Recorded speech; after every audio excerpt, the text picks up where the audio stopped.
Hello, everybody, and welcome to TPK Roleplay. Tonight, we are back with a crew that we had a real fun time with before, so I'm very excited to see what we get up to this time. Winterhold's finest, or Winterhold's, the people who are in Winterhold, are going to be exploring a real fun adventure called What Happened to Evy Ashwood by Midnight Tower Games. It is going to be a blast. My name is Turk. I will be your GM and general anxiety giver for the evening. And players, if you could introduce yourselves in stream overlay. What up? It's your girl, Osarix Franco. I'm playing Pascal Moon Eyes, the Tabaxi Rogue. Hi, I'm Luke Locke, and I am playing Johnny Rust, the Warforged detective. Hello, and I am Click Clack. And that's the wrong voice already off the bat. Love it. No, this is the new voice now. I can't. You started it. You commit. I was just laughing too much. It changed the voice. But that's me. Hi, I'm Tyrant. I'm playing a new character as always, Charlie. You'll find out more about him. Don't worry. All right. Following the group's last, I hesitate to call it an adventure, outing, they continued on their way to the city of Winterhold to deliver the contents of the chest, which, through a eucatastrophe, they discovered the contents of, it being a simple letter addressed to an anonymous friend that the heir of Bedegar lives. Along their way, true to the word of the guards they spoke to and everyone else in the Old Wolf Inn, there was a lot of danger, such that not the entire party didn't get a chance to make it to Winterhold. Rip Maelstrom, you will be missed. May you zone of truth people forever in the Underdark to which you were probably inevitably dragged. Anyway, upon reaching the city of Winterhold, they see not a simple hamlet or even a pleasant city, but a towering stone bastion against the snow. The walls are stacked high and packed tight with a absolutely gorgeously carved stone. The intricacy and precision that must have gone into creating this city is, well, if you know anything about the world, you know dwarves put this together. It was built to last, it was built to be impressive, and is accomplishing both very well. As you reach the gate, you of course state your business. You had the appropriate papers to be chaperoned by the guards to a certain inn. They don't ask questions. They simply give you a nod and tell you to follow them. At which point, they bring you to a quite lavish setup. It's not your run-of-the-mill kind of inn. It's rather a almost boarding house for wealthy travelers, you'd guess, as you're each escorted to your rooms and the chest is removed from your custody. And within each of your rooms is just a small little mansion, basically. There are books abounding. There is every creature comfort you could possibly want adorning the walls and about, and you are told that whatever you need, you can have, but that your contact will be reaching out within 2 days and to remain indoors and do not leave under any circumstances. So, what have the three of you been up to? First question. Yes. They take the chest from us, yes? Yes. You no longer have the chest. Do they just take it and don't inspect it and go, or? To your knowledge, the guards brought you to the inn. They said, okay. And then you saw some other guards, and they're all kind of collectively guardy looking. Guardy guards. very guardy guards, nothing out of the ordinary about them. However, they asked for the chest and gave you your reward and then told you to wait upstairs in your rooms, which would be paid for. And again, whatever you want, totally handled. Nothing Ew. is. Ale will be brought at the word. A formal servant will come in with a serving tray and bring you at first a glass cup. When realize that portion is not enough, slowly they work up to however large of a quantity of ale you require. Cool. That's what I'm doing. Just saying, ew. At this point, there are multiple servants rolling out barrels to your room.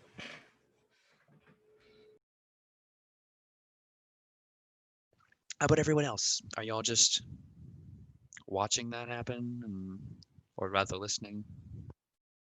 Do we have separate rooms or is it a shared deal? It's separate rooms, but you're all on the same floor. Kind of a hotel situation. I follow. Pascal would have, when the guards arrived, hidden behind Click Clack, wide-eyed and bushy-tailed, watched around his shell to see the exchange of goods, and seeing that and understanding that she now had a place that she could hide, would have gone to her room, and has not been seen since, at all. Are you asking for anything? Is it just... No, well, there might be an occasional, if she does go downstairs, she lurks at the bar until someone notices her and goes, "I'd like some toast." And then upon receiving the toast, she would take it and immediately return to her room. You are, of course, given very fine toast, given a plethora of options. That's great. Whatever, yeah. A large variety of bread and grain seems to flow through this city. Excellent. Johnny, what are you up to?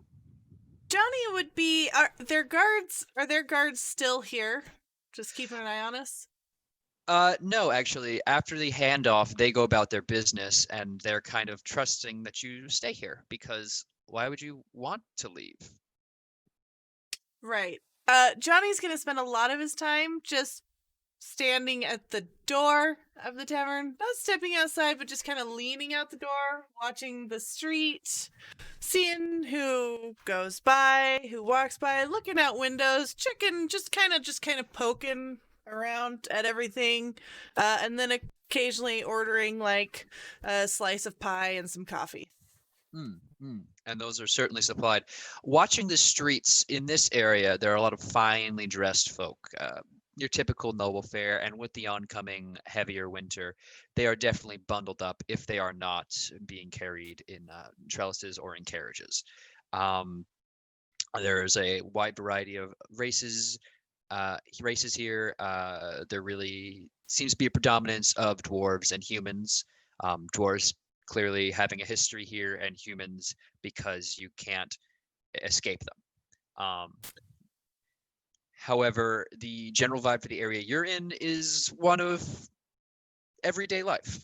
They are going about, they're purchasing fine products and going about their day and having people care for their whims, as you are as well. Though it's clear that no one really seems to... You catch a few sideways glances, being a warforged and not being super typical to the area. But it's... Point of order. I do look Yes. like a grizzled human detective. Apologies then. Yep. You will not catch any sideways glances. Instead, they'll just... if anyone meets your eye, they'll either quickly look away as they avoid... they avoid interacting with someone who is not immediately more important than themselves, or they'll just give you a polite nod as we met eyes, but I don't want to talk to you. Right. And there's no one passing by the inn that I see frequently, I saw them earlier. There's no patterns or... Well, there's definitely a A lot of servants you'd recognize, like couriers, runners, that you can kind of start picking out by small things like this one wears their scarf a certain way. This one always has like a hat that's knitted with a little kind of feather or something, probably from the south somewhere, probably a gift by your estimate.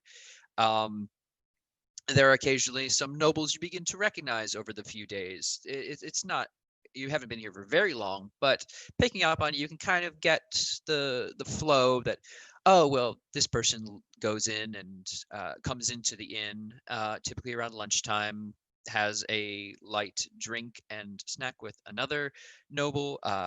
They don't really they seem to discuss gossip and then move about their day. Yep. Do you listen in on any of that, or you just Yeah, kind of I'm just gonna like, listen in on everything. I'd also like to learn the names of the people that work at this place. okay. There are a lot of people who work this place, Mm-hmm. so you just say you know them. Right. Okay. The staff is not massively rotating, but let's say the barkeep that you most frequently will see at the head of house, Tim, is, just a very well put together man. Clearly takes pride in his job. His shorter beard is kept to an exact angle. You notice with your trained eye that it is clear he is measuring and cutting in a very specific way. It is pristinely kept. Okay. And then some random gossip you hear about town. Generally that, oh, well, the six, which you understand to be the people in charge of the city here, have been dealing with some problems, and some people are happy with the way they're handling it, and some people aren't. The problems involve things down in the mines, and they don't really get into detail, but they describe something happening down there where, well, they invited that expedition, and they're just doing things. They're just slowing progress, and it's going to make the winter a lot harder on us. There's some mentions of, well, it can't be worse than, the rat incident. And then of course they'll mention, oh well, yes, the rat incidents, of course, but I think that was the only time we were all glad for the Council of Cats.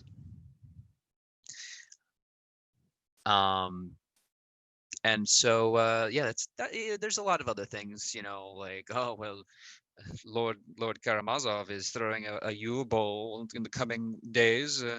I heard he hasn't even gotten a pheasant cake, as is customary, and that's very scandalous to them, and they have a good guffaw about that. Karamazov? Karamazov, yes. Spell that however you want. Like, as in the brothers Karamazov, or? Gosh, maybe. Okay, I just Probably. Yeah, no, Okay. exactly. It's Would we know more about this Council of Cats, and do they often find themselves singing about very weird things in the night? You, as someone who is not native to the region or Winterhold, would know absolutely nothing about the Council of Cats. It seems a very local phenomena, and Well, on top of that, seems more recent. I think that's our number one priority, is to infiltrate the Council of Cats and sing with them. Well, you can start planning that, but on the third day of your stay, you will each receive a knock on the door. Wait, hold up. If we're doing 3 days here, I only told you one night. Come on. Oh, okay. All right. I said a few days. I assumed. So Apologies. for the other times. Okay, what else are you doing besides drinking copious amounts of ale? Sharpening my weapons, and that's it. Thank you. Very good. You are brought a whetstone and a variety of clean material to grind all the extra iron flecks onto. Yes, thank you. Okay. Again, at the end of your 3 days stay, you'll each receive a knock on the door from a servant who will, if you open it, hand you a small letter. Click like your room would be first. So you could see it's the same servant handing a similar letter to each of the other 2 doors. Are you Pascal would guys? not open the door. It's slid under. Very good. Pascal. Pascal, it's okay. Can you read my letter for me, though? There's no response. Okay. I think I can get the gist.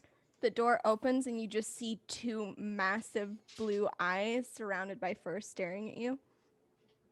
Someone put something under my door. Yeah, it's a letter. It's okay. Pascal, it's okay. I don't believe you. I can Where's grab Johnny? it. I can grab it for you. I'll take care of it. And Click Clack will run over and stomp a foot on the letter and slide it behind him, and then like reach down and pick it back up and almost fall over. Oh, don't ever want to fall over when you're a turtle. It's bad news. Where's Johnny? Johnny! Johnny will come out of his room. If you guys are making all this ruckus, holding the letter in his hand. And what does that letter say? I don't know. What does it say, Johnny? Someone slid something under my door, Johnny. Johnny. Someone slid something under my door. Don't It worry, was toast. Pascal. It's fine. Just let her probably new mission orders or whatever by whoever's pulling these strings. Right. Okay. It is written in a very straightforward font. There's no calligraphy or finery to the way this is handled. It's You almost see, it's written in this like very straightforward font. No finery or anything. You can tell it means business. Exactly. It's almost as if someone used a printing press to get the letters out. I bet you they used a printing press for this. It reads to brave adventurers, please at your earliest convenience meet behind the inn where you have been placed. Do they mean our earliest convenience or their earliest convenience? You know what? Because my earliest is a couple more days. Bet kind of a mixture of both. It's Mm. like your earliest convenient. But I mean, like, get your ass out there. Where's the big guy? Yes, Pascal. Pascal has a question, Johnny. Oh, Pascal. I haven't had my toast yet. Oh. Yeah, all right. We'll get you your toast, and then we'll go outside. Have But- you established a timeline for when you typically get toast? Is there like an order to when you get Have toast? we met Charlie yet? No, you have not. Oh, The big okay. guy, Okay, I thought he I'm- joined our party. Okay. No, not I'm yet. right here. The big guy's Right, right, here, right. Johnny. I don't know what I'm saying. Let's go. Let's go get your Where is the big toast, Pascal. What happened to our other friend? Click clack, you would remember Maelstrom. Dying. Just some creature in the night. You heard his screams fade off into the woods. This He is went very to unfortunate. he went to live at a farm up north. He's totally fine. You don't remember much after the meteorite struck near you guys, but you do remember all the animals getting real aggressive. I thought that was just a bad dream.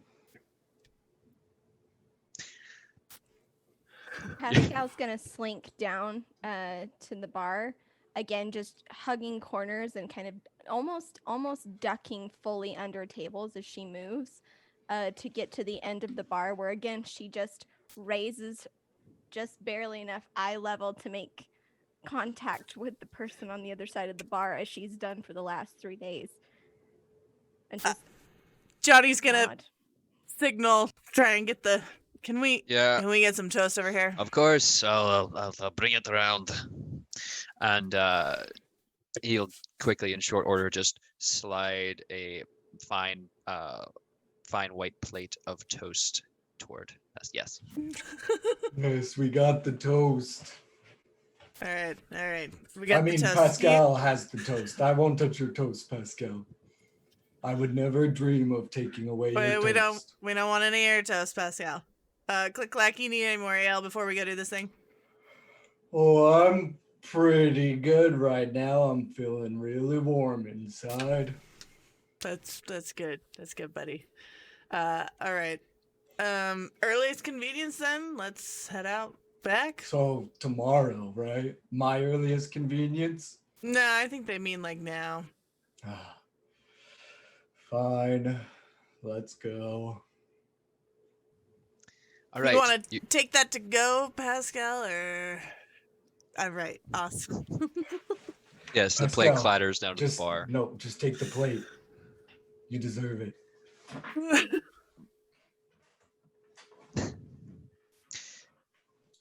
No one's gonna say anything. They Seems better not. Okay. As the three of you exit, I'm assuming you're exiting and going down the nearby alley behind this Yeah, I'd boarding pop, house. crack open the back door and just kind of like peer out the alley first, see what I see before like strolling out. You will. I mean, before strolling out, it's very clear there is a hooded figure just standing there. Describe the hooded figure. He's wearing a long green hood that covers nearly everything, though under what parts the light does reveal, as there is little light that reaches the bottom of this, the back of this alley here. You see a metallic-looking bottom jaw, like pure sheet metal, curved and supported by a wooden-looking brace. This person seems to be waiting for us as we walk up. They sure do, and they are just standing there. Hello, Danger, friend. Yes, No, can you stay, please no, stay. maybe show your whole face? My whole face is right here. You'll see their movement suddenly kind of nod their head. Of course, as you wish. I do not want to cause a scene. And he pulls it back, and it is very clearly a Warforged, but not okay. To put this in perspective, Johnny, you are a Warforged, but you don't look like it. Yeah, you're like I got the hat of disguise. You're like- so. but even without the hat, you're like an iPhone 9. This is like an iPod Nano Okay. of a Warforged. This is like when Bender went to the island with all the Like, a the lot, retro robots. yeah, They're all like wooden. super old school. I mean, Johnny. It's a an friend. old Yeah. Warforged with a it's a friend. pattern. Yeah, with a pattern looking like a royal crest carved into its forehead. And the robe still covers most of their body, but you'd assume the rest is metallic. I apologize hello for there, the mystery. my friend. Hello. Sorry, General Kenobi. Hello. I'm sorry, I couldn't say it and not hear Johnny Rust. It is good to make your acquaintance. Ah, Johnny Rust. Let's go. Wait, Johnny, it is a friend. He already knows your name. I am aware of all of your names, click clack. The organization you have aided has far-reaching information networks that I, and soon you, may have access to. Okay. I'm sorry, man. I didn't catch anything you just said. Could you repeat that, my friend? He said that there's a lot of other friends, and we're part of some big organization that we may also have friends, but Click Clack is the last of his kind. I don't think you'll find ones like me. That remains to be seen. The genealogy of your race is difficult to trace, yes, but not impossible. But that is not what I've called you here to do. Upon examination of your delivery, it is clear you were made aware of its contents. This is why he's in a genealogy. All right. Go on, buddy. I do not wish to start a fight with you three. In fact, now that you are aware of the situation, our group would like to extend an offer of mutual assistance, or at the very least, reward for assistance. Yeah, and Wait, what's your group? what was in the? You said that you saw that this stuff was in the thing. What was in it? I believe you are aware of the news regarding the heir of Bedegar. Click clack. Didn't know that. So good job just saying it. Now I know. You are a interesting creature. That's kind of rude to say.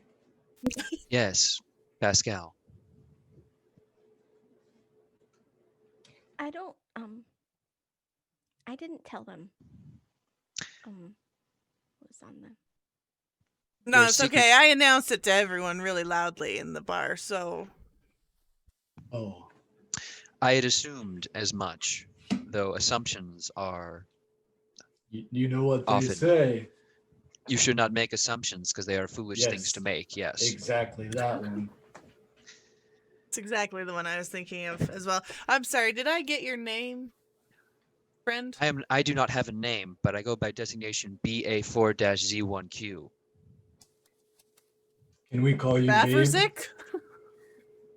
BA4. Hold on, BA4. No, let's just call him designation Babe. Okay, babe. Babe, here's the thing. I'm gonna need some more information on your group and how exactly we are supposed to work together, what assistance you need, babe, and if there's anything else that we're supposed to be doing to assist you, babe. Of course. All information will be given now. The contents of the chest revealed to us, in fact, that we had only guessed at. The survival of the Bedegar bloodline, a potential unification for the North under an independent rule.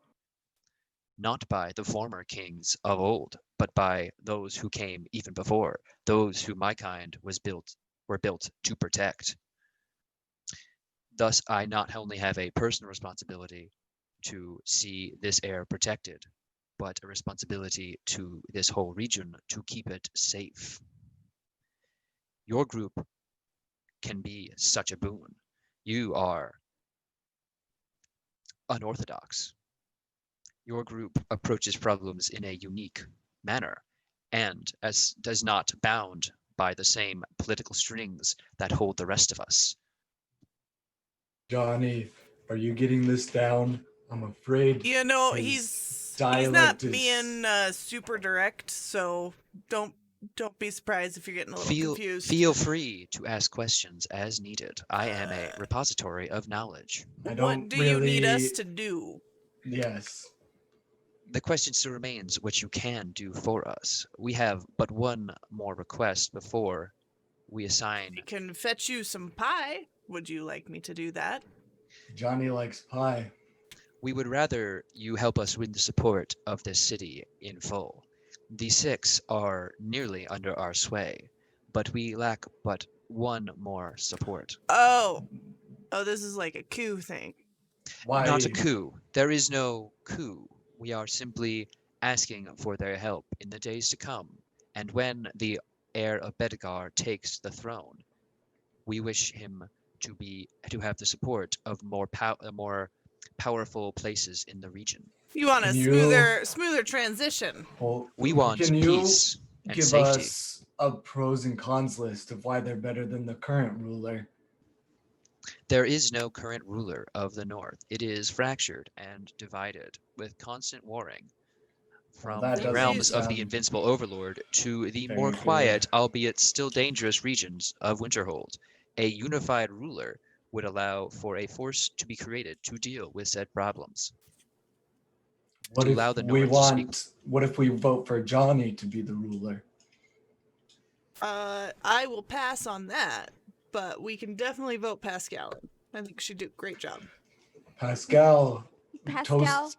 disappears into like the nearest like crate and just peers out with eyes. I don't like it. Or you Alright, could then give Click toast Clack, to you get everybody. the job. Okay. What I do you say, guess. babe? Can Click Clack get the job? We'll send him up. He As doesn't need any ruler, fancy blood. it But I would do ass- have fancy blood though. But he does. He doesn't need it. He just got it. Yes, Pascal. Will you pay us?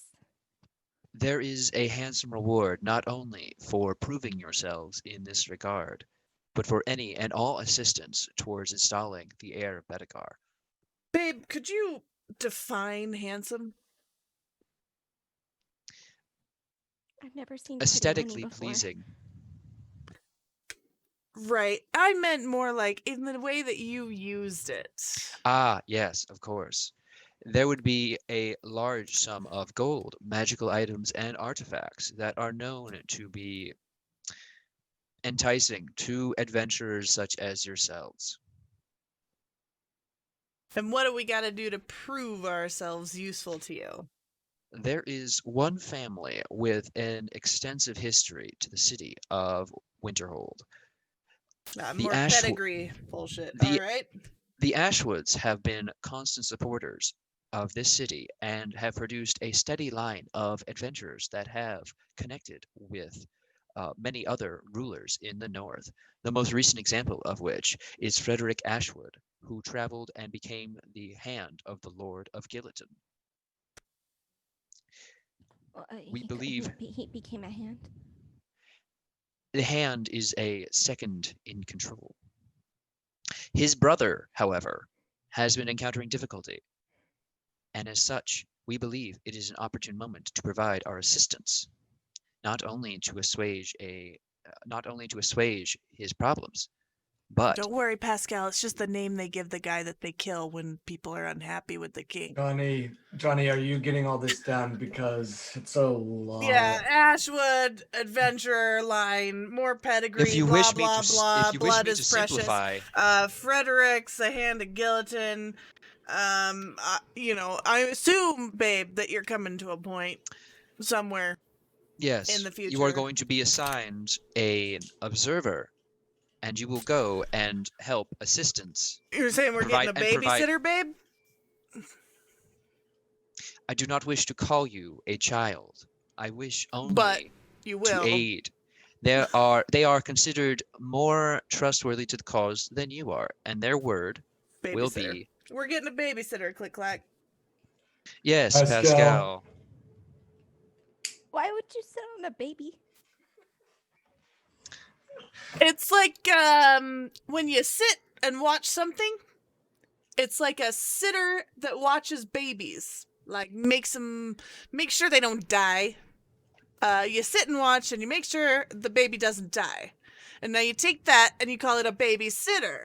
And that's like someone who watches something that's irresponsible and can't take care of itself. Why don't And they make sure just it call doesn't it mess up. a baby watcher? If I may redirect, Wait, Charlie, please. Yes. And Tyrant, how are you coming into this scene? Before you see him, you can hear him.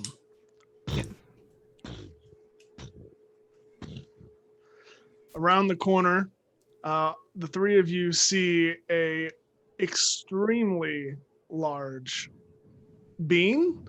Charlie is a 14-foot It's okay, Pascal. hulking It's okay. ogre. It's okay. We got you. with a great club slung over his shoulder. He dons just a mean. He just mean ate a lot mug of spinach face. as a kid. We're good. As soon as this happens, Click Clack's just gonna like perfectly like slide step straight in front of Pascal and like grab his great axe for a second and just hold right here for a moment. How you doing, friend? It's the babysitter, babe. Charlie will be the out on babies. Charlie will be the observer. No. He sits and watches. He sits and minds the babies and makes sure. We're the babies, Pascal. We're the babies. He's gonna sit and make sure we don't do anything irresponsible. That guy eats babies, Johnny. That I guy's mean, gonna he eat us. probably has. I'm not gonna lie to you, but Charlie no eat babies. okay, so maybe he hasn't. We're good. Listen, he's just a big guy. He's just he ate a lot of healthy vegetables growing up. As- Hi, Charlie. As Charlie says that, Click Clack tries to puff up his chest. What do you eat if you don't eat babies? Fruits, mostly. See, Did you say roots? Sometimes, yeah. Like Roots. root vegetables? Vegetables. All right, you guys finally broke even me. I'm sorry, Turk. It's okay. It's so okay. Don't apologize. I told you that we were gonna have issues guys, as soon as I saw we're- the character mix. We got this. We're professionals. Johnny. Yeah, Pascal. He's gonna eat No, me. he's not gonna eat us. Look at him, he's gonna eat me. He Oh seems my to be God. maybe vegetarian, which is probably why he's so big and strong. Yeah, we're that's good. a We're good- good. A good question, Charlie. Have you ever eaten Pascal? What are you? Hi, kitty. Have you ever eaten Kitty? No. Well, see, you're good, Okay, Pascal. You're we're good, Pascal. What about turtle soup? No. Okay, I think we're good. Charlie vegetarian. And Johnny's made of metal. Nobody eats metal. Oh, What's that? shiny. I don't know. Very fun. Help me, Johnny. Help. Johnny, help. It's all right. Pascal's gonna be, like, It's okay. Clawing It's at Johnny's okay. clothes, trying It's to, like, okay. climb up. I'm gonna open my trench coat and do that move where it's just like. And Just, you just okay. see two It's massive, like, gleaming eyes peering okay. out from the cloak. it's okay. It's all right, Pascal. It's gonna be fine. You can see Charlie. Gonna You be can see fine. Charlie just seeing this, just gonna be fine. sighs a bit and looks down. Charlie, you actually look like a very good person. But If it'll I be might fine. interject into these superlatives, Charlie will accompany the three of you to the inn owned by Feldor Ashwood, the slippery eel. I have a question first. I have not finished my explanation, Oh, and I wish. but I have a question first. I have an explanation first. Okay, so this is So- Charlie. He's huge. How does he need help from anyone else? He is an observer to see if the three of you can be trusted with continuing to aid our group. Well, what do we care? What if Johnny? Do we even care to be trusted? We can offer you more gold than anyone in the Johnny, region. please. Johnny, please. He's definitely gonna eat us, Johnny. Click, He's not gonna clack. eat us. He's not gonna eat us. Click Clack doesn't Pascal, he's really not care gonna eat us. about He's not gonna gold. eat us. It's fine. We can he incentivize eats you in leaves, many like ways leaves and fruits, and beyond like any other greens. fruit. Like he eats Okay. plants. He eats like Okay, like you answered rabbit my food. question. Like Go the ahead and lettuce and the continue. carrots and the shavings that you like peel off of potatoes. He eats that shit. And he's the weirdest horse I've ever seen, Johnny. Okay, I feel like we've taken a weird turn, but he doesn't actually. He's not a horse, I don't think, Pascal. Are you sure? Yeah, no, I don't know how we ended up on a horse. He's not a horse, but he does eat horse things like carrots and apples and stuff. So I feel like we're on the right track with diet, but not with actual creature.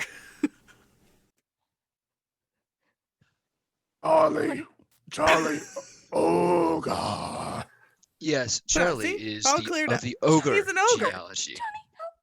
It's okay. He's just big boy. Hey, it's fine. It's fine, Pascal. Charlie, All right, just if you in could the please, trench coat, Pascal. Charlie, That's fine. if you could please escort them to the Slippery Eel Inn and speak with Feldor Ashwood about the disappearance of his niece. Yes, Feldor. sir. Slippery eel. Tic tac. And Charlie reaches into a pouch that he has on his side Grabbing a knife. He's grabbing a knife. He's gonna kill us. and pulls If anything, he's just gonna peel a potato. It's fine. pulls out a large, like 3 foot by 3 foot mound of fur that he places on his shoulder, and the three of you see a giant squirrel unfurl and just kind of stand at attention and look at the three of you. Oh, see, he's got a buddy. Or his lunch. It's really unclear. Wait, what did you say that thing's name was? This Tic Tac. I'm Click Clack. Oh, that's so cool. We have the best names. Johnny, there's two. I'm Charlie. It's small and fuzzy. I bet you could be friends. The small and fuzzy It's one. nice to meet Yeah, you, Charlie. No. It's okay. I Not don't really used like to squirrels many either. people bigger than I Chitter. am. I'm not a huge fan. Yeah, I'm pretty big. I'm pretty big. That's what she said.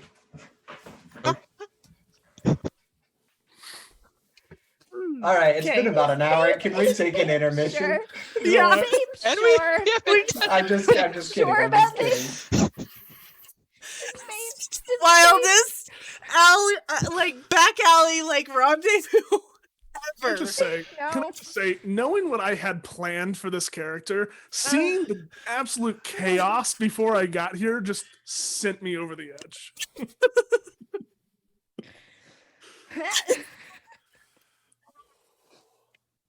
I'm okay. Okay, so we want a little break to just. I'm. Collect I yourselves, can. or- I can push. I can do this. I can Okay. do this. All right. Let's go. Let's everyone. Zone. Whew. A deep political, dangerous, scary campaign is happening. Very so much. Yes, that. Anyway, Charlie, are you going to lead them to the Slippery Eel Inn? Where is Slippery Eel Inn? We'll find it. Is it the city, babe? BA4-Z1Q or Babe will hand you a small map, which is, of course, of the city, There you go. with a circle around a particular building. Got here, map. Oh. Slippery Eel Inn. Charlie. You want to look at it? Can you read, Charlie? Nope, No. that's fine. I'll be the navigator. Charlie, you lead the way. I'll just tell you where to go. Thank Okay. you, babe. We'll go find Slippery Feldor's missing bunny rabbit. I'm not sure, but we're gonna go do that thing. Something Definitely about a prove lot of ourselves to blood. you. Yeah, we have to prove ourselves by making sure that the blood is good. Yeah. We're good, babe. We got this, babe. That'll do. You have my trust. I am taking a risk on contacting your group again. Please. But we are also taking a risk by helping you. True. All right. Let this be a moment of mutual assurance that we are both taking a risk and we both want good things to come out of it. Why Less don't risk you for just us, come but with yeah. us too? You can come with us. My interaction with the political scene of the city would bring too many questions and make our cause too obvious and allow agents of other groups to We too easily could give Because this has you- been super clandestine. We could give you a disguise. A small furry white hand is gonna just dart out of Johnny's cloak and scrape that click clack shell. No, Johnny, no, Johnny, no. It's We fine. can't. It's No fine. click clack. It's fine. No It's more fine. It's fine. strangers. No more It's fine. strangers. It's fine. Oh, okay, he'll eat Pascal. us. He'll eat us. Click clack. He'll eat That's us. fine. Yeah. All right, Click, all right. yeah. Babe, can Click. you leave? Clack. It's probably better if we do this alone. Oh, well, we're not really alone, but I'm pretty sure he Okay. said Dallone. Who's still on? Johnny, oh my God. It's fine. It's There's so fine. many It's of fine. them. Johnny, It's help. fine. Johnny, I'm scared. Listen. Hold me, Johnny. I'm scared. It's just fancy. It's just there, Pascal. It's fine. It's fine. Just under the trench coat you go. It's fine. You can feel her physically shivering Yeah, under the yeah. cloak. The little furry lumps under the. Right? Yeah. Okay. Yes. Listen, babe. Thank you so much for entrusting us with this. Despite what you've recently seen, we got this handled. We're gonna take the babysitter and we're gonna go find this eel inn or whatever. The Slippery Eel Inn, yes. Yes, that one. All right, you take care now, babe. You as well. All right. Have a pleasant day. Bye now. Okay. Is anybody hungry? Oh my God, he's hungry. Johnny, You he's know what? hungry. It's Johnny. fine. It's fine. Shh. I have snacks for the road. Shh. What kind of snacks? Definitely We're not walking us. through a city. Yeah, we're walking, don't worry. Yeah, let's listen, we I gotta go have- down here. We gotta go down this way. Just keep walking, boys. Pascal. I have- Look, do you like berries? Click clack. What about peanuts? Do you have any peanuts? No. Oh. Well, I yeah, have- I like berries too. He holds his hands out in front of him, and just from out of nowhere, just a pile of berries just sprouts. Yeah, Click Clack will reach up and grab some. And after he grabs some and starts munching on them, he pulls out like a really shiny piece of jewelry that's crafted in the style of his homeland, and it like glints in any light there is. And he kind of passes it under Johnny's coat to Pascal to distract her. Here you go, Pascal. It's see? shiny. Yeah.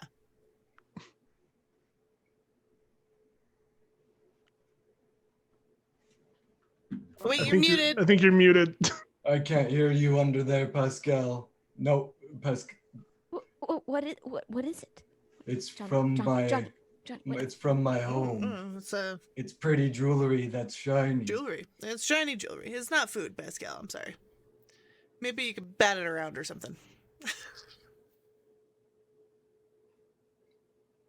And she just kind of like keeps looking at it, but every once in a while darting a look over at Charlie, just terrified. Anytime there's like a loud step or like a cart that goes by, any loud noise, her eyes just immediately Charlie. And I'll whisper to Charlie. Don't worry, Charlie. Pascal takes a while to warm up to everybody. That's okay. It takes most people a while to warm up to Charlie. I feel pretty warm inside talking to you, so That's consider me probably warmed. that's probably like, the good berry. Click clack, that's probably like the second time you've talked about feeling warm inside, and I'm gonna check if you're all right. Well, ale always makes me feel warm inside. you gotta use the facilities, my guy. In about 5 minutes, probably. Okay. Maybe 35 minutes if we need until we get there. Right. Just however long it takes to get across the city and to the next scene. Are we ever going to get there? So No. This city is massive. one thing I want to I don't know. I'm just assuming I'm walking following the map. Yes. Yeah, I mean, okay. yeah. and and- 500 bits. We get a Oh, good good table table. from Chrissy. while you're working on getting your good table up, Okay.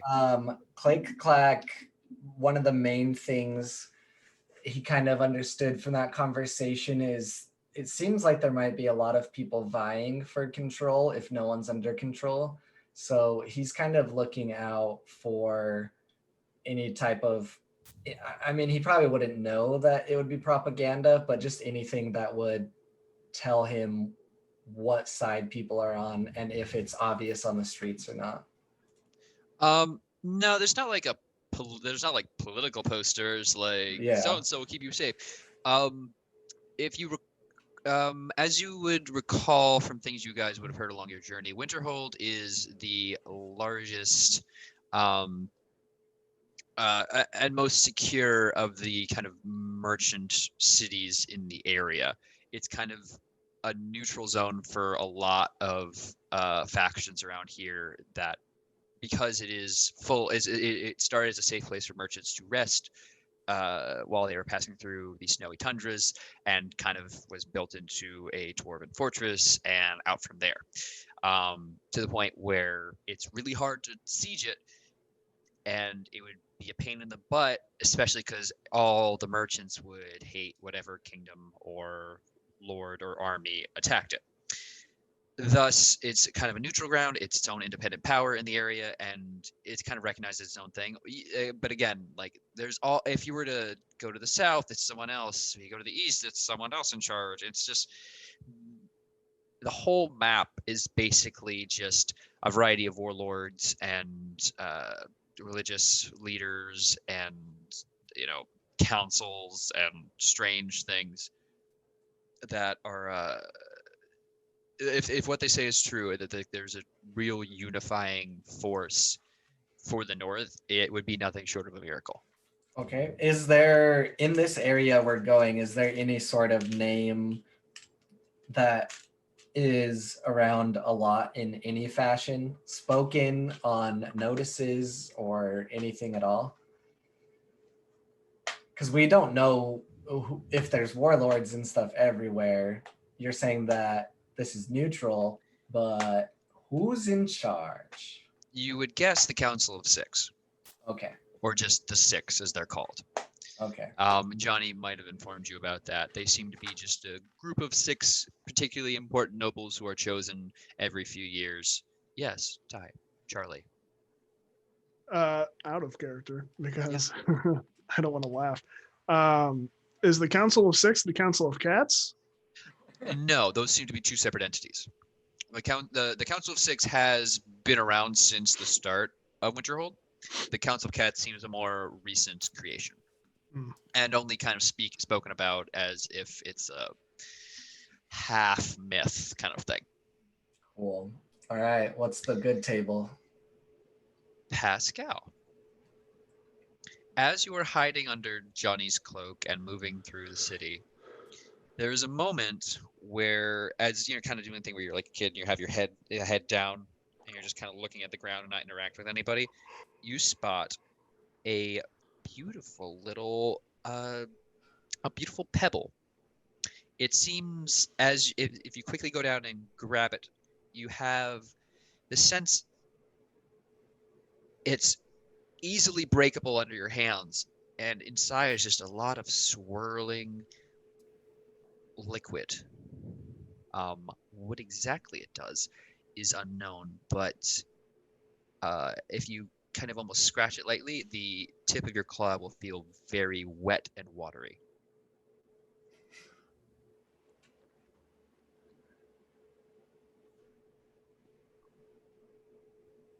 Pascal, what are you doing in there? Nothing. All right. A lot of wiggling. I found a weird rock, Johnny. What You did find a weird rock. That is an accurate. What kind of rock? What kind of weird rock? What? Weird. She just pops up a little hand like right in front of his face, like out of his coat. So it's just a rock like right in front. It doesn't taste very good.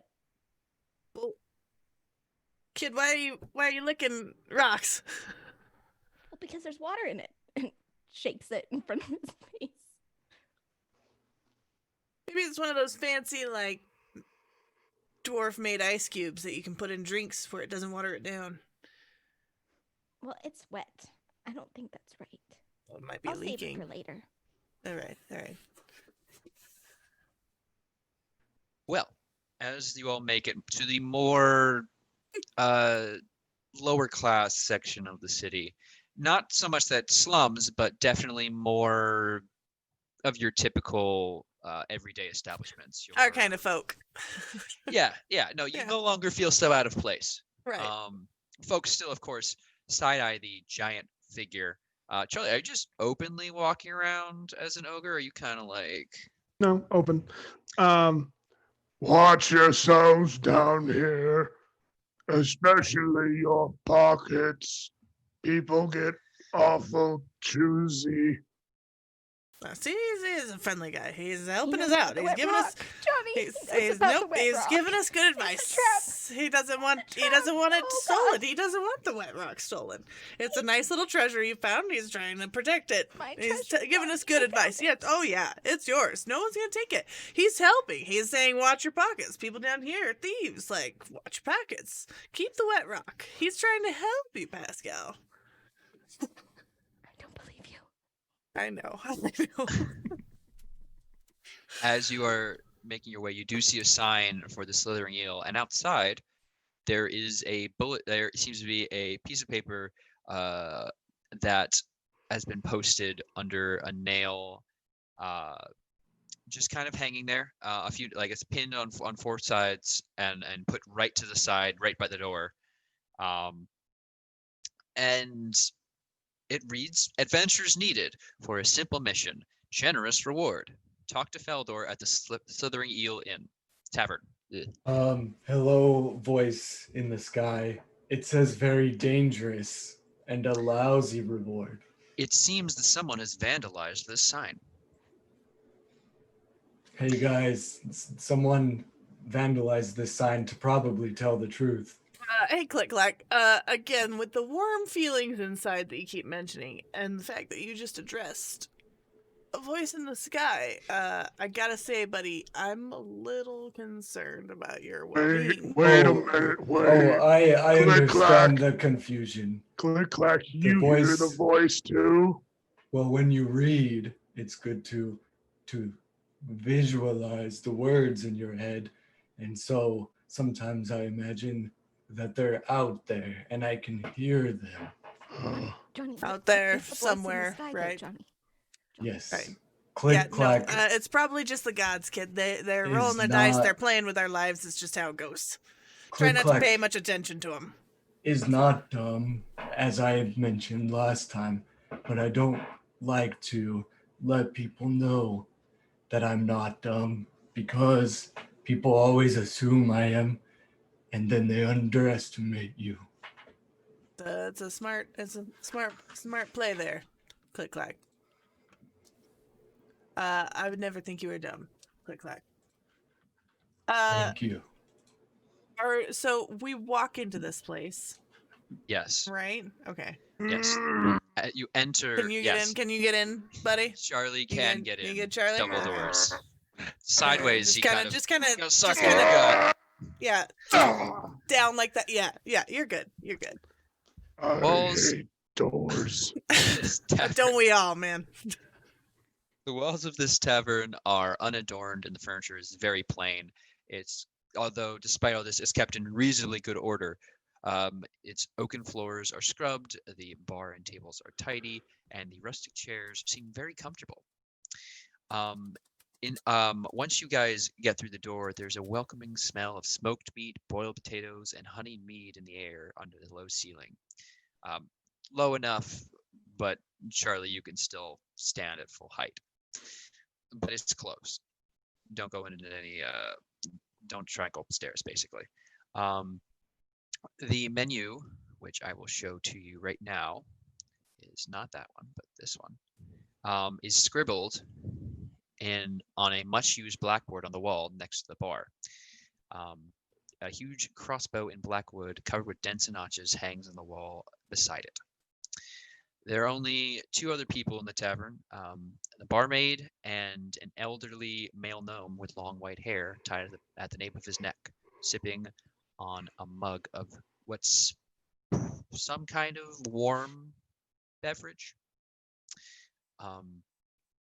He will glance at you for a second, obviously, go a little wide-eyed at Charlie, and then quickly look back down to his book.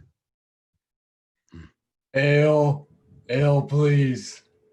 Looks like they got a triple strength ale, Oh, buddy. boy. It's called something called Bash Brew. Yes, we Who- do, says the barmaid from behind the bar. Oh, She hi, is yeah. a red-eyed tiefling with narrow red eyes and small, elegantly curved horns. She wears a thick white shirt with rolled-up sleeves, snug leather trousers, and low boots. Smooth stone sits on a leather cord around her neck. Well, welcome. My name's Hi, Nikki. hi, Nikki. Can I get your special bash brew, blueberry bread, Charlie, and some Um, toast, please.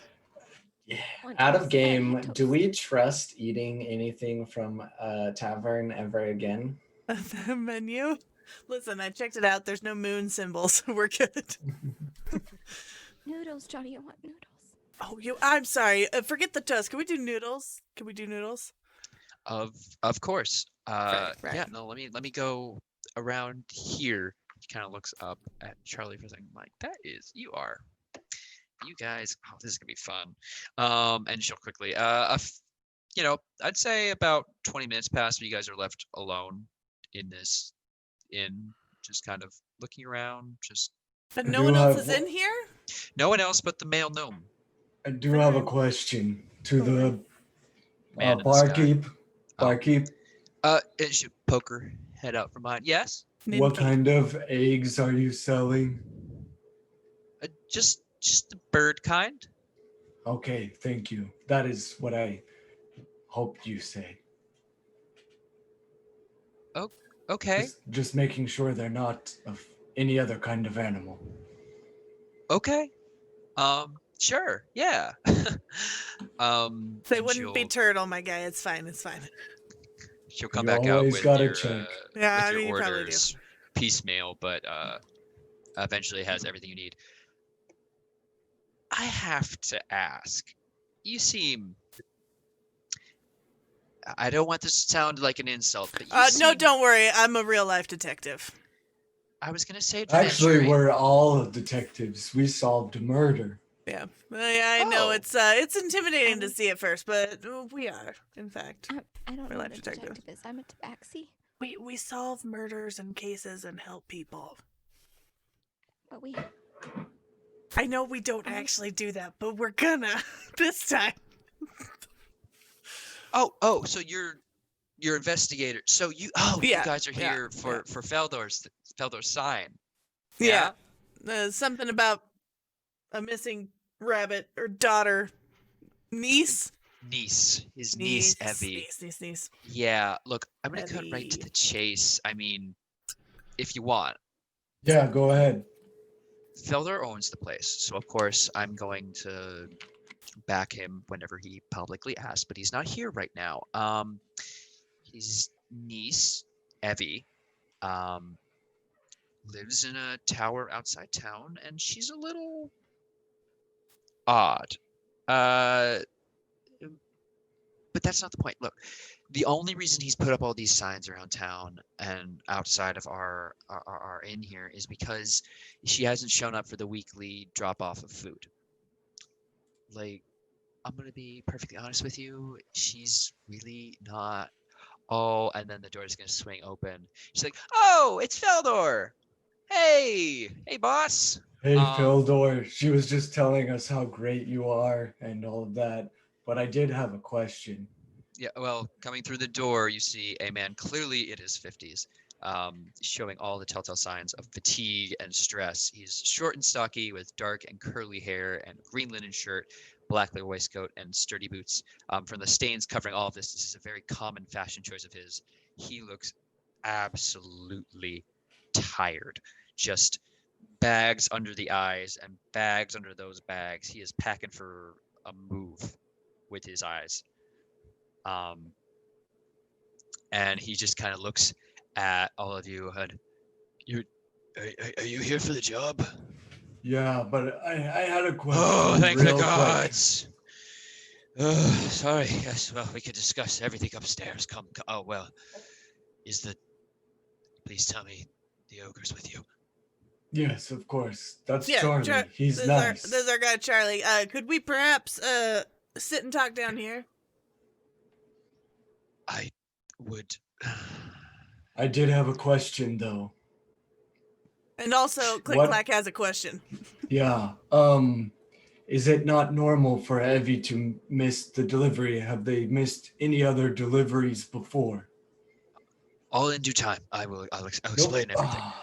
Everyone's so bad at answering questions. Everyone, if you could all just sit here, and he'll lead you away to the corner and like do his best to find a sturdy chair for Charlie, but like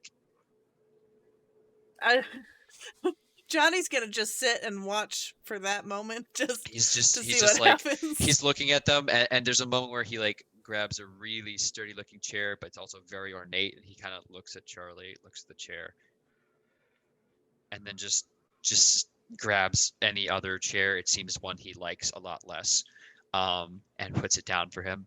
Yeah, so if everyone could please.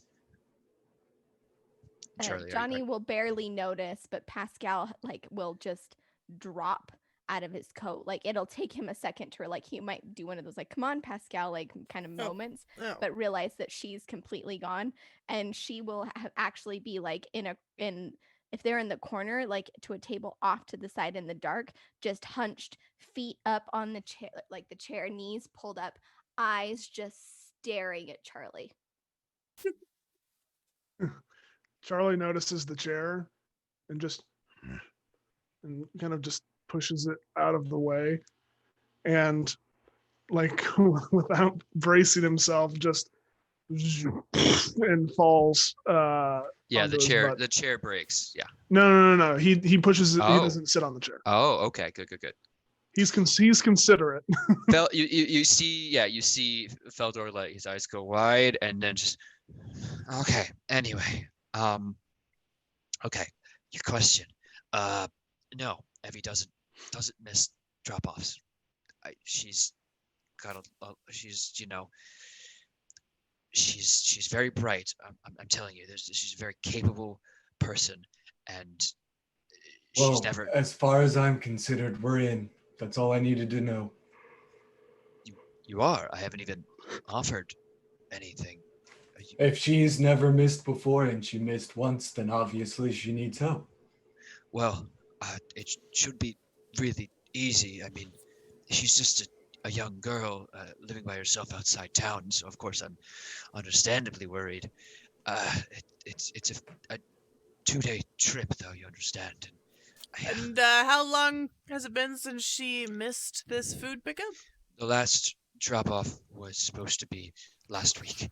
And you just haven't slept. You're so worried, but you couldn't just out there.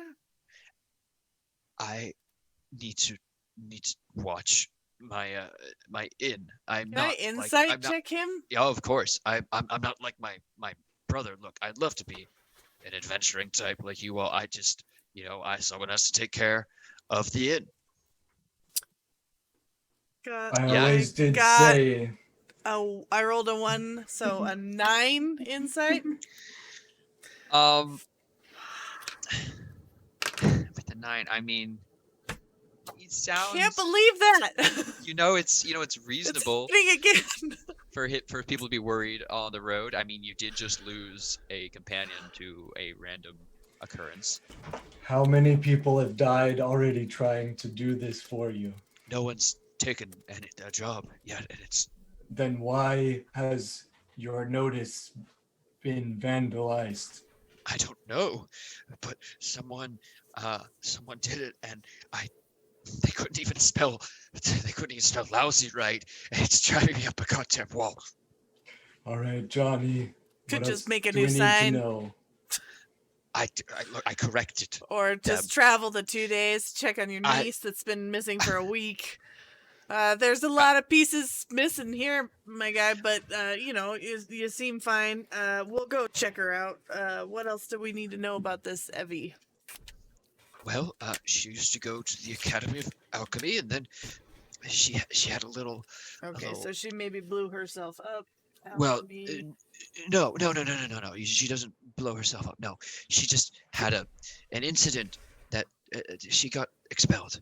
I don't know. Someone locked away in a tower far away. She's not locked. She's not locked away. She's not. I didn't lock my niece away. Metaphorically, come on. She's just there because she wants to keep learning. I've heard and I just of people blowing up towers before. Messing with magics. The tower's not going to blow up. Nothing's gonna happen. Well, it's not gonna blow up in the future because it maybe already did. Right. It- That. Well, if it did, then I need to know. Look. Listen, you She- seem very concerned, unwilling to travel, maybe concerned, but like still concerned enough to make a sign, but maybe not change it when it's defaced. But we'll go out, we'll check on your knees, and it'll be fine. We got you. We will check on your niece, not your knees. Right. I mean, we could check on your knees, but we'll probably just check on your knees. His knees are fine. Yes. His knees are fine. His knees are fine. Okay. Oh, good. See, Thank Pascal's you, got it. Pascal. Yeah. Thank you, Pascal. Doing good work. Your knees Okay. are fine. We'll check on your knees. Charlie, do you have any questions? I'm Okay. fine. Well, let's get to it. If I you mean, she's have already any- been missing. If you have any more questions, he'll point towards the elderly male gnome. Albin there, he used to teach her at the academy and rents the tower to me. If you have any questions about the place, or Evie, I suppose, whatever would help. And where do we find this person? Albin, he's sitting at the bar Oh, he's or the at gnome. another table. He's the gnome. Albany. Albany. Are you Albin or Albin Al- is what he okay. was what he said, but you can call him whatever you want. Albin. Just don't call him late for dinner. Oh. No. Eating dinner. Click clack, is there dinner? You Click you clack. need dinner? We can get you dinner. What do you want? I guys got just you ate. noodles. There's noodles right there on the bar. You want to go eat the Two of them. noodles? We want Yeah, more we can- noodles. We can make more noodles. Where's that menu? What? Wait, I have Ninki. the best idea. Ninki. Toast Yes. dip in your noodles. Ninki, I think we're gonna need like maybe some noodles, and maybe, could you just throw in some toast like on Yeah. top of the noodles? Like maybe it's like a dip situation where you get it like soggy and then eat it. What do you think? Well, I'm gonna need to see a Pascal? coin, of course, but Yeah, let me pull out my character sheet. Uh, Figure out how much to do, pay. do you take berries? not anymore. We actually have our own, and we kind of debased that currency a while ago. Hey, this is how much imaginary money doesn't matter. I have 0 currency, and I know that's not right. You were paid like Yeah. very well individually. I will hand her however much money she needs for this noodles and toast. Very good. Let's not get caught up on that. So, Yeah. Yeah. Here's your imaginary money. Okay. Do you have peanuts? That is a very good question. Peanuts Oh. and berries go great with ale. let me see. We might be out of the bar nuts. I don't know if the peanuts are in that mix. Feldor, do we have peanuts? And you turn around, and Feldor seems to be passed out on the table. What about spicy peanuts? Valdor? See, he'll go. What? Oh, just making sure you aren't dead. I'm just very tired. Sorry. Can I, after ordering that, can I wander over to Albin? and his chipmunks. Yes. Yeah, or Albany, New York, whichever we want. Yeah. So as I noted, is an elderly male gnome. He's with white hair, an arched nose, and a pair of thin spectacles. He wears plain gray academic robes with a woolen dark blue cloth, and he as he's sitting, you kind of can see under the table a pair of practical walking boots, still lightly flecked with snow, kind of dangling beside his chair. He just seems deeply engrossed in his book at the moment. Were they made for walking? But they were actually. They are walking boots. That is in the name. And that is what they Tyrant. will do. Excuse me, friend. Albin, I've heard. Is that right? I got the right guy? Albin? He'll raise his head and adjust his back. Well, yes. Hi, Albin. How you doing, Albin? I'm doing very well, thank you. How are you doing on this day? Apologies, I was reading Right. What you reading, Alvin? Oh, a complex treatise on alchemical properties of the southern root systems. You see, the elves used to grow a particularly strange style of plant that, when the roots mixed, created an entirely third plant altogether. And the magical properties of both were somehow transferred. Now, researchers have long debated about this. But I'm getting into minutiae, of course. No, I was willing to let you keep talking and see how much you had there. Well, I haven't finished reading it, of course, but to keep it Right. simplified for you, it's alchemical treatise. It is my profession, of course. All right. That's all very interesting. Alchemy. So this Evie that's missing. You work Evie, with her yes. on. You work with her on Evie on all this alchemy stuff. Well, as Feldo no doubt told you, I used to be. I was professor. I'm still a professor, but also used to be a professor at the Academy of Alchemy. Evie was one of my students. I don't particularly remember her, but I do recall her being in one of my classes and asking for some assistance. And, of course, when the name was brought up again and mentioned that she was one of my students, I was more than happy to rent out the tower. What can you tell us about the tower that would help us? Help you do what?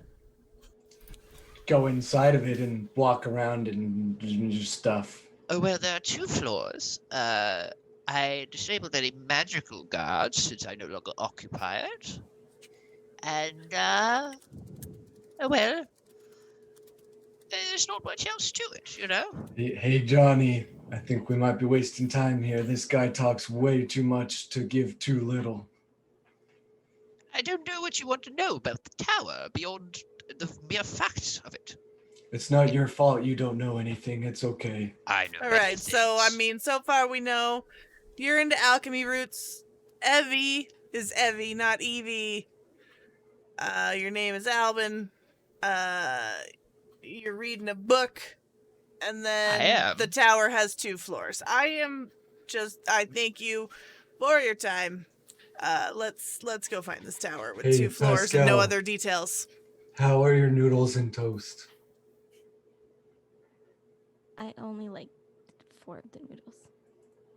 Like four There were probably only 4 strands, good or- ones in there. You know, you get a whole batch so that you can find just the good ones. You never know how many good noodles are actually going to be in a full bowl. Hey, Farquaad or whatever your name was that owns this place. Your noodles suck. Please get better noodles.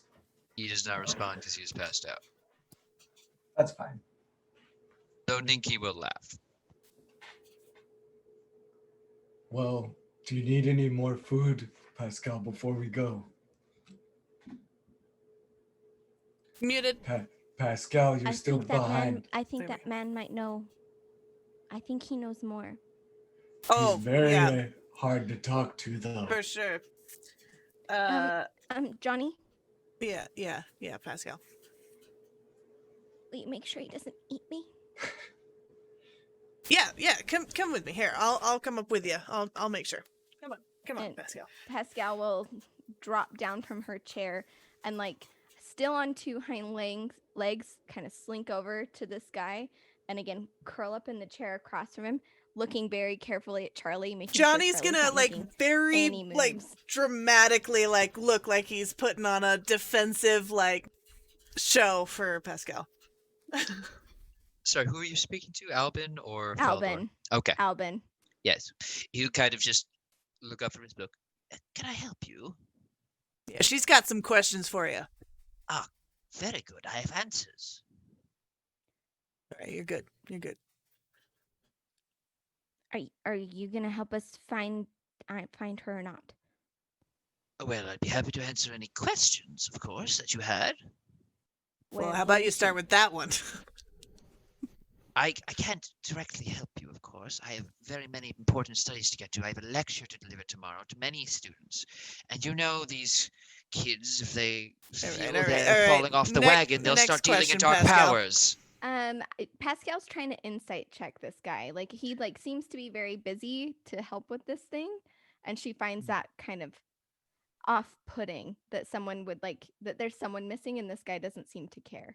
So she's trying to, through listening to Johnny's line of questioning and then her own kind of inquiry, she's trying to determine if this guy is maybe involved in the disappearance. So insight Sure. check, whatever. Yeah, and make an insight check. And I assist because the next words out of Click Clack's mouth were literally going to be, oh yeah, it's so important to have lectures when people are missing. Definitely understand. Well, Evy's a former student, certainly, but Oh, yes, former students don't mean anything. I get it. I have So, many current students who attend to. I Yes. rolled a 17. He does not. He seems concerned for Evy, of course, but as he said, he's kind of. He's not doing this out of maliciousness, kind of this isn't my job kind of thing. Difference. Difference and maybe a bit of fear in leaving the city. Like, he's not an adventurer, he is a lecturer. An alchemical lecturer. Like, Hey Johnny. Hey Johnny. Yeah, Pascal.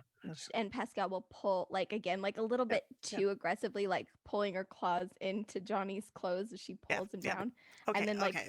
hot Okay, hot Ow. into his ear. Ow. This guy's a wuss. Oh yeah, no, he's total nerd. I don't think he knows. No, I What don't is think he the knows anything. point I think of he's learning a little bit of a all nerd. these magics I think he's if you in don't Hawaii. use We it should for go. good? Yeah. All right, Pascal. If you could, well, see, that's the thing. Okay, thank you. I'm Thanks, trying to Pascal. instill the virtues of magic in all my students, which of course are paying for this. Look, if you want more help, if you truly have questions that need direct answers, look, you're asking me a lot of vague things. I just Things asked that- if you wanted to help. Help how? I am helping. I am answering your questions, yes? What are you so scared of? Dying. From what? Have you been beyond the walls? Yes, Well, Yes, he's a actually. Megarian. Where we just came from. Well, how was it? Everyone It make was- it through okay? Oh yeah, everyone totally made it through okay. Yes. Everyone, every single member of our One party. of our friends went to a big farm, but that's about it. Yeah, they're at a farm now, having a lot great of time.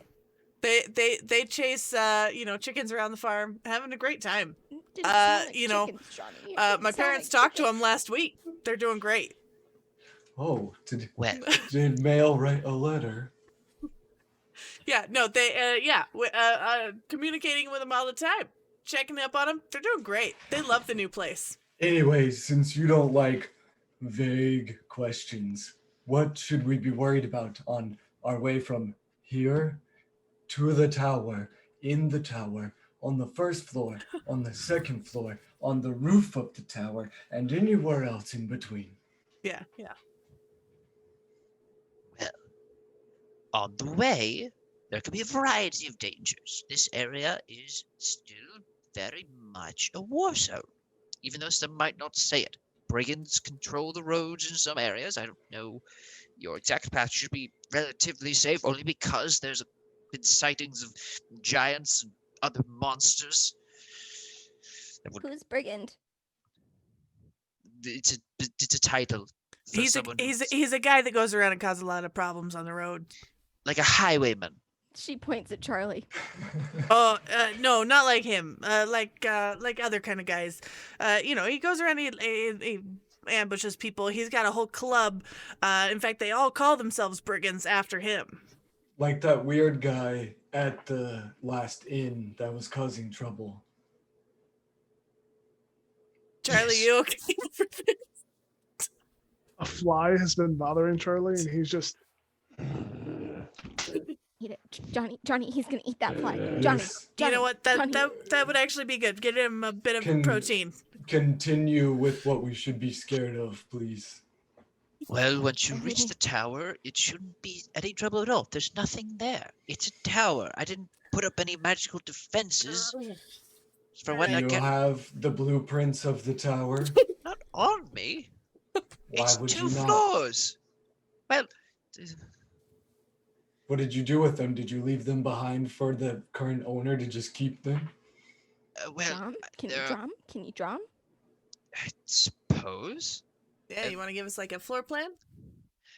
Well, he goes. He has like his own little notebook, and he tears out a piece of paper. He goes, "Here's the first floor," and he draws a circle with a little stairway in the corner. And here's the second floor, and he draws a second circle. All right, Johnny, I hate this guy. Let's just go. Yeah, no, same. Click clack. Let's go. Wait, Mr. Lecture, dude. That's assumedly me, yes. Where do we go to get to your tower? Well, you take the road west of town. It just literally west. It was very convenient for me at the time. It's okay. I got it, Charlie. I'll get us there. Don't you worry. Just follow the road most immediately west of town, heading towards No, the it's central we, kingdoms. Pascal. It's like Yeah. when it's you As a and then question, it's we, and that's how you know which one is west. It's not being the left that right thing. Click Clack is a big turtle who is experienced in fighting, maybe possibly some ninja moves. Can he catch the fly for Charlie? Maybe an unarmed attack. But only if he Okay. says radical. Radical. Cowabunga! Fuck yeah. That is a 14 to hit. Yeah, you get the fly. Yeah, I just like reach out and just karate chop the fly. First combat successful, gang. we're off to the races. Yes. There you go, Charlie. Charlie reaches out and just pats Click Clack's head. Thank you, Click Clack. All right, Gonna let's smooch him, Johnny. get going. People are missing. Yes, well, if you have any other questions that you feel I was unable to answer, there's always the Okay, Council of we're Cats. leaving. Bye. Yes, enjoy. Have fun. Again, Cats. Johnny, he said cats. Johnny. Enjoy Uh, being yeah, a pompous yeah. jerk. Yeah, but let's just no. We're not going to Council deal of with Cats. him anymore. Yes. Ugh. I'm a cat. Cat? All right, Pascal. Yes. The cats. Yeah, could you tell us about the cats, the council cats? I'll keep it brief since you're clearly agitated. Thank God. In the southwestern corner of the city, there's a tower, akin to my own, but it is home to the Council of Cats. If you bring them gifts sufficient to their desires, then you'll be able to ask 3 questions. They are very knowledgeable. What kind of gifts do they like? Bet you well, you'd be able to figure that out, Pascal. Probably wet rocks. Wet rock, I found it. Fish, magical items, enough gold. Maybe a ball of string or something. We could just- shiny things. Yes, well, actually, yes. Do you have Yeah, one well, of those, Johnny? maybe like we tie a feather on the end of a string. We give They it to get him. some That'll be fish good. to go. All right, Ninky. Yes. Ninky, do you got any fish? Ninky. Oh, yeah, of course. Awesome, Ninky. We've got Do them you think salted. we can It's get all some dried, just but fish, like some just wrapped up in some like butcher paper or some sort of like, well, they're already pretty dried, so I'll put them in. I'll get a little a sack bag, put together for you. Yeah. like a little goose Oh, of course. Don't worry swan about it. thing. Yeah, great. Yeah. Awesome. Can we get those? To go? Yes. Tyrant, Charlie.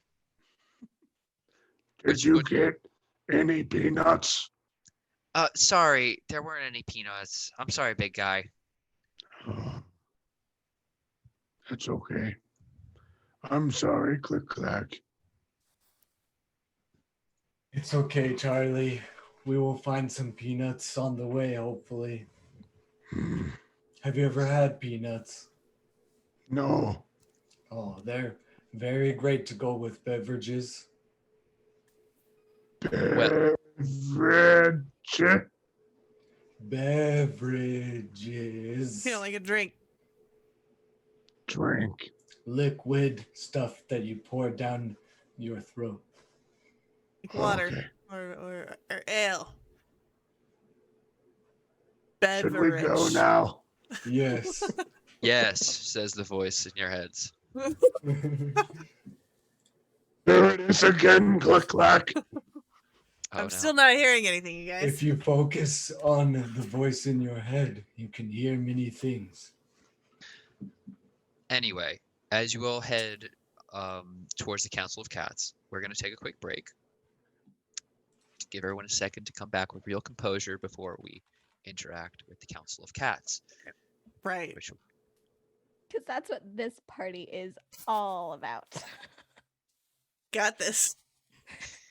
anyway, It's gonna be fine. yeah, we'll be back in just a moment, so don't go anywhere. We'll see you soon. Hi. Hello, everybody, and welcome back to our adventure tonight. I'm just going to dump right into it. Our group here is traveling in the city of Winterhold. They have been hired by a mysterious group to assist a notable bloodline deal with a missing member of their family. They haven't gotten the answers they want and have thus turned to the mysterious Council of Cats.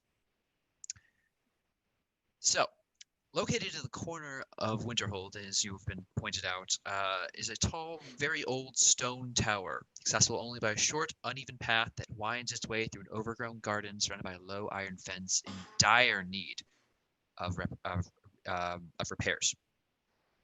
The tower itself is slightly crooked, about 3-story affair that features only a few narrow windows under its pointed, heavily painted copper dome. The tower looks very old.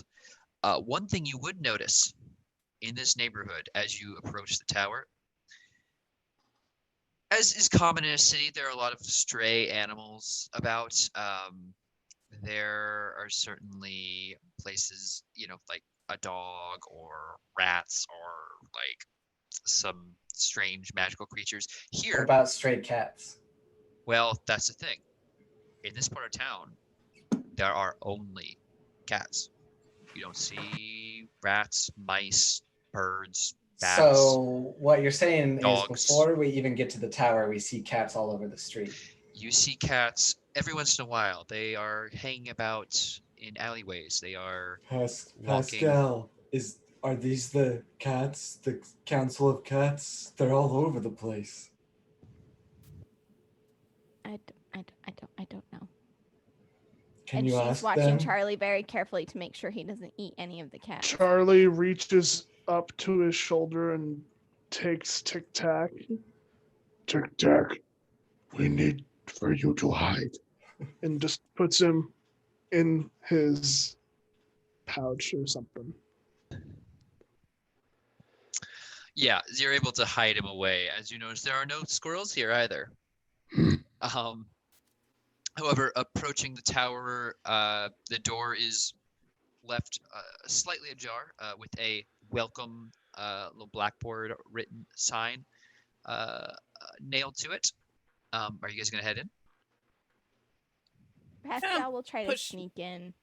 Push open the door. Oh, yeah, no, you push open the doors very easily, where there is another sign inside, kind of hanging up, next to a roll of papers. It says, "Please take a ticket and await your counsel." Is the door cat-sized? No, the door it's a double door that you are able to fit in, though not super easily. Oh. Yeah. Right, Johnny! yeah, just duck down. There you go. Just duck down a little. Just yep. All right, yeah, you're good. You're good. You're good. Do we each take one ticket and we all wait in line, or do we take one ticket as a group? What's in the rest of this tower? Like other than just So- this little.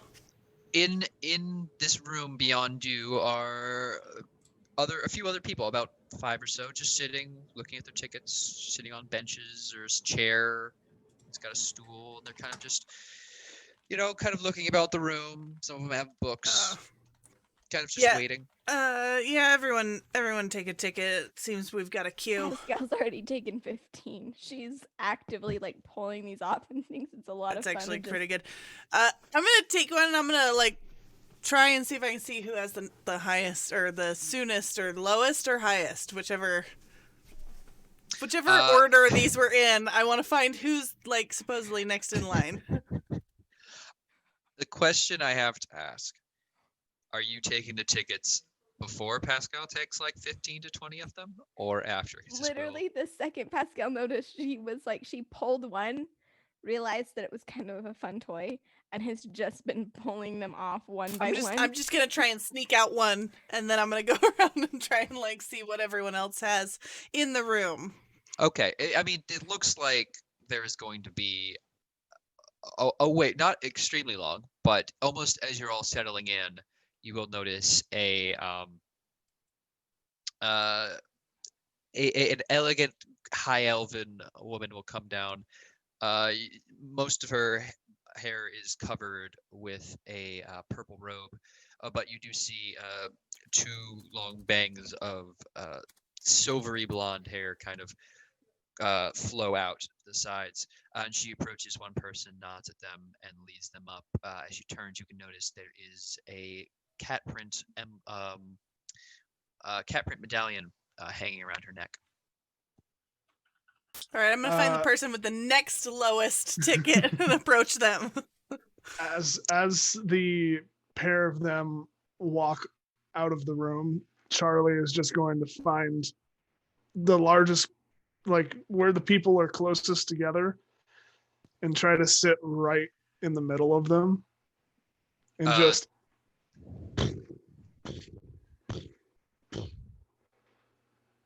Is this seat taken? They both look up at you like, no. And they both look at each other like Johnny babies. they're gonna babies. they're gonna They're go, not babies. They're not you know what? babies. No, it's fine. We're good. We just, We're good. we're just gonna. I'm Maybe we gonna can go. trade You're gonna tickets go from- too. We're both gonna leave. We're both gonna. You know what? This whole thing, take it, all yours, and they will both leave Can the we? tower. And they just like you see them run and drop their tickets on the ground. And Awesome. Just like, I'm gonna scoop those up. Hey, All right, good so way to go. if we're doing this thing where we're trying to get as many people to leave as possible, We're just I'm gonna clear this gonna- place out. I'm gonna point outside. Oh my gosh, someone just dropped a whole crate of gold coins out there all over the street. make me a deception check. With advantage? Okay. Just regular. I'll be like, oh man, yeah, what a terrible thing they're gonna have to clean up. Good thing all those people are helping them. Hopefully they don't pocket anything. With a +2. All right. Can I also assist?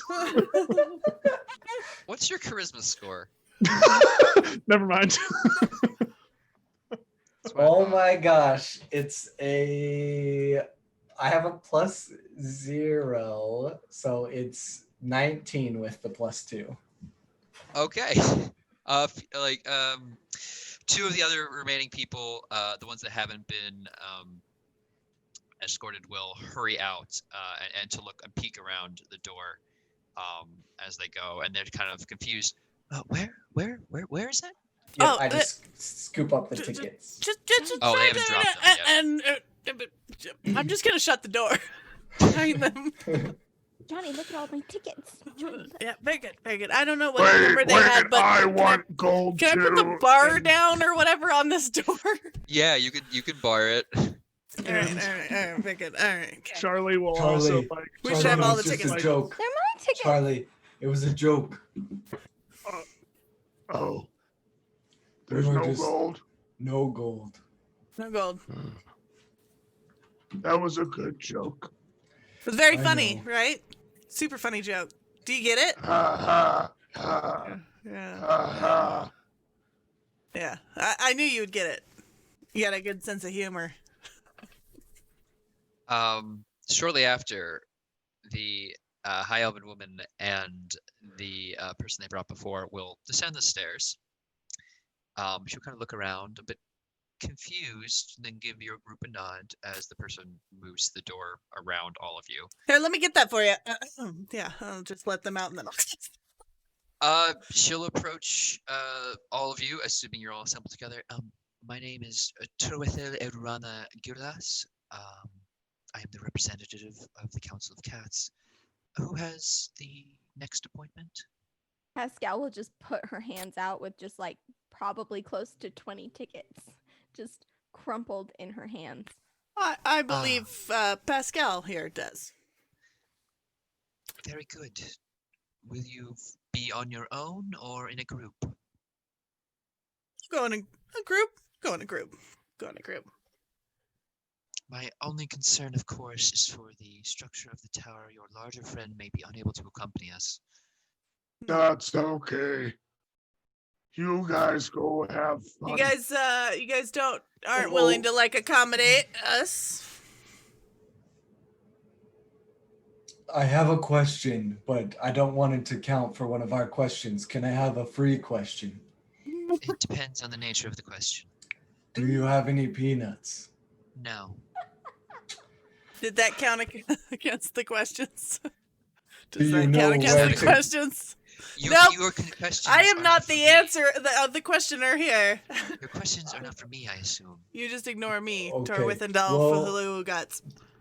I just want to ask for our friend. Is there anywhere we could get peanuts while he waits? I suppose some southern trader may have come this far north. I am not aware. Okay.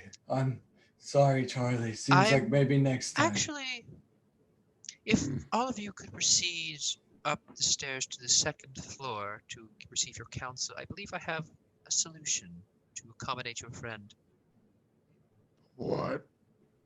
Oh, simple bit of magic to bring you instantaneously to No. the destination. What do you mean by accommodate?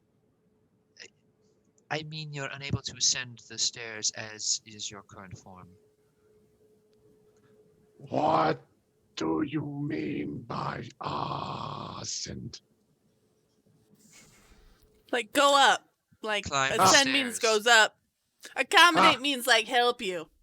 Ah, Yeah. understood. Oh, that was a big one. Good for you. Mm. Are you guys gonna go upstairs? Yeah, we'll head upstairs. Okay. The three of you will enter, and shortly after, Torwethiel will jump in magically with Charlie next to her. Assuming you're going, Charlie, you're not going to resist. I'm sorry, what is happening? She's going to reach out a de-dooring hand you there. and touch you, and just be like, "Please do not resist the magical effects." Okay. She with a smile, you and spawn back into existence. Yes, well, you are all now in a room, a chamber rather, in which a tiny tabby cat rests on a plush red velvet pillow. Terwethia will nod at the cat and move to leave.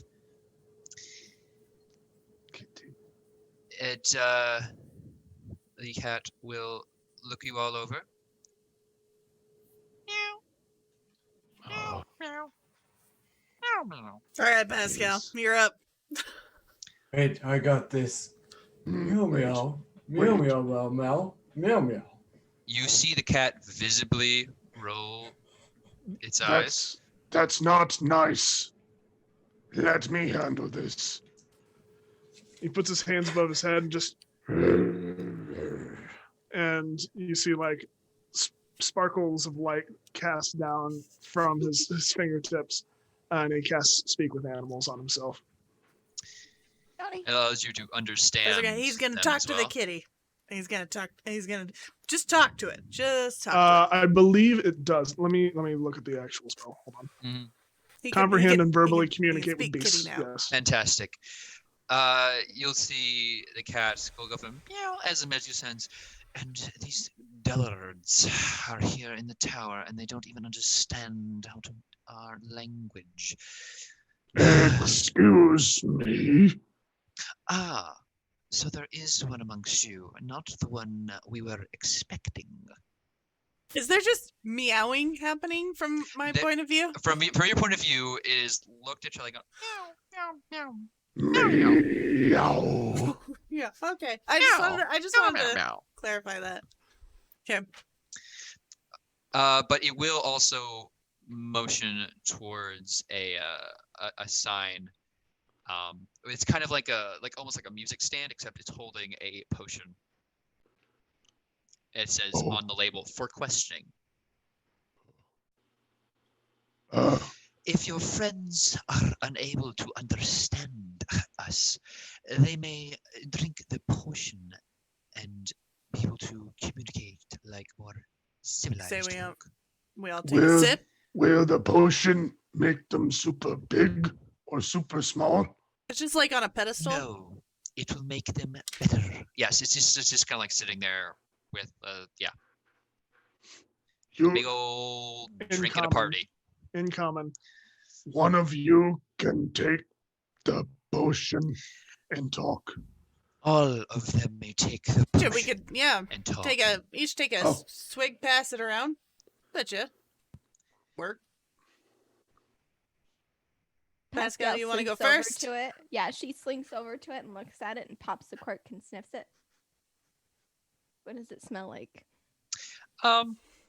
It's initially quite acrid, but it devolves into an almost blueberry aroma. It's light and faint, but You guys are better talkers than I am. You can ask the questions. Click clack. I don't want to waste them. Pascal takes a draft and determining that it does. Here's my question, GM: does it taste good or does it not? It tastes decent. Like it's a magical potion, so taste clearly wasn't the thing made for it. But the initial hit of just raw magic is kind of subsided with actual flavor of blueberries.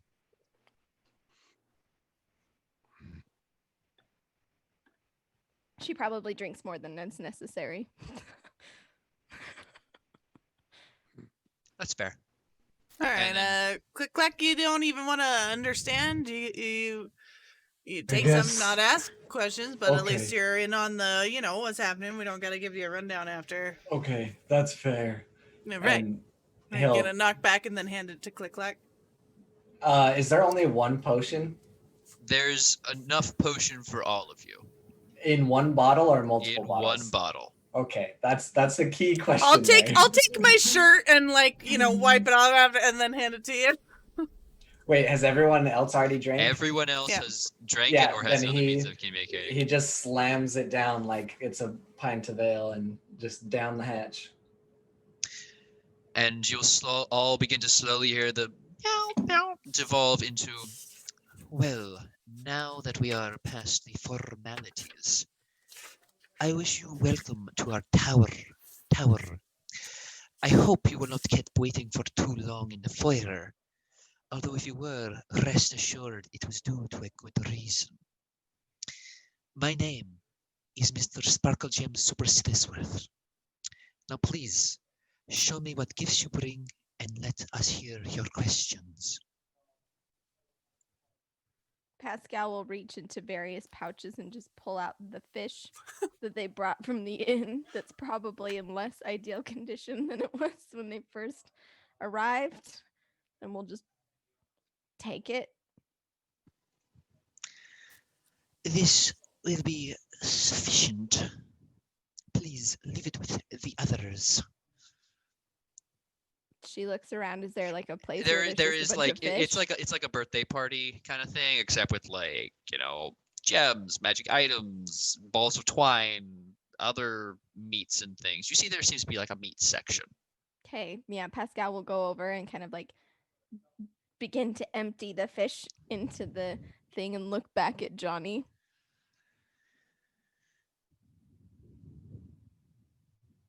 Good. I'll take out some string from my bag and just like wind it up. Yes, very well. This is all very good. We appreciate your donations. Do you need something from everyone? No, that should be fine for your group. Okay. Now ask your questions to us. If you could give us a moment, we would like to formulate a question. It would I also see. be great if you could remind us exactly how many questions we get to ask You are allowed 3 questions, and we will ask 3 in return. Oh. What if we give you more Ah, items? Do click, we click, get- click, click. Oh wait, no, I'm not asking a question. I'm pondering in my own thoughts. We will not count. We will not count questions concerning the rules against your current count. We are not Oh. malevolent creatures. Yeah, You right. guys- Just making sure this you wasn't like a guys- genie situation. You guys No, are we so are not great. members of the Jinn. Well, I was just saying, hypothetically, maybe if we gave you more stuff, like maybe something else would happen. And this is not a question, but it's just me thinking out loud. You have to be very careful. If you had all come individually, perhaps that might have been a situation that we could discuss. But at the moment, we Oh. are very busy people. There is Be- undoubtedly. Great if you could just treat us like one after the other, like individual question In that seekers. case, each of you would then have to answer our 3 questions and provide a gift for those who had not already done so.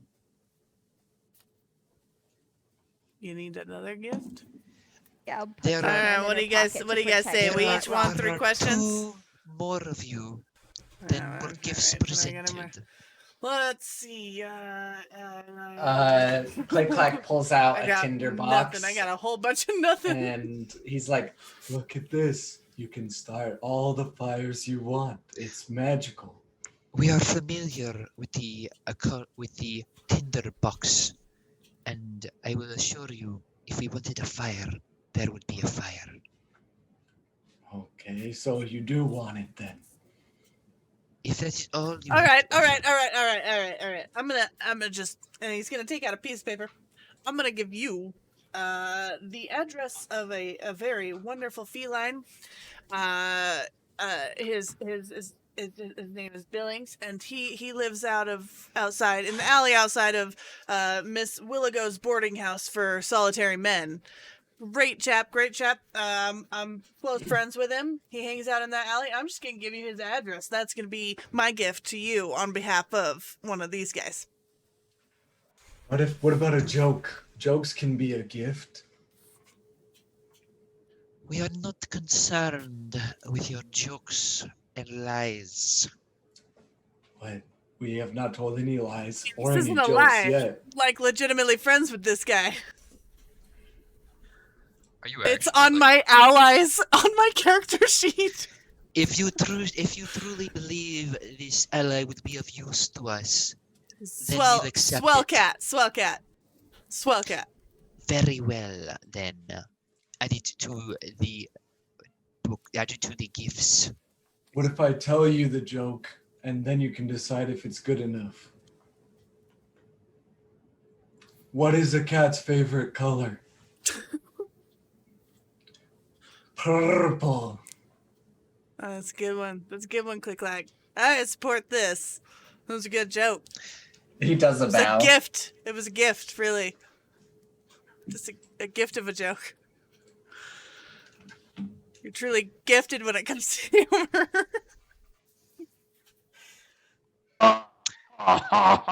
There you go, Charlie. Took you a minute, but you're there. You're there. Can I Click clack. eat this, Johnny? Click clack. Yes. He's not gonna eat us. He's fine. He's just laughing at the joke. The very, very Like- funny joke. Very That funny. doesn't Like- sound like any laugh I've ever heard. Instantly, all of you just watch Click Clack pop out of existence. Click Clack, you are now shit. standing outside the tower. Fair. He just looks around. I guess that's fair. Are there any windows in this tower? Not there are a few, but you'd have to. It's not really. This room isn't really pointing out towards the entrance. It's more pointing out towards the wall. Hey, is our friend okay? Yes, they have been removed since they had nothing to offer. Removed to Information. where? Outside the tower. They will be fine. They got all their fingers and toes? For now, yes, we are not in the business of removing those. Alright, very good. Very good. Purple. Yeah, it was a good joke. I don't know why I didn't like it. Ask your questions. We might consider your absence a gift.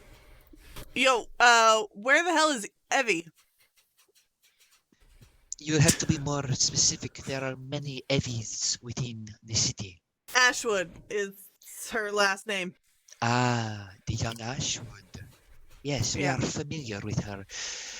We believe she is staying in the tower of one Albin Nefi. Wait. Hold up. Everybody hold up. You believe? It is This isn't... outside of the city, but our contacts are quite good. I was under the impression that we go through this whole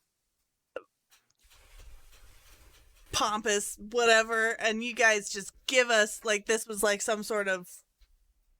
Like, you know If I the answer answers. more certainly, will you be satisfied? Well, only if it's legitimate. We are within a high degree of certainty, venturing very much on knowing the exact truth. Positive she has not left her tower, based off of a knowledge of who she is as a person and her goals. What, you got like an algorithm on her? We know many things about Evy Ashwood. Alright. Alright, someone else take a question. I gotta think on my next ones.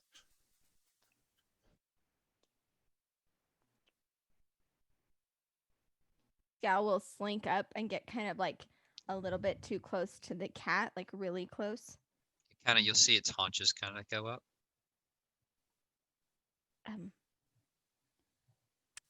Is she okay?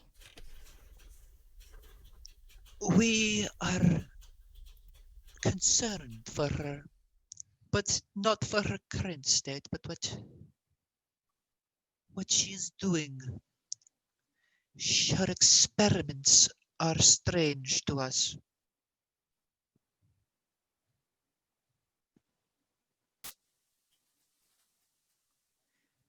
What kind of experiments? Primarily mutation. She seeks to combine things that should not be combined.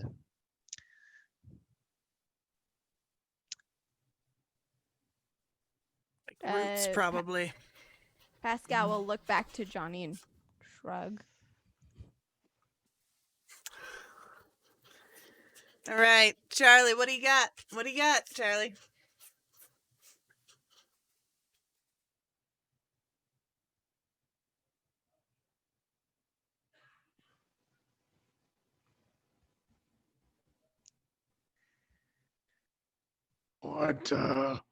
What is your favorite color?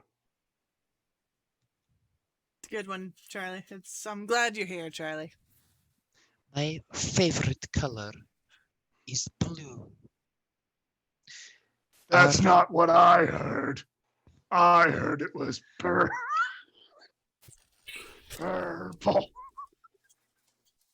And just like that, pops out of existence outside the tower. Does he land right next? Does he land right like next to me? is literally like I click like if you've done anything in the last few seconds to move from your spot, your location is immediately occupied by Charlie. Johnny, Oh, Johnny, hi, we're free. Charlie. That's fine. They're punishing him for the purple joke. Don't mention. Purple. All right, we're good. We're gonna ask the serious questions. You got another one, or I wasn't quite ready yet, but you know. Oh, I got one. What's Feldor's deal? Feldor is a member of an old blood family here. I assume, of course, we are speaking of Feldor Ashwood. Yeah, him. Good, we know much of him and his bloodline. He is a coward who fears going outside the city with his life. His brother was much more courageous and kind, and he holds much resentment to him. He is very concerned for his niece, though. Yeah, not super And concerned.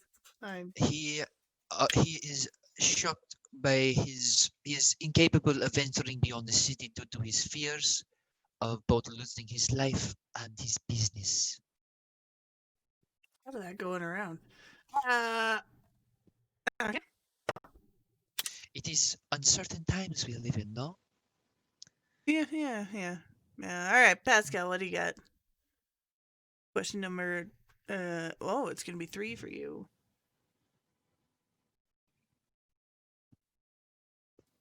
Go, Johnny. I'm not ready yet.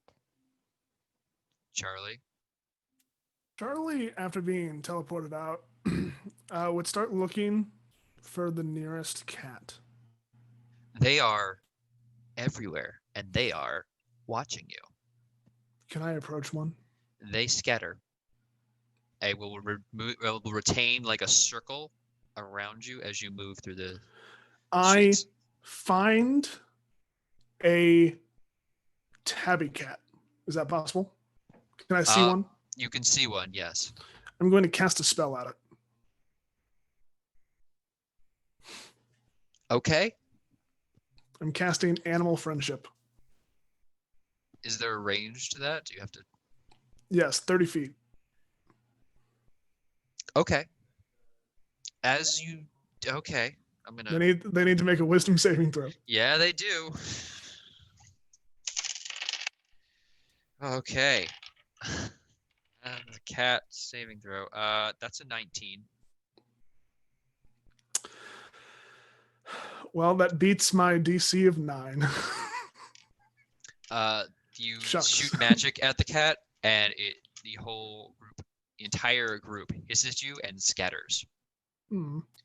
You feel an overwhelming sense of dread fall upon you as the streets almost appear to have eyes, unseen, unheard, and you have angered them. Oh, The Council of Cats will remember this.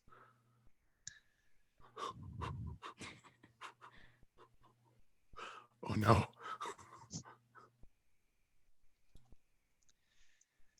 Johnny. Listen, I'll be honest. I don't got another question about this Evy situation. I was just gonna ask one, just one that I was hoping to get the answer to. Unless you got something, and then I'll do that. Ask whatever you want, Johnny. That's okay. All right. Last question. What's the piece of evidence I need to clear my name and get the vizier put out from his position from the Majesty's Royal Service? May he bray forever. Our range is currently not outside of the city of Winterhold. That would have been useful information at the start of this, my guy. We will not count this question against you, All my right. guy. Okay, Pascal. Do you actually meow at the cat? Oh, fuck yeah, I would. Yeah, kitty. Pop! Outside the tower. Pascal. Well, that was a fucking waste of time. Hi, Johnny. We How have did not it go? had the Hi. answers to our questions yet, Pascal, and we would very much like to have them. Oh, shit. Ah, fuck. Click, clack. We might have to bust our way in there. Pascal's up there alone. Oh no, that's not but I good. have one more question. Yes, and we hope and we are eager to hear it.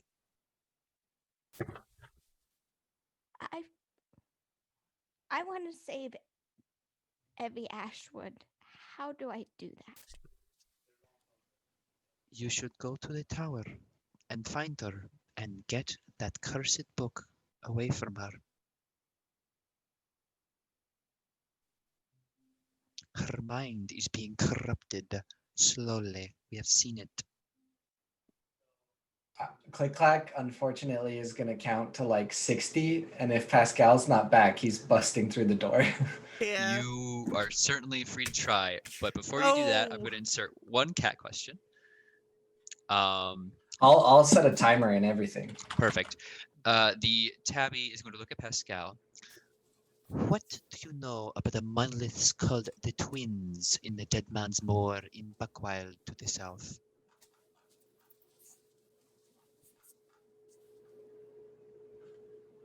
Sufficient.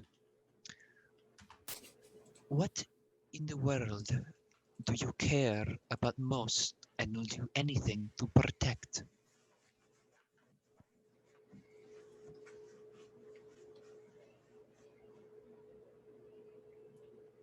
Muted. We're noise gated. My parents. Ah, of course. Finally, the cat's going to kind of like get up a little bit, and it's kind of was sitting on a piece of parchment, and it's going to flick it out on the ground towards you, and it's going to unfurl at the very end. Do you know what these symbols mean? Do you speak Infernal? I do not. No idea.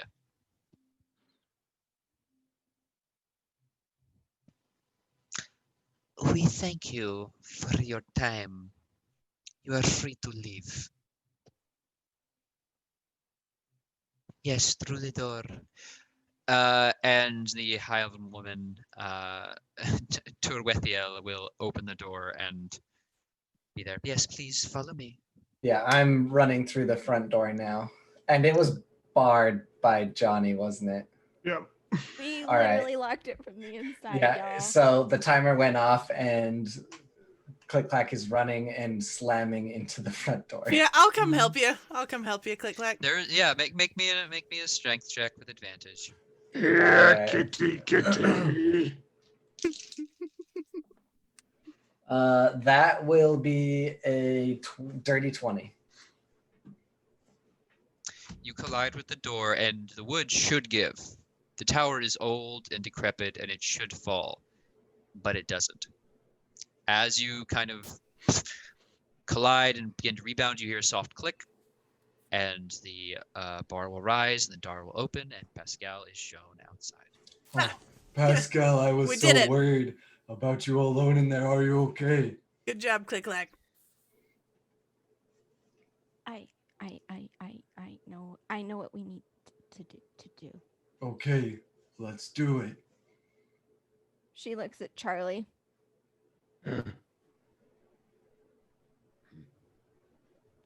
We should go.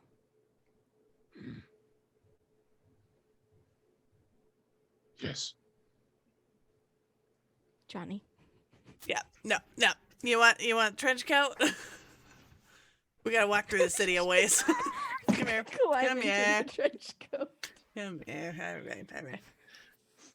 All right. I figure we'll walk out west, straight west, like he was Yes. telling us. Yes, you do find that there is a road leaving the city perfectly westward, just as he promised. Just gonna put on a different track here. As you head out, the immediate area outside the city is, of course, free of woods, but along this trail, you quickly go into a similar thicket of trees as you've been accustomed to on your travels beforehand. Snow has quickly been piling up here, it seems, throughout the day, and your travels are slowed but not stopped by anything. Yes, Charlie. As my ranger ability, we are not slowed, DM. Perfect. Charlie, being a master of navigating the cold and steep climate, is able to stomp out a path, both literally, I imagine, creating a path behind him and pointing out the correct way to go if you're allowing him to take the lead. I think it's a lot of Yeah, just he can just fumbling in the steamroll right the direction. snow for us. Yeah. Yeah. But by what seems to be the end of the day, or at least the coming of the dark, you are on your way to your destination. You guys gonna set a camp and watch, or?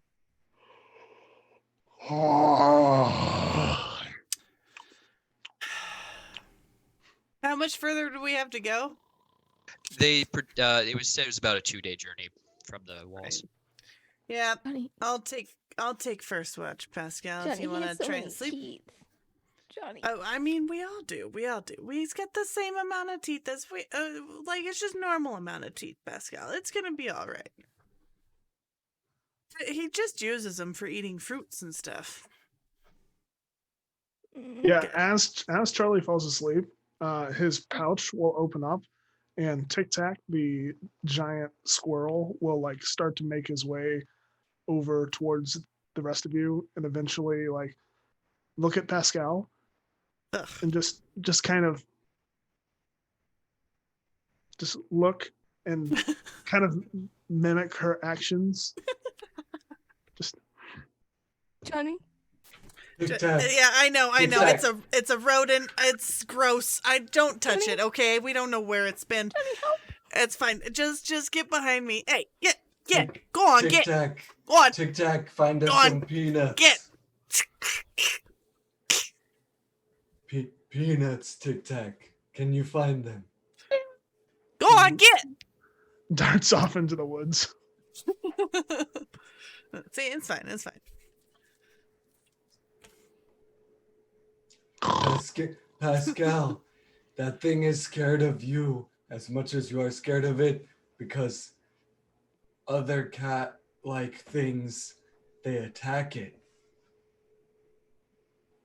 What? Especially in Winterhold. Yeah, like those mean cats back there at the tower. They like to attack those other furry things, so it's scared of you.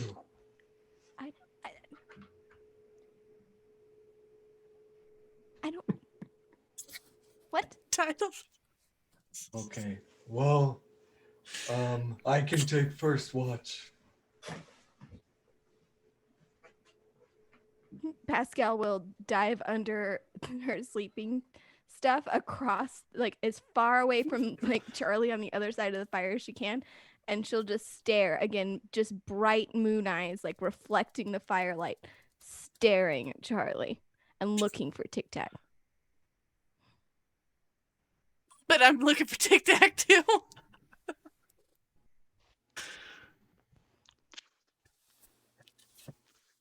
All right, I'm gonna take first watch. So if everyone else wants to sleep, No, Yeah, I Pascal would be willing said to take a first watch. watch. Okay. Already. Okay, I thought I did. All right, Come fine. on, Luca. All right, wake me up then. And I'm just gonna like pull up my trench coat, and my chair just tried to break, and I'm gonna just.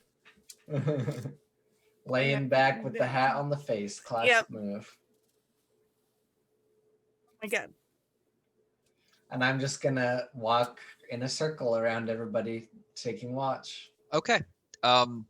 As the day becomes evening, the overcast clouds leave together with the sun, and the air turns colder, dipping well below freezing point. Slowly, one by Oh, one, that the sucks. stars begin to shine. Wait. Are we Yeah. okay? I'm going to assume with a ranger who is familiar with the terrain, you're able to put together a fire and not have you all roll survival checks. Okay. Okay. Save us some shenanigans. I am also proficient in survival. Yeah, I figured we had it covered. You are I didn't all even think about it. capable. It's just the winter. It's fine. You can be outside in the Fine. winter. I'm made of metal. And metal doesn't do anything when it gets cold. Right. Anyway, as the stars slowly begin to shine, click clack, you can see a slow-moving, vivid green aurora borealis begin to form across the sky, kind of like worming its way and slowly working, and kind of left in amazement until it starts kind of shifting before you into what appears to be, if this is a trick of the mind or just natural occurrence or some terrible omen, you're unsure, but for a brief moment it forms the head of a strange creature with hair and beards made of tentacles that stares down at you all. And just where its eyes should be, you swear you see the stars coalesce for a moment and shine brighter before it dissipates entirely. All right, I'm gonna roll a Constitution to see how I react to this. Sure thing. If anyone has any magic items that have charges, they are maximized. I am feeling pretty bold and pretty strong, so I just look up at the sky and go walk in a circle. Okay. And your watch passes without incident.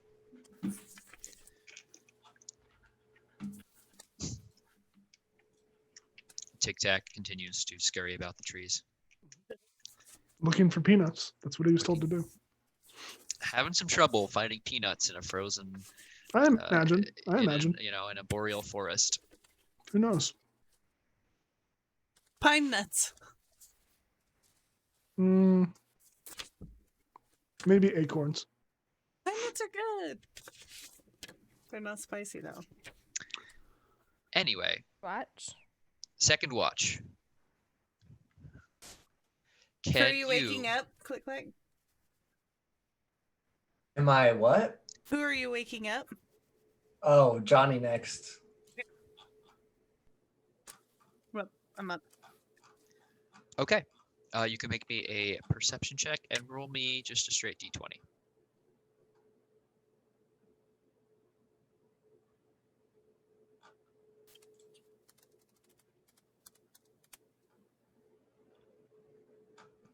Okay. All right. I rolled an 18 perception and an 8 on the d20. Okay.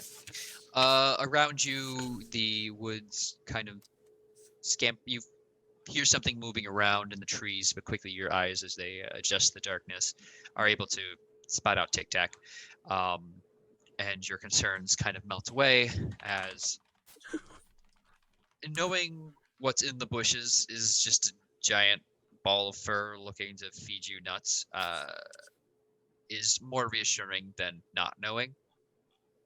Right. And I imagine at some point Tic Tac will have found some,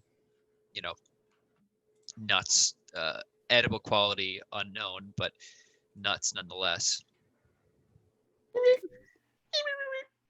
Thank No, you, Tic Tac. Oh God. And I'll scoop them up from Tic Tac and sort through and see which ones I would enjoy eating, and then I'll place the rest on Charlie's belly. Then I'm gonna say, "Get to bed." Click clack. Yes, I'm going to sleep now. And he actually just sits with his legs crossed, and he kind of puts his great axe across his lap, and he just falls asleep sitting up. Yeah, that's how I figured you'd have to sleep. Okay, but yeah, your watch passes uneventfully. Right. I'm gonna go. Okay. Pascal, throughout the evening, while she started under the blankets, she has since, like, she's fully on her back, curled up in a circle with her belly just like up, her paws like stretched out in front of her, just like full asleep. One of her feet is kind of like twitching. Let's go.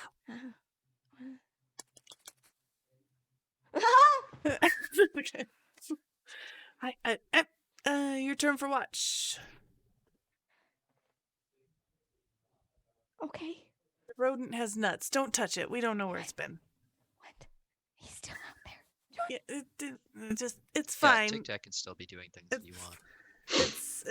After he found the nuts, he would have come and started to kind of sleep, I guess. Cuddle up with Charlie. Just don't touch the nuts.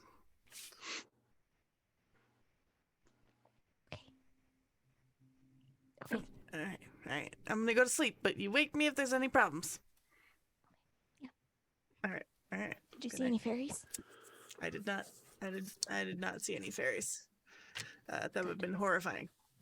Right. Good night. Okay. He's just gonna put the hat over his face and next to the fire. Oh shit. Perception, that's an 18 plus 7. Nice. And Seeing then a into time and 9. Space. 9. Okay. Pascal, being of course very aware of everything that's going on, I imagine mostly due to fear. You don't have the same reassurance of knowing what's around because you can hear something skittering in the tree line and God. Tic Tac's over there, so something's jumping around there. Unclear as to what. But as your watch begins to end, you will hear a kind of low rumbling in the ground. It's distant, but could be anything.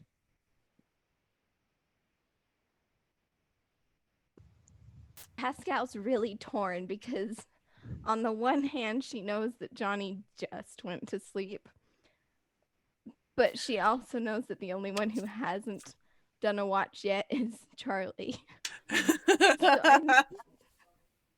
So I think she would do that thing. You know when you're a little kid and you get sick in the middle of the night and you go stand by your parents' bed and you just kind of hope that your mom wakes up? Just gonna go over Johnny and just kind of watch Johnny breathe and listen to the low rumble. Get really I scared rolled a 25 perception. and really nervous. Oh yeah, Just you hear. Really, What's going on? there's a sound, Johnny. What sound? What sound? A scary sound. It's like rumbly sound. There's something in the trees. It's not the mist. It's not this. It's not Charlie's squirrel. It's something else. There's something out there, Johnny. Johnny, it's gonna eat me, Johnny. It's not No, fairies. it's I fine. checked, but it's gonna eat me. No, that's fine. Go. Get ready to wake up. Click clack. I'm gonna go. Okay, all right. And I'm gonna stand up and go look out and just kind of the fuck's going on? Yeah. Oh, sorry. Go for it. Yeah, dart over to Click Clack, and again that same way that cats lean over you while you're sleeping and just kind of stare at you. Her whiskers probably tickle the side of Click Clack's face. Click Clack. Yes, Pascal. Sound. Where? Everywhere. And he'll just jolt up and grab his great axe. Show me the sound. And she'll just point into the trees. He'll go rushing towards the trees. Click. All right. Click. Click. What am I seeing, Tim? What are you seeing? Yeah. Hearing, seeing, whatever. You hearing a with low my rumble, perception, and it with and your that's just it? perception. With your perception, you can tell it's getting closer. All right. Coming, Johnny. Pascal, we're gonna need the big guns. She'll just look at Charlie and look at Johnny. Whatever's making that rumbling sound is a lot worse than he is. I'm telling you. You Okay. can actually kind of Okay. hear in the distance Okay. a low roar. Yeah. All right, we gotta wake him up, Pascal. Pascal will dart back into her bedding and kind of gather up some pine cones and start throwing them at Charlie from a safe distance. Charlie. Charlie!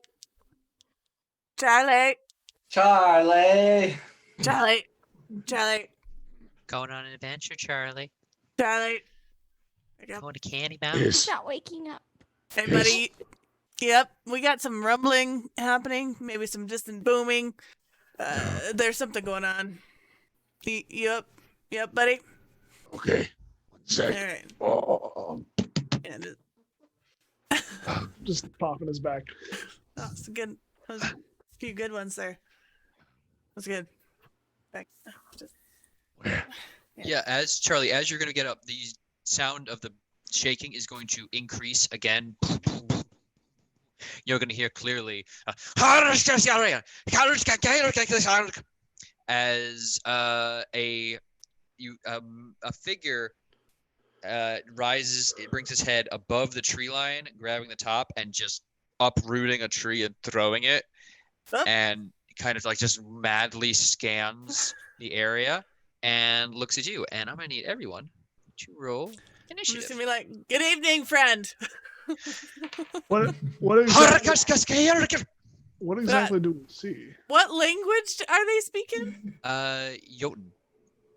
Because you see a frost giant. Oh, hey, I so speak there's giant. I also speak giant. Oh yeah, no. Jotun giant, yeah. All right. He's just shouting kind of incoherently. Can Okay. you please say out loud your description for this Just frost how- giant? It's just how I like my slushies. Tall, blue, and likely to hurt your head. It's very good. Okay. So we're gonna do this theater of the mind. Yep. So y'all know. And boop, there you go. Okay. All right, I got a 19 initiative. Excellent. I'm proud of you. Me too. So proud. 26 initiative. Pascal is ready to party. She is a rogue. That's how they do. Okay, 17 for Charlie. Yes. 16 for Click. And this guy goes there. Pascal, you got first move. So Pascal, seeing this thing come out of the trees, is gonna let out a small scream, like a yelp, and she will. The cloak that she's wearing, it's pretty nondescript. Kind of looks almost like the best comparison I can think of in real life is like mechanic overall fabric.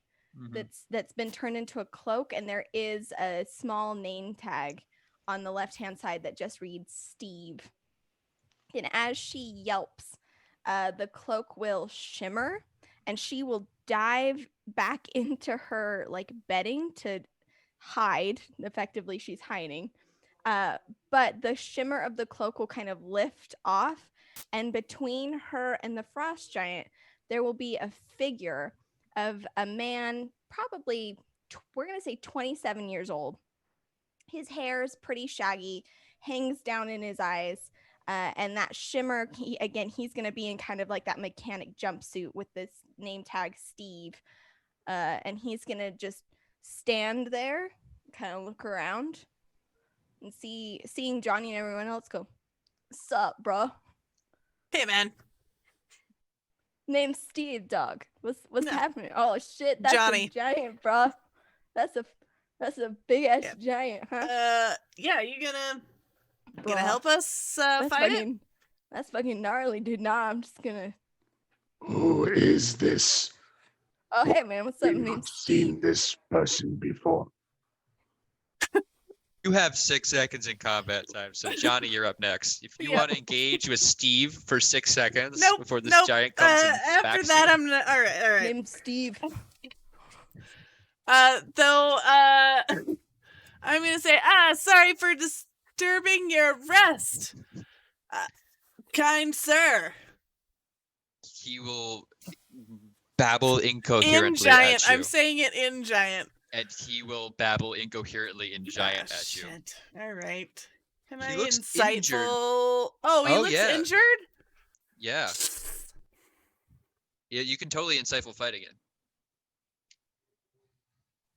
Yeah. Nope. Nope. Shit. Can I move up, like, kind of to the left of him and try and see behind him? Or what's going on with his injuries or anything like that? Be Yeah, like, no, he we're good. We're sorry. We're here to help if you got some problems. Sorry to disturb you. Sorry to wake you. All in giant. Again, as you move, like he's kind of just like looking at like every member of the party wide-eyed and just like incoherently, he's got his weapon clutched in a death grip, and he has cuts on his arms, like from not like super deep gashes, but it seems like the cuts are there, and that maybe just by the festering of the wound, something's gone a bit wrong, or maybe something was like poisoned or like. But he seems to not care right now about that. He seems to care more about hurting you.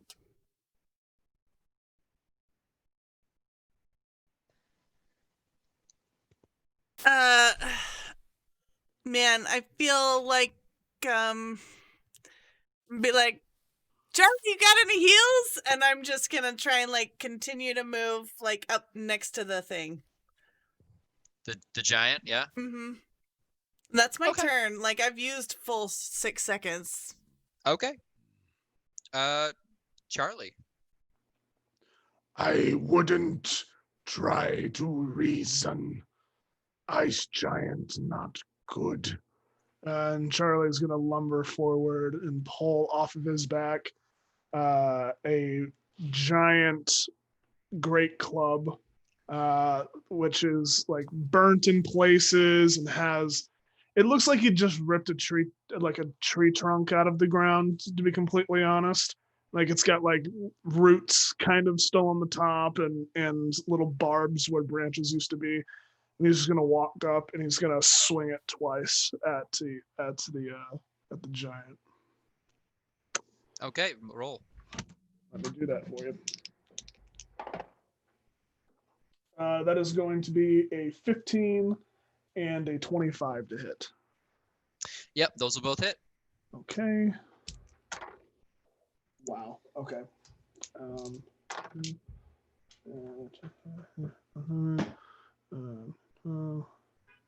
23 damage. Okay, yeah, you just go right into his thigh. I mean, you're pretty tall. You can get at this guy's gut pretty easily if you want to just go into him. And that's a solid hit. It looks like, it kind of just knocks the air right out from his guts for a second. Cool. Is there anything else you want to do? No, there's really not much else I can do. Okay. Click clack. You gonna attack? Yep. So since I was right up there, since I ran first, I kind of just go to the other side of where Charlie ran up. And you see click clack, like, get ready real quick. Click clack, ready to attack. And he is going to rage. And as he yells that and rages, you see 3 other turtles pop up next to him, but they're like a wispy, like almost watery, like ethereal spirit form. And he spins his great axe around like way better than you would imagine and grasps it with 2 hands. And he swings 2 hefty attacks towards the frost giant. And one is a 10 to hit, and the other is a crit. Shit. Mute. But sad. Yes. Yeah, the crit will hit. The 10 will not. Okay, so all right. Okay. So I'm gonna roll double dice. You probably should. It would help. Let's see here. Would it help? All right, so that's gonna be 10 damage for the first part, and then 2 damage. So wow, that is so unfortunate. Rolled so low. 12 damage total. All right, yeah, you run up and click clack patty whack his ankles, and it you sink in and get a good cut. I mean, the first one you kind of like overestimate and swing wide, but you kind of use it as a backup and shift your full weight in. It doesn't bite like you want, but you can tell it's a solid hit, and the giant screams in pain. Okay, with that and with the other turtles that are now around me. The giant has disadvantage on any attack that isn't against me. And when the target hits a creature other than you, that creature has resistance to the damage dealt by the attack. So Okay. my turtle brothers are helping keep this giant at bay. They kind of like begin jumping around and kind of surrounding him as you attack. So he's gonna launch one attack at Click Clack and one attack at Charlie. So we're gonna deal with the Charlie one first, the disadvantage. That is going to be a 14 to hit. That hits. Well, and this is not going to feel good. You'll take 23 slashing damage. Halved. You also Okay. have resistance given by my resistance. guardians. Yeah, that's why I have Yeah. it. Okay, cool. Okay, and this next one is going to you, Click Clack. That is a natural 1. So he's gonna go and with one hand just kind of swing and smack into the side. With the higher target, it is easier to hit. And then as he turns and kind of wildly swings at you, one of your bros kind of reaches and pokes him in the eye with his ghostly fist, and he kind of for a moment blinks, expecting a sensation, and pulls high into the air, kind of sending him spinning, and he gets a little disoriented. That brings us back to the top of the order with Pascal and Steve. Oh, sick. Dude, that was fucking dope as hell that you like fucking, there's so many turtles. Like, what are their names, dude? This is sick. And as Steve's talking, you'll see like Pascal's kind of like betting, like shuffle around. And then you'll see like she'll just kind of pop out the side with a short bow and she'll pull back and like shoot an arrow. But again, her eyes are massive. Like she is terrified as she like levels this arrow. And Steve is just in the middle as let's fucking, and like, and then you like was like, rah, and you like hit and it was like dope. I mean, the other hit was kind of like, let's be honest, man, it was fucking weak. But that other hit though, dog, that other hit, legendary. And that is going to be a, let's see, 16 to hit. Yeah, that will hit. Okay, and then do I get sneak attack because I'm attacking from my sleeping bag? You are also attacking an engaged target. Hell yeah. This is stupid. Okay. Alright, Which part are you talking about? just all of it. It's very silly. Just, I was gonna say. Okay. So that's 16 damage. All right, a solid, an arrow just books right into this guy's chest as he's spinning around, and he'll kind of just again shout in pain and just begin babbling incoherently. Johnny, you're up. Are you still on the pacifist route here? No, it's just listen. I'm fighting him.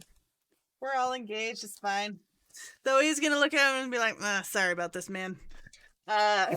He's gonna attack him. I am gonna insightful fight him. Yep. He will attempt to make a deception check. Oh, why didn't that?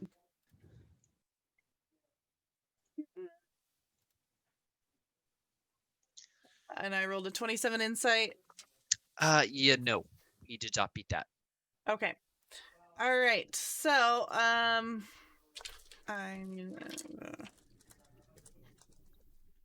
gonna attack him, and I should be up pretty close to him, right? Yeah. No, you moved around side, so. All right.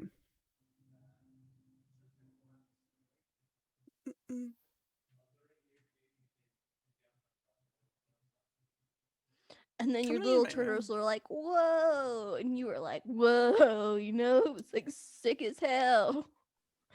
Hey, man, I'm Steve. Hey, Steve. It's nice to The meet you. It's Click Clack. 9 to Thanks for the attack. support. As you're about to strike, you hear Steve talking, and you kind of distracted for a second. Like, what the fuck is that? And you kind of miss. You strike Conceived. too weakly, and the hilt of your sword kind of connects too closely with this thing's leg.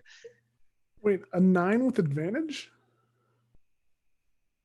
Don't you get advantage from insightful fighting or no? No, this you get is to actually Oh, make okay. a sneak attack. Yeah. Gotcha. even if you're- Okay. Mm. Aw, dude, you'll get him next time, bro. Next time, you got this, fam. We out Thanks, here. Steve. We Thanks, out Steve. here, though. We out here. Charlie, we out here, man. Hey, Johnny, who is Steve? Can Charlie swing around the backside of the giants that he's flanking with Click Clack? Oh yeah, totally. Especially with the On distraction. the other Click, side turtles. too. So Click, we're clack. flanking. Distract him real quick. Yeah, I think me and my turtle brothers got that covered very Okay. nicely. Yeah, he seems like he is the momentum of his own swing is kind of sending him spinning around, and he's kind of like the world is definitely not focused him right now. Awesome. Charlie's gonna take 2 attacks at advantage with Great Weapon Master. Try to get this guy out. First one is a 19. Second one is a 16. Those will both hit. Yeah. Let's get that big damage. 7, 16, 28, 48 points of damage. Yeah, you absolutely lay into him as he's kind of taken off guard.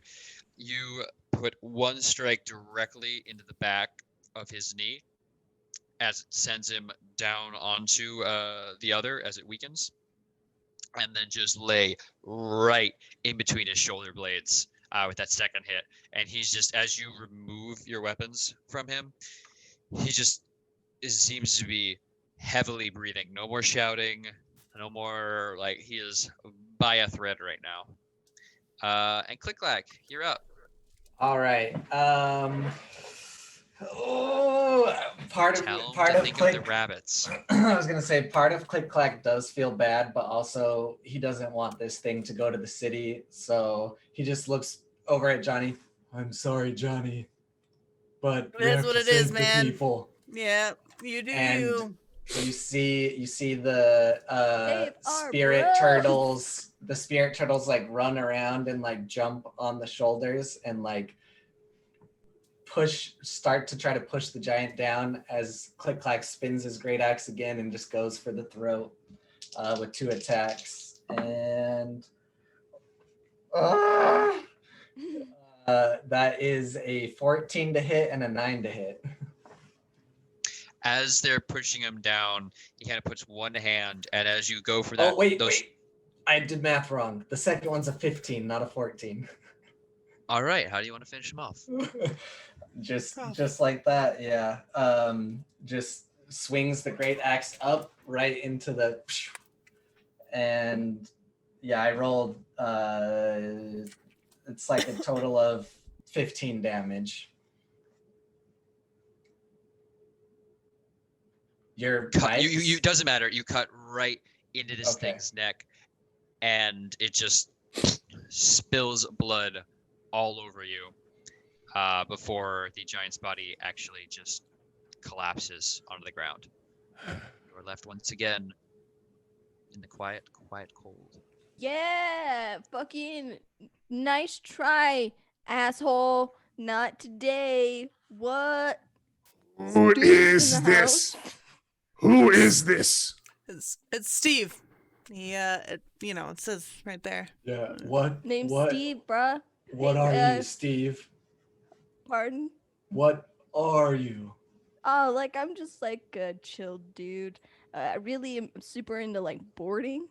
You know what I mean? as Boarding.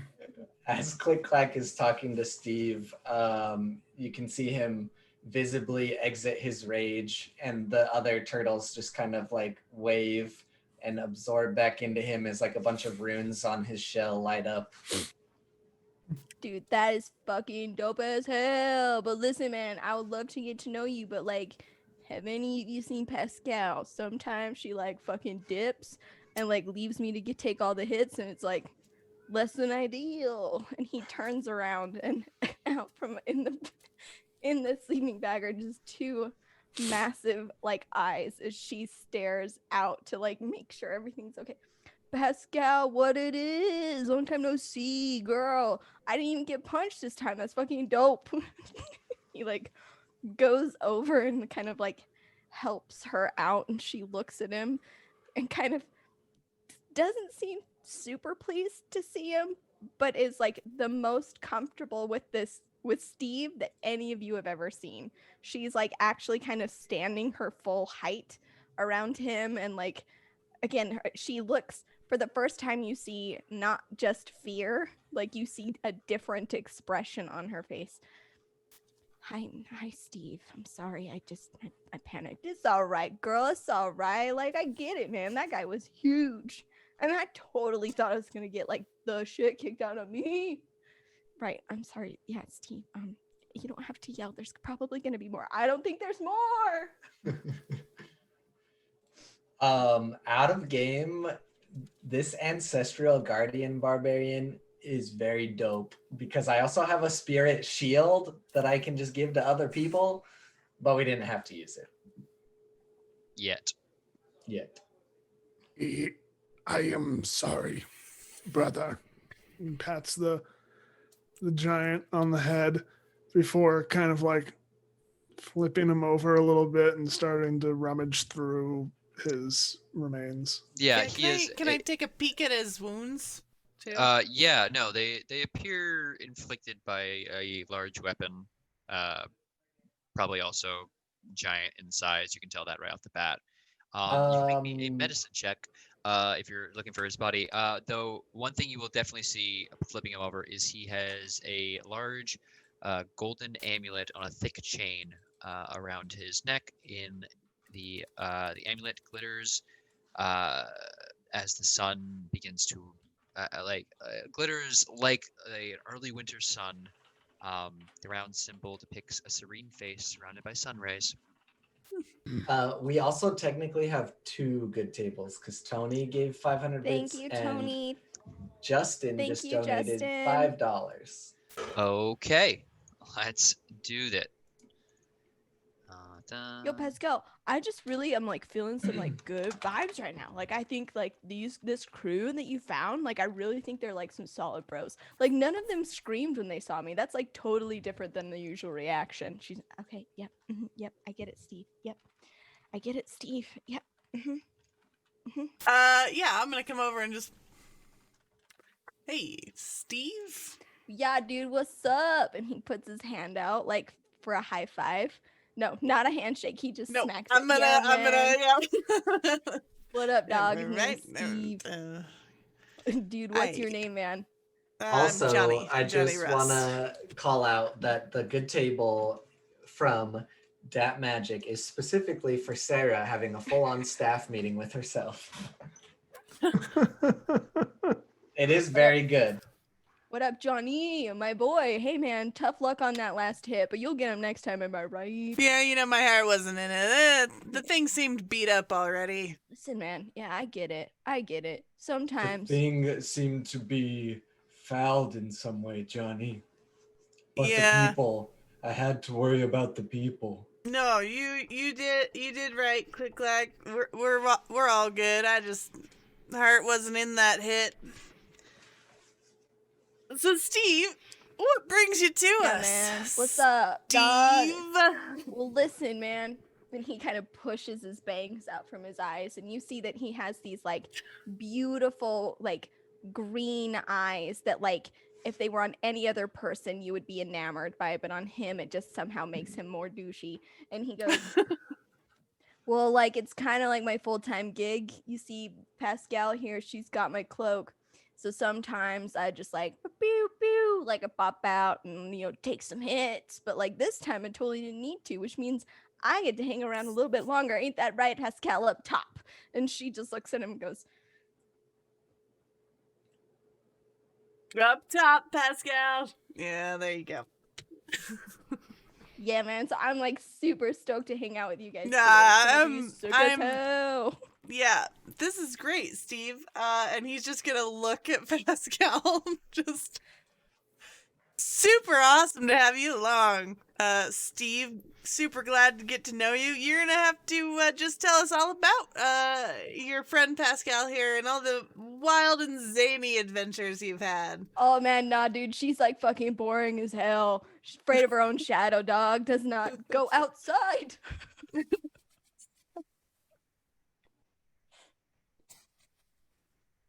Do you want the good table? Somehow, this is the wildest thing in this episode. It's just every time I'm like, this is the silly part. It's just like, oh no. No. There's always more. Yeah, good table, please. Hit me, please. Save me from myself. Okay. Pascal, Hell yeah.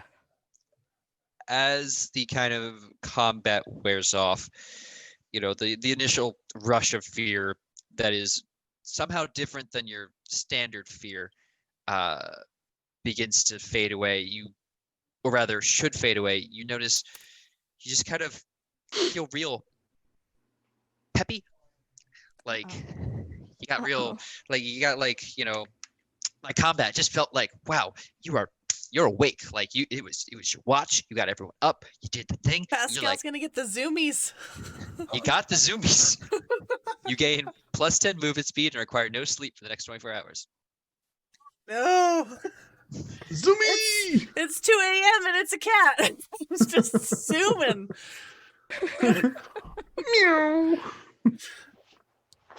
Nah, dude, there was this one time I straight up watched her like fucking flip out when she like dropped something. Like she dropped it, dog. Like she dropped it and she fucking took off, bro. It was legit. Hey, I Steve, did then get decked in the face, Steve, and that was less than ideal. Yeah, Steve, my guy, it's turtle man, not- turtle bro. Yeah, it's not nice to make fun of people's shortcomings. Pascal, Oh, not making fun. Like it's fine. It's right. It's right, Pascal. And Pascal is clearly uncomfortable. Just- Pascal, I think Steve can go home now for a little bit. It's okay, Pascal. We're here. I don't know how to make him go away. Oh, All right, okay. Steve, do you mind if I just punch you in the face a bunch of times till you go away? Oh, that seems kind of fucked up, dog. We just met. How about this? How about this, bro? Because I can tell I'm harshing on your mellow. How about I just shut the fuck up and I'll just like hang out. Will be really cool. And Wait, then later. hold on. Do you have any Yeah. peanuts?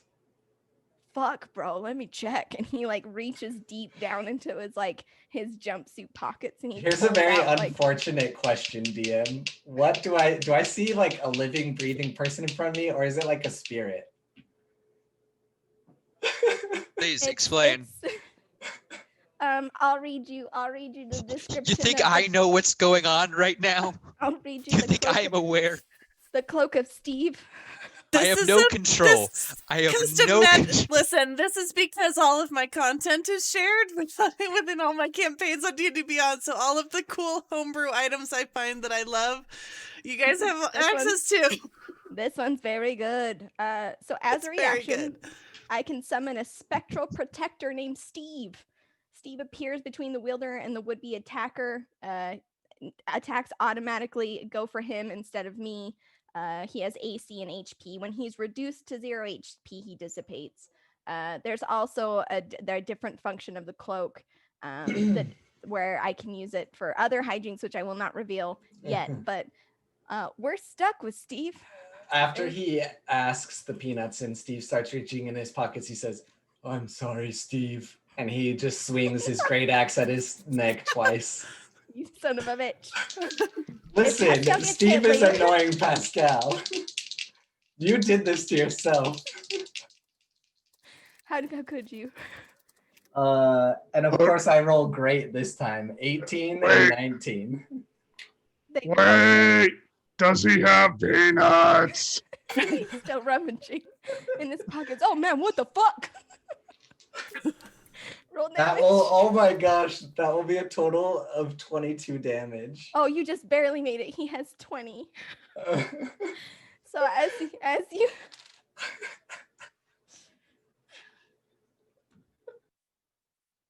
Oh my god. Turks left. I'm good. You guys, you know, We you lost the DM. You just keep going. I'm gonna be okay. Okay, so you strike down at Steve, and he goes, "Bro, what the fuck?" And you just like What the handily fuck? cleave his spectral form in twain, and he like kind of like gasps, and he looks at Pascal and goes, "You bros fucking suck." And before he can finish, he just dissipates back into magic.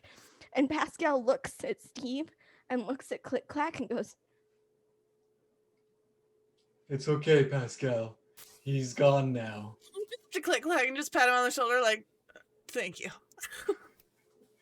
I'm sorry. I just normally he gets punched a lot faster than that, and I'm sorry. I know he's a bit. No, alone. Pascal, don't apologize to us. Totally He was fine, being Pascal. mean to you. Damn it, Tony. It just. I mean, he protects me. It would be kind of nice to not. It's fine. It's fine. We should go. Yes, we have much to do. Are we ready to go? One more thing, because there's a second good table. Okay. Charlie, as you are looking over the giant, Does he have you peanuts? also. If I know, but he does have a fine hue and copper wand. Mine.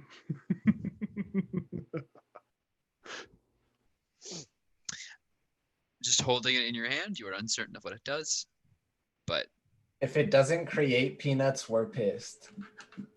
We shall see. We shall see. you do like I pointed at a tree. it shines a very bright but small beam of light at the tree, like a laser pointer. Oh. I'm sorry. Does Pascal What? see This this? was Pascal. Oh. God. Does It is a solid Pascal- beam light. It is not like a, it's not just a dot. It is a beam of light. That doesn't matter. Pascal, it's fine. It's just light, Pascal. It's just light, Pascal. It's nothing. Don't follow it. Yeah, I'm just gonna get that. No, Pascal.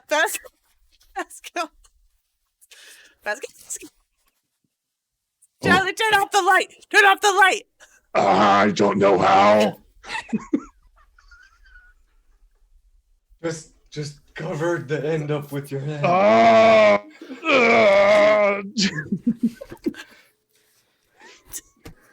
Pascal.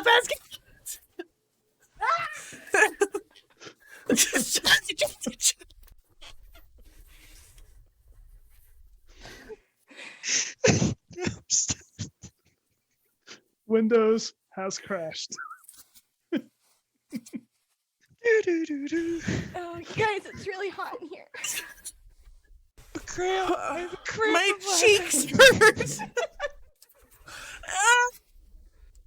We have a show to run. No. Is there? This is the show. Oh, poor fucking this guy Evy's just dying in a tower, and Pascal's just like, It's the city and the cat's being pissed off at him. And he just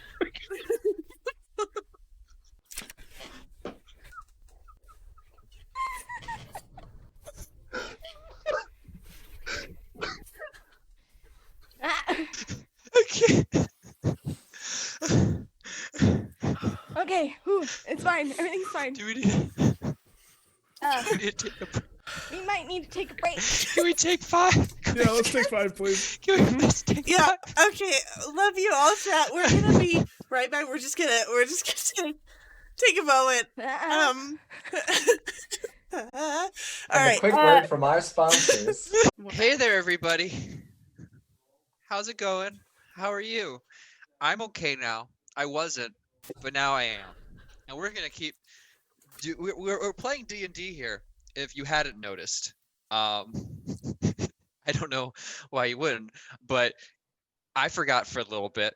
And we join our heroes after recently slaying a frost giant, and they're on their way to hopefully save Evy Ashwood from whatever Pascal, situation. Pascal, it's just a beam of light. Charlie, put it away. Sorry. Anyway, Charlie, you can take your watch now. Everyone, Oh God. finish. Right. Just the evening the beginning of the morning passes without incident. Do you want me to roll?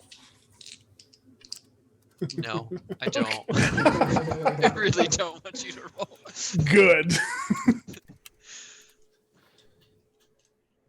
I'm okay. We're all gonna be okay.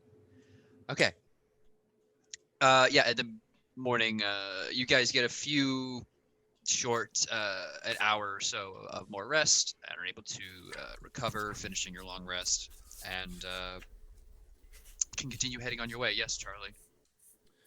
This is Tyrant speaking. Thank God. Yeah.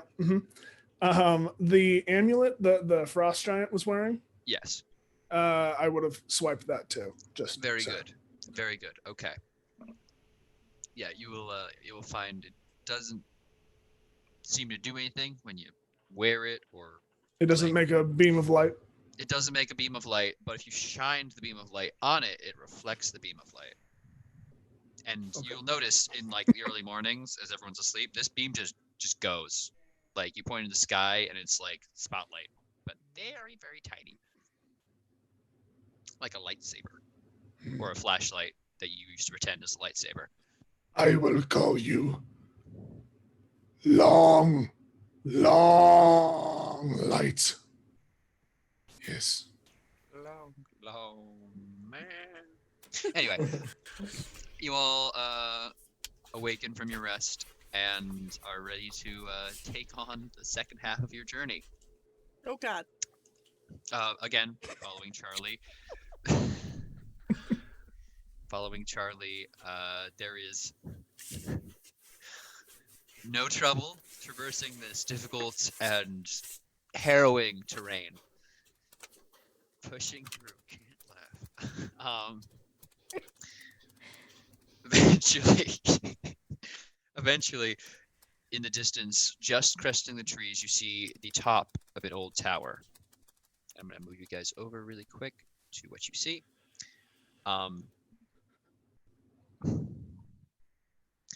Sorry. Coming into the clearing before it, it appears the tower has 2 stories built with large granite blocks, many of which have been weathered or split open by the teeth of time and bitter winter. A couple of uneven stone slabs lead up a pair of large oaken double doors covered with patches of wet moss and lichen. The upstairs windows are lit by a weak yellow-greenish glow. And you are now standing at the end of where, at the end side of the path, and there's a clearing, and then the steps to the door. Can I pull out the map that we have that was drawn for us of the tower? Yes. I look at it and, Well, looks like we need to go here. and I point at the first level first. Is everybody ready? How tall is the tower? It is 2 stories. 20 feet, 30 feet. Oh, okay, yeah. So I'd say it's about 40. Let's throw it at about like 35 feet tall. Well, Like up to the second window is what I mean. Oh, okay. The second window, I'd say it's about 30 feet. everyone knows that you hide in the second floor. Are you saying we should just jump to the second floor? I think if you get on my shoulders and Johnny gets on your shoulders and Pascal gets on Johnny's shoulders, I think we can make it up. I think you would be right. Can I just search around to see if there's any foot traffic recently? Sure. There's a lot of heavy snow in the area, so moving in, you are going to kind of have to like slowly trod through. But are you moving into the clearing near the tower, or are you just watching it? Yeah, Like near checking it out. I'm gonna mosey on up there. Okay. Make me a perception check. Yeah. An 11. Okay. What did I roll? Oh, a 3. I rolled three. a 3. So you're not gonna. You know what? Roll 20. You're not gonna notice what happens next. Yep. As you move your way into the clearing, In the road.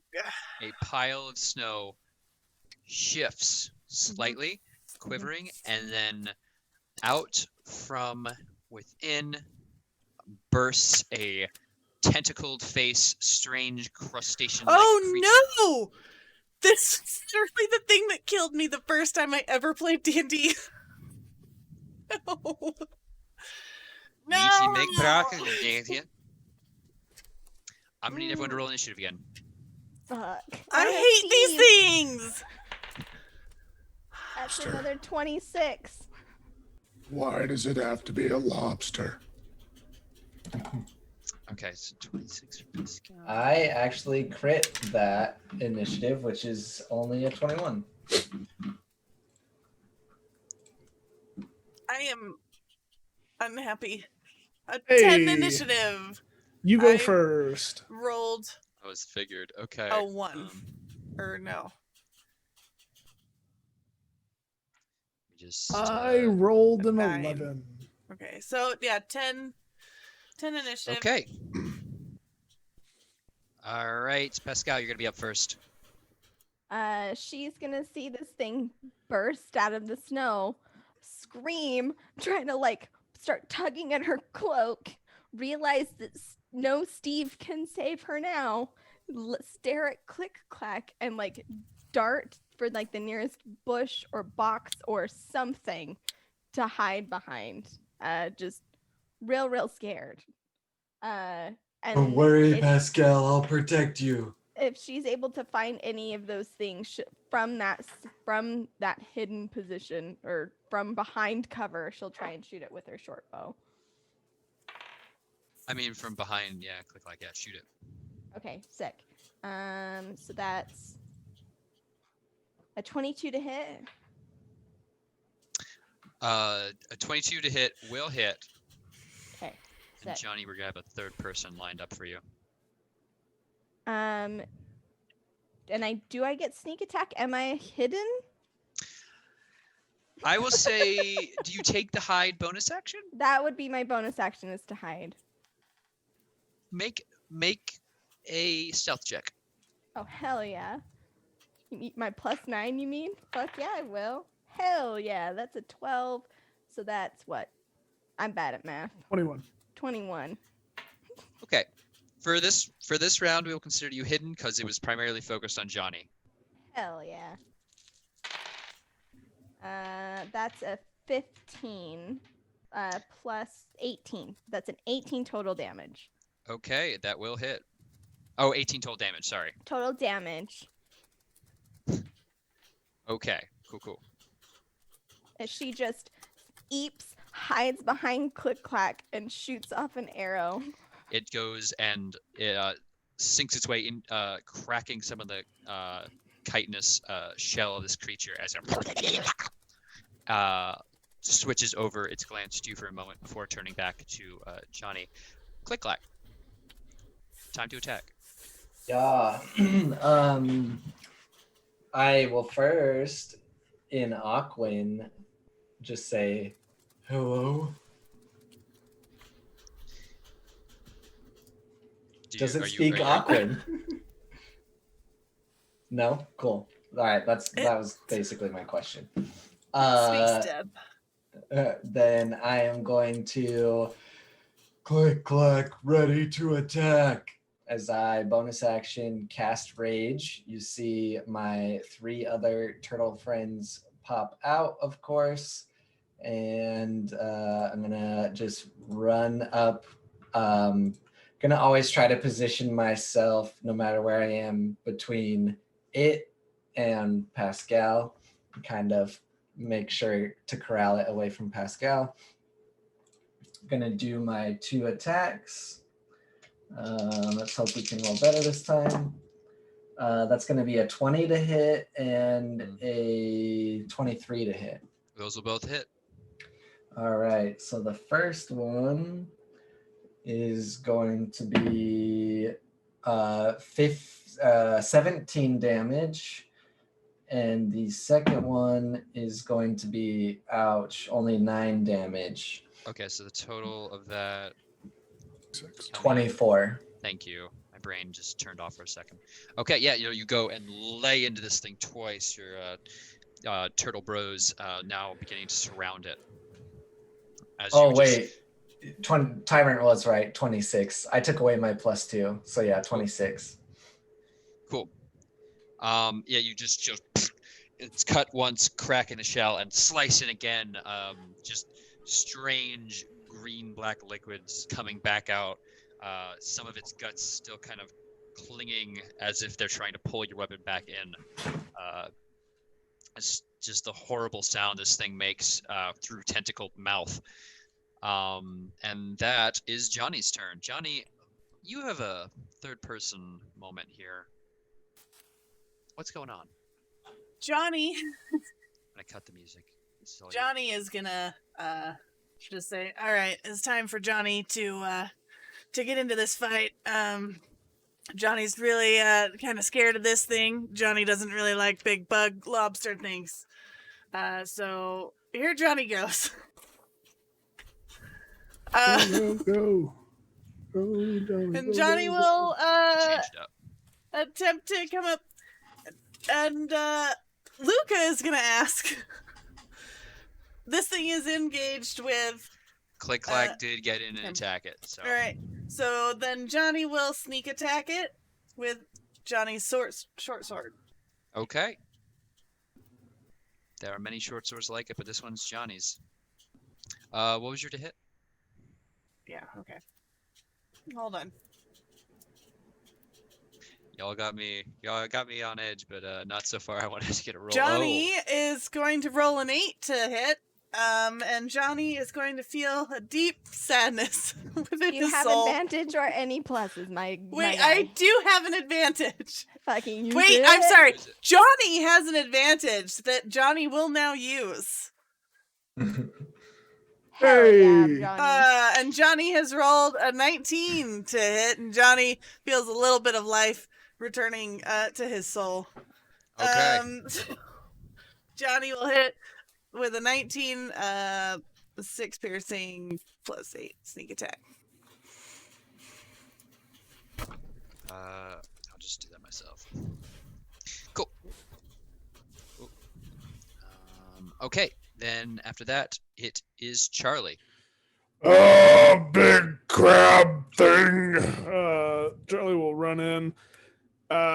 I don't necessarily know, because we're theater of minding this, how far away it is. I'd say Pascal was able to get to it.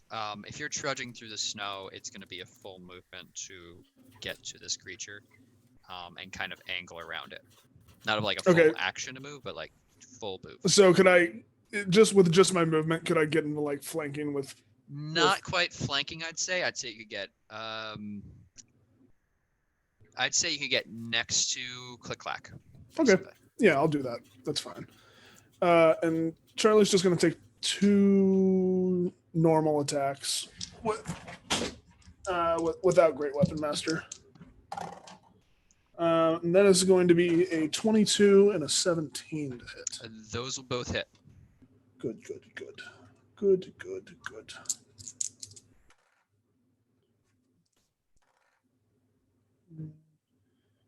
Mm-hmm. 32 points of damage from the 2. Oof. Okay, yeah, you just lay into this thing twice over, and it just cracks almost completely through this thing's abdomen. And then the second one you're almost able to meet your blades in the middle, and just and it looks very shaky. Bad lobster. but it is its turn. And beside it, another one will burst from the snow. Oh no. Sorry, Luke. Johnny is upset. So the first one is going to attack.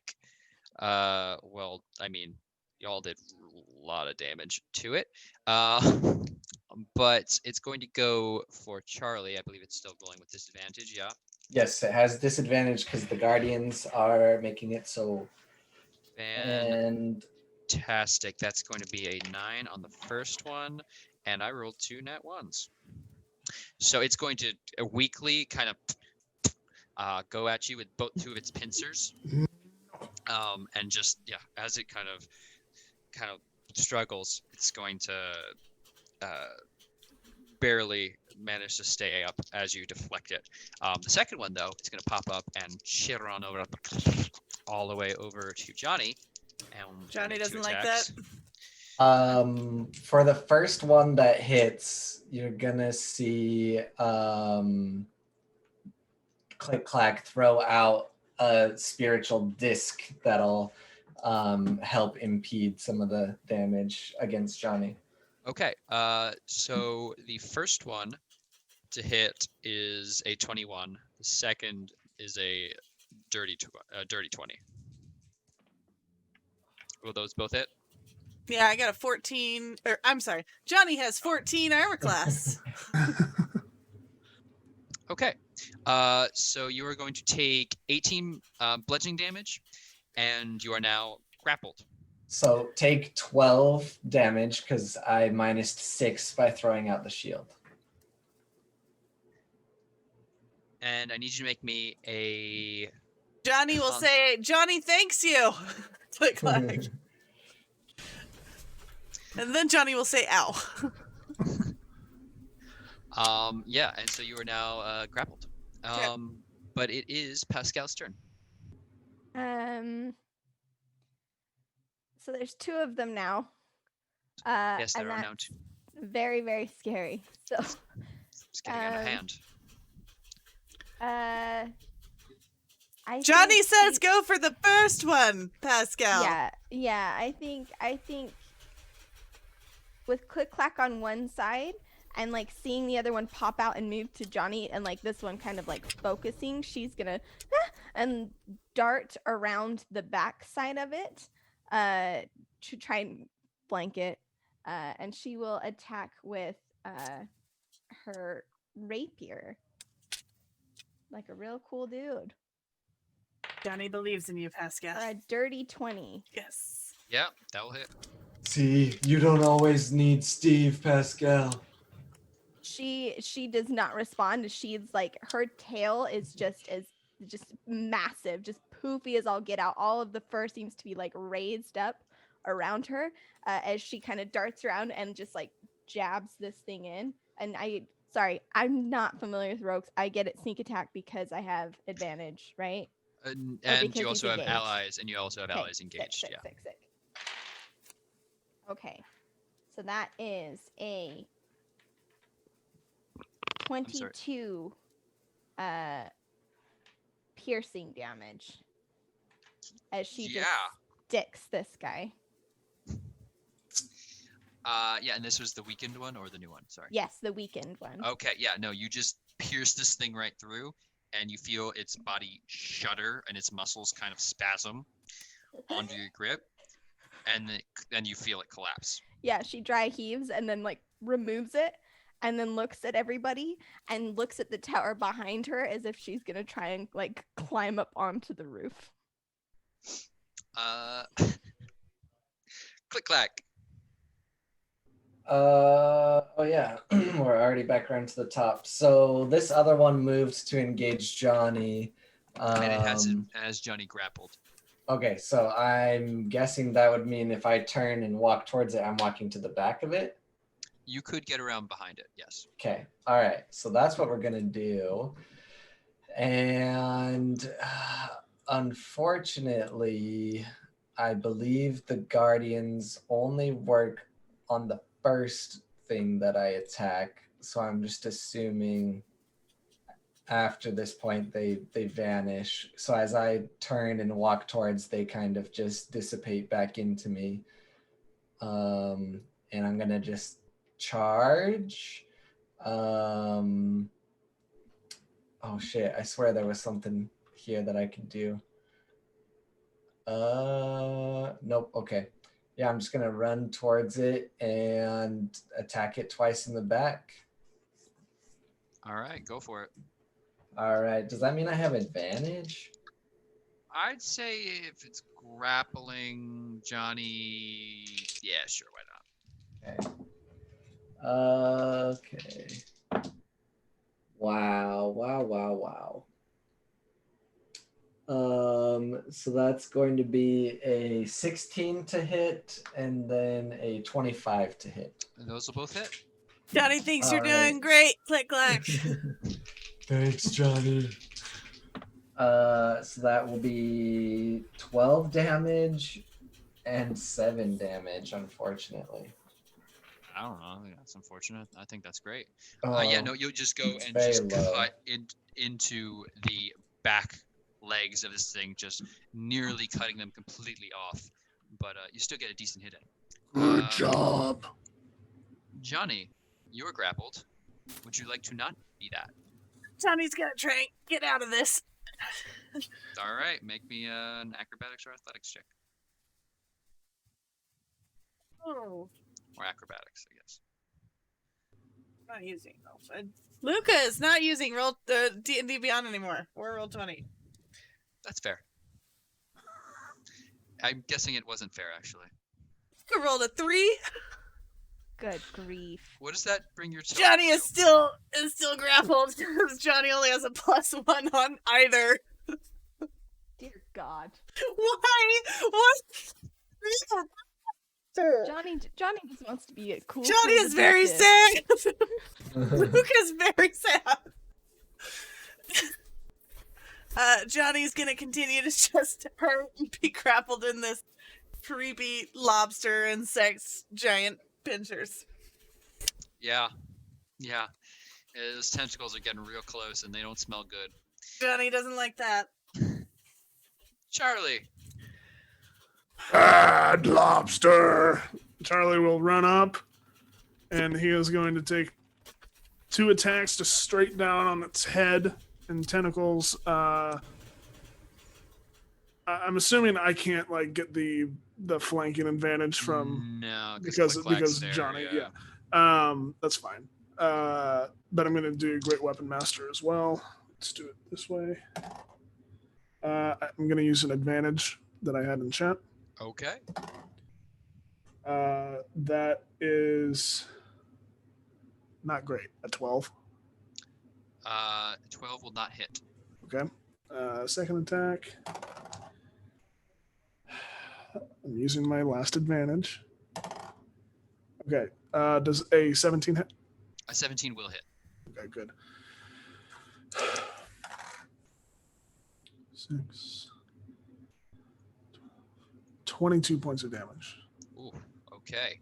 The first one, you kind of barely miss it as it kind of pulls its body out of the way, but the second time on the way up, you just almost lift this thing up in the air with a solid thwunk as the mud kind of allows you to kind of just leverage it right into its thorax, and that's going to hurt. Which brings it to its turn. Oh, no. Johnny, make me a Constitution save. As this thing, and it's reeling, it just brings its tentacles and wraps around your head. In And you plus feel- 0 A what? is what Nice. Luca rolled. 18? A 19 plus 0. Okay. Woo! You manage to, you feel just this injection of something go into your head, and you manage to just steel yourself against it, and you feel your muscles want to begin constricting, but you can avoid that for now. Johnny prayed to the dice gods real hard.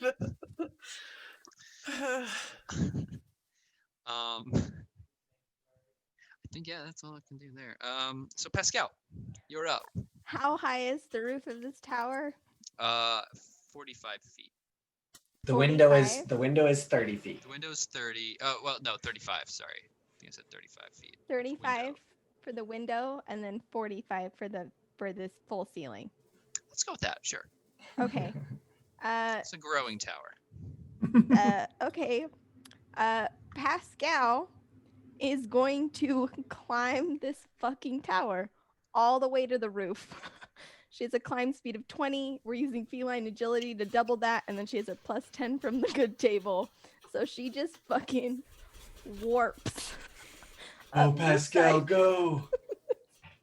fucking tower. And just peers over the edge and seeing Johnny like getting eaten and uncertain of what to do. Again, she'll kind of scramble for her bow and pull it out, and take a shot at this thing that's trying to eat Johnny. The one person that she turns to when everything else is trying to eat her. That is, I don't know, gang. A 14. Oh wait, but I have plus 2. 16. 16 will do it. Yes. Hell yeah. Johnny likes that. Johnny likes that. And he's engaged, so I get sneak attack. Great. Oh, big fucking rolls. Holy shit. Okay. 20. Big rolls. 23 piercing. Okay. That shot lands right as this thing is beginning to wrap its tentacles around Johnny's head. You send an arrow directly into the back of what you would assume is where its neck starts. It's kind of unclear with the alien physiology. And you could just hear its thing kind of, scream in an incomprehensible, if it is a language, is beyond you. But that brings us to Click Clack. All right. Yeah. Seeing that it's trying to eat Johnny's head, he's gonna say, Don't worry, Johnny. I got you. and he's gonna with Johnny his appreciates it. left hand, he's gonna take the great axe and then take the handle and insert it in between them, and grab with his right hand at the other side, and he's going to grapple the crustacean off of Johnny, and he has advantage on strength checks right now. So Okay, let's do it. Roll off. and that is a crit. Literally a 1 and a 20. My God. Yeah, you got him. You jump on the back and reel this thing in like a horse, just rearing it up. Yep, and that basically is probably my turn. I'm just gonna hold him there. Okay, Johnny, you're grappled still, but if you want to escape, you can do so with advantage. Well, if I'm grappling this thing, can I use my movement to pull it off or no? It would be a pull check, which is separate. I think you grapple them on one turn and begin pulling on another. All right. 18 again. You are Johnny, Plus 1, you're so able, dirty yeah, 20. You're able to, as this thing's reeling back, you feel its muscles loosen for an instant, and you're able to get out of its pincers, and you land back onto the snow. Johnny is considering becoming a cleric to the dice gods. Okay. I guess that's my turn, is getting out of that. Or, I'm sorry. Luca assumes that's her turn, getting out of that. That would be your action, but you can definitely move away if you want. This thing is grappled, and I'll consider it distracted for any opportunity attacks. No, Johnny will stay up there in melee range. Okay. Charlie. Just die! Charlie's gonna rush in and just take 2 normal swings because the dice were not having his bullshit last time. That is a 21 and a 25. Yeah, those will both hit, believe it or not.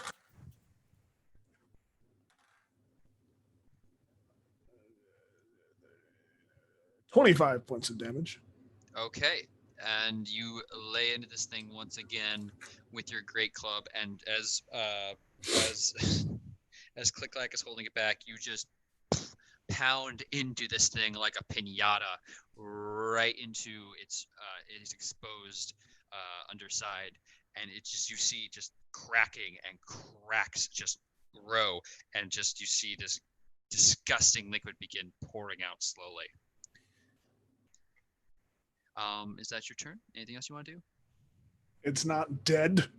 It looks very bad. How dare it? That's all I can Yeah. do. Click-Clack, this thing is going to attempt to attack you with its pincers. So that is going to be with disadvantage. I don't think it has disadvantage if it's just grappled with you. Yeah. It's just to be attacked. So that is going to be a 21 That'll hit. and a 19. They will both hit. Okay. As this thing, so this is odd because now it's grappled you as well. You'll take 23 damage as its two pincers grab onto grab like at your neck. So it's like reverse choking you as you choke it. And the two of you are just kind of locked in this very weird position. What kind of damage is it? Bludgeoning. All right, I will take half. Okay, if you want. Yeah, I think I Pascal, want. you have a situation. I have a situation. I don't know what's happening. I got people choking each other out. Yeah, Pascal is on the edge of the roof and she's kind of pacing back and forth nervously, just mechanically burning some movement to not waste it. Pascal, look in the window if you're up there. But Johnny she's not, concurs. kind of ignoring them, and because seeing that they're like all the bad things are happening, she's gonna try and shoot it again. For a 14 plus 6, dirty 20. Excellent, that will hit. Hell yeah. Okay. For a 17 piercing damage. All right, how do you want to finish this thing off? She's on the roof, pacing back and forth.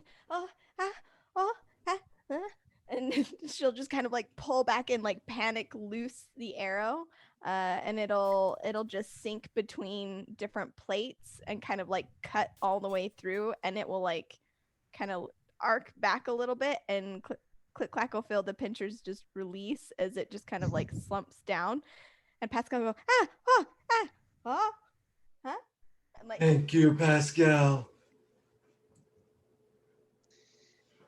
And as this thing Way to go, slumps to the kid. floor, How about that window now, though? Pascal, I can't hear you. Raise your voice. Yep. Yeah. Okay. Yeah. Okay. Yeah. Oh. Okay. Thanks, Pascal. We'll be okay down here. Pascal will literally get on her belly and slink over to the window, to peer into the glass as stealthily as possible. sure, make me a stealth check. I will.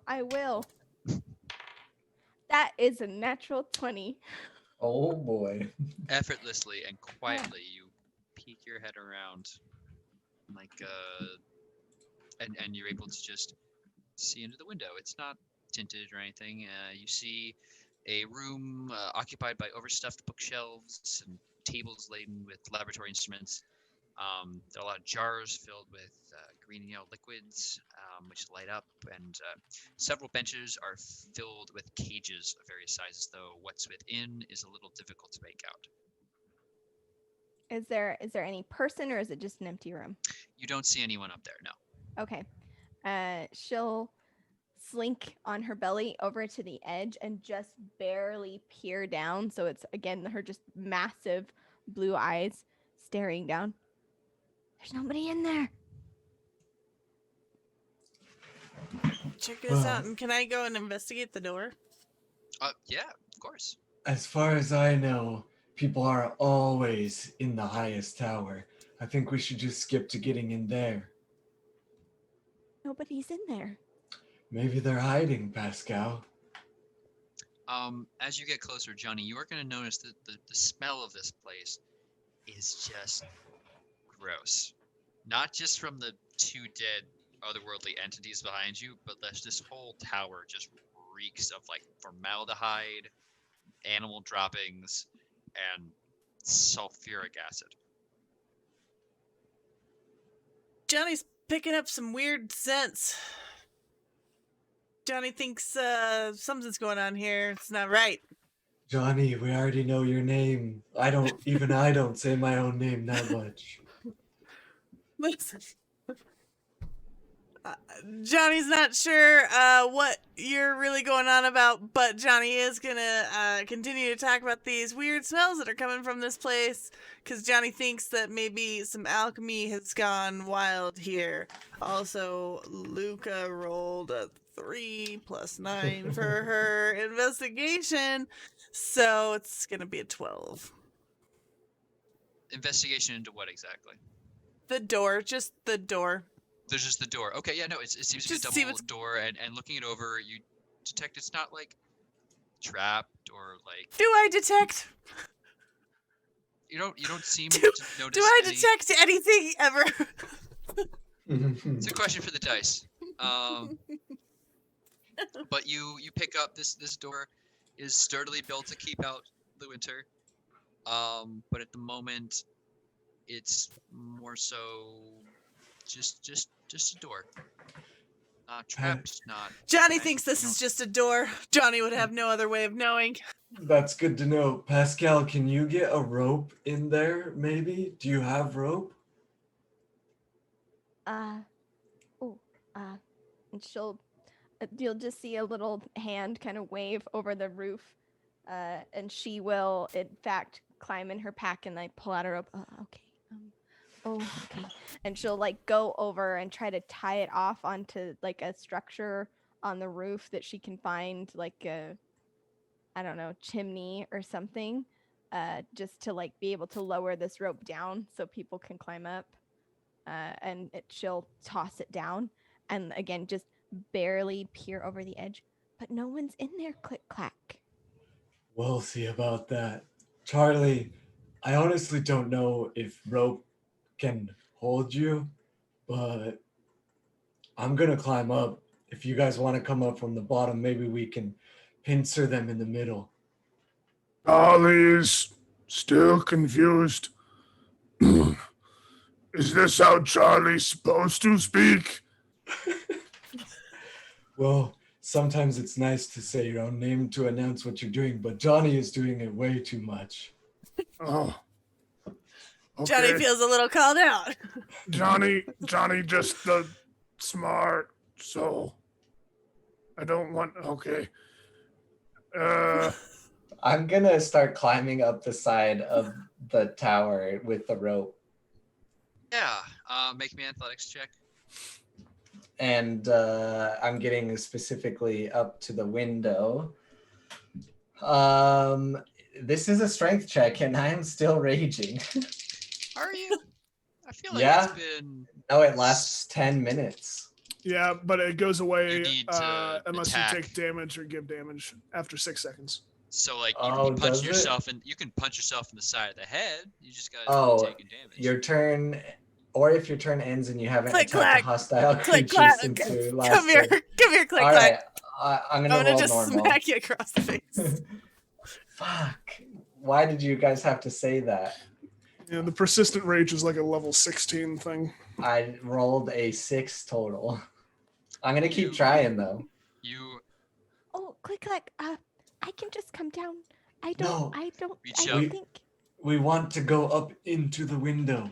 grab the rope and you pull, and you get up like a chin up and feet against, and you realize you're not gonna get any higher than this. On this Click clack.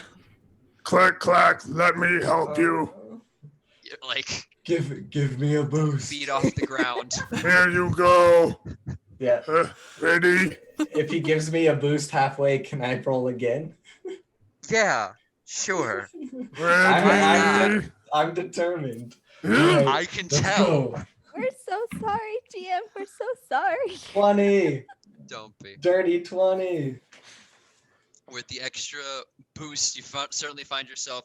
You grab at the rope and you just kind of almost wind yourself in time to stop your fall, and you're in a good enough position you could reach the window and be secure with this rope still wrapped around your arm. Yeah. Is the window gonna open or is it not opening? It's almost like it's locked from the inside. All right. Sorry, GM, but I'm gonna call down to Johnny and Charlie. You guys start from the bottom. Pascal, we're gonna bust through this window and save this girl. And he's going to take his great axe and smash the window to climb up into it. Yeah, that's about what I expected. I said sorry first. No, it's fine. Johnny takes Johnny. issue with the splitting up. Pascal, Johnny. who is also on the roof, also takes issue with this. Listen, this is the smart plan. Big brain strategy. Johnny, did you yeah, open yeah, the Charlie. door? Well, Johnny wasn't really sure what was going on with everything else that was happening. Do you want Johnny to open the door? Is it locked?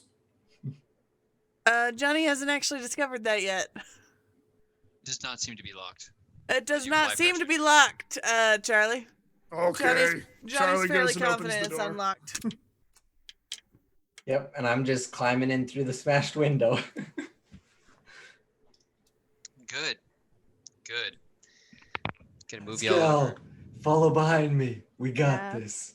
Pascal is terrified, but will follow in through the broken window. Position you over. Just change the mood real quick. Mhm.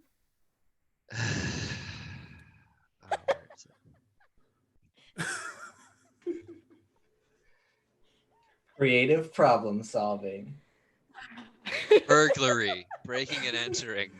Listen, there's demonic shell creatures and she's possessed by some book. I ain't wasting time. All right, who wants to go first? Actually, no. I know exactly who needs to go first because there are consequences for actions. Click clack. You're just gonna break a window and get in here, I Yep. assume. Yep. Pascal, you're right behind. Okay, Yeah. you enter the second floor. It is, as I said, a room occupied with an overstuffed bookshelf and tables laden with laboratory instruments, many of which look home built. The jars of glass, and you're right next to a variety of cages with strange animals in them. However, as you bust open and step into the room, you're going to feel like something's watching you.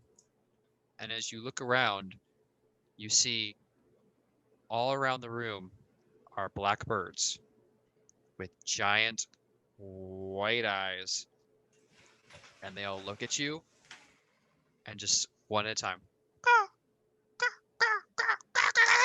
And the swarm is going to descend on you. No. So I'm gonna put us real quick back into initiative. I throw birdseed out for them. They don't seem to want birdseed. They seem to want that whatever's going on with you. It's a 19 GM for initiative. Fantastic. Click Mine clack. is a 20. Cool. Click clack is going to go first. Actually, wait. 16. Yes. 17. Oh, okay. And then Can Pascal fit in my shell? What does that No. mean when you ask that? Hey Cole, what does that mean when you ask me that?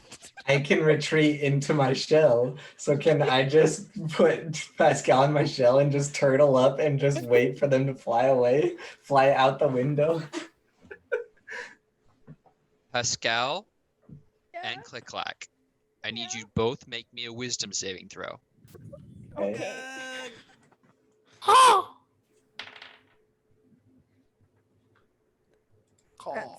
That's a nat 1, fam. Oh, Oh no. no! That's clack. a nat 1, fam. 11. Okay. Oh no! Oh no! As the birds swarm around you, their caws slowly, as you listen to them, sound more like human Why is there a screams. question mark? Who wonders why there's a question mark on the title of this monster? Swarm of birds. Cloud of lunatic blackbirds. A flock of birds explodes out of the shadows and rushes at you. At first, the birds look like crows, but their eyes are enormous and filled with stark lunacy, and their mad shrieks sound almost to you all now like humans. Oh shit.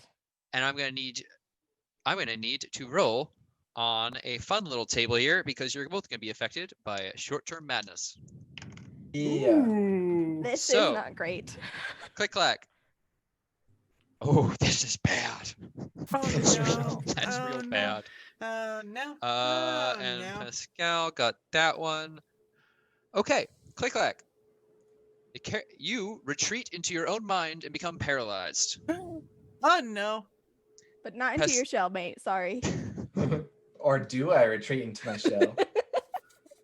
Pascal, this honestly might not be an effective madness. You become frightened and must use your action and movement each round to flee from the source of the fear. She was gonna do that anyway, Pascal fam. just living her life. What up? So as you are both surrounded, you hear just human screams constantly in your ear, and your consciousness just cannot handle what is occurring. But it is Click Clack's turn.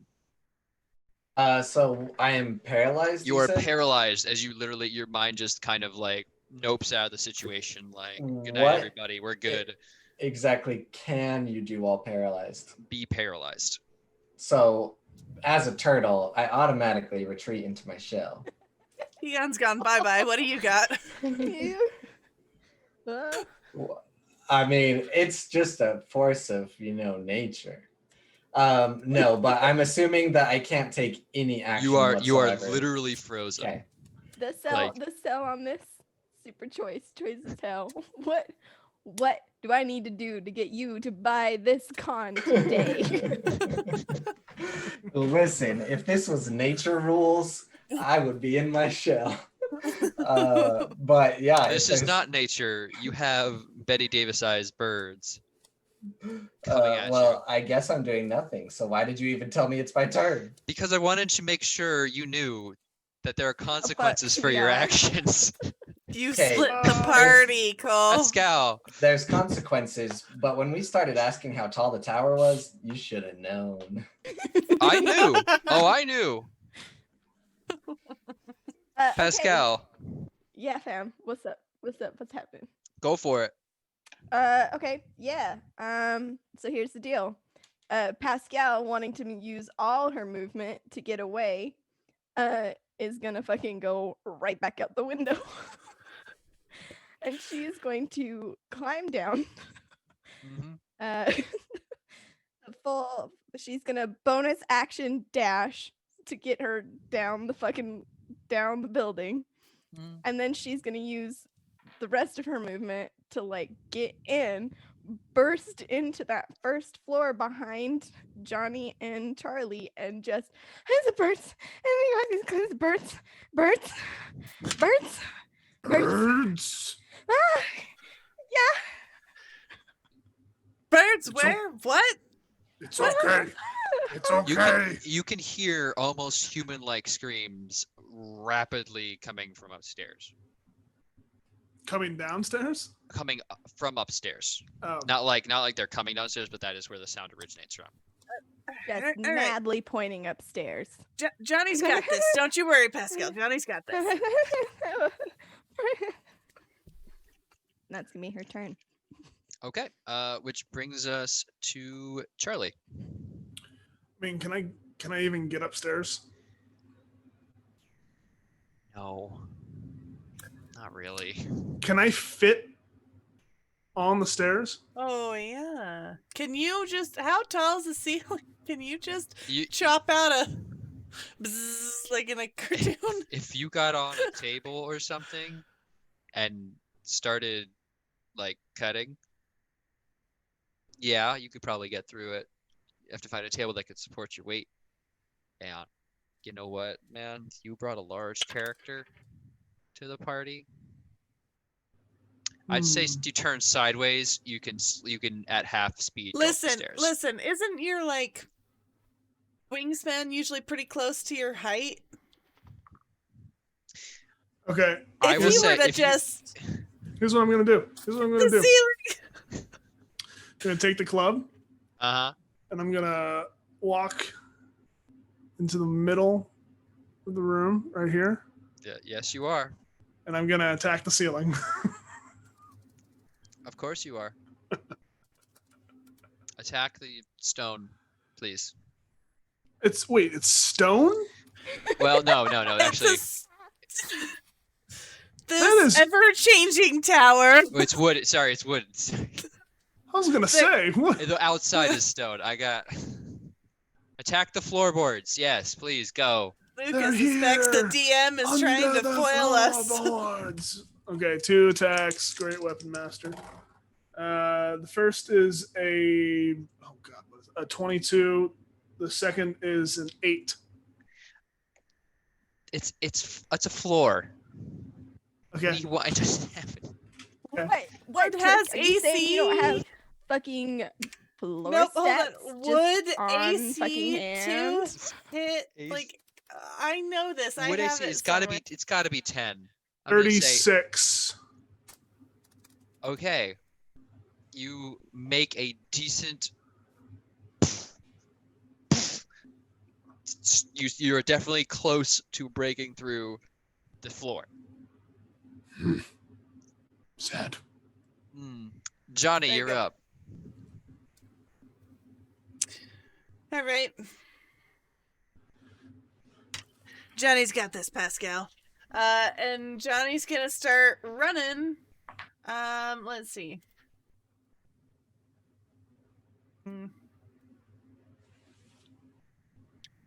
If I were to dash, can I make it to the top of the stairs? So that top will like open up directly up here. To right there, yeah. So Yeah. I can get to the landing, basically. Yeah. Okay. Then I'm gonna shoot. Nope, I dashed. I'm gonna do nothing. I mean, Johnny's gonna do nothing because I'm still speaking in third person. Apparently, yes. How long did you do that? Do I not have to keep You doing that? didn't have. It was You literally have, like this a has been self-inflicted third for person some time. scene. Like Yeah, you definitely went above and beyond. No, just a scene, You guys, my guy. you guys just let this Scene. happen. Here, You just hey, let hey, this Luca, happen. Hey, Luca, and scene. You are free from this Scene. word I'm prison. free from it. Okay. Donate. I hate you. Okay. Yeah, I am just gonna dash to the top of the stairs and then do nothing because I dashed. So we're good. okay, cool. It's now the bird's turn. They're gonna go for click clack. Why would they do that? Why would They're you do that? birds. Birds Aw. and turtles are good friends. Yeah. As previously established, Cole, this is nature. So that is going to be with advantage. So that is an 18 to hit. I guess that hits if we're going off of not nature rules. We are going off of non-nature rules. So you will take 8 damage. And however, good news, taking damage breaks your paralysis. Yeah. So as these the birds shock about to as get the it. birds descend on you, screaming like humans, they peck at your exposed flesh, and the shock of that like reawakens your mind. Like, yes, I don't want to be dead. Yeah. It is Very valid now point. your turn. All right. How many birds would you say there are? A swarm. Okay. Well, you see, I'm gonna rage, so click clack, ready to attack as I rage. And my turtle bros are gonna jump out, and a swarm has swarm stats, so it's one enemy. So I guess the swarm is affected. And I'm going to attack twice against the swarm because this ain't nature rules. Take that. Coming to hurt you now. And damn. It's going to be an 11 to hit and a 19 to hit. The 11 will not hit, but the 19 Okay. All right. And come on, daddy. There we go. That's going to be 14 damage. will. Okay. And that is bonus action and action for now. So that is the end of my turn. All right. Pascal. Still, your condition persists, unfortunately. Okay.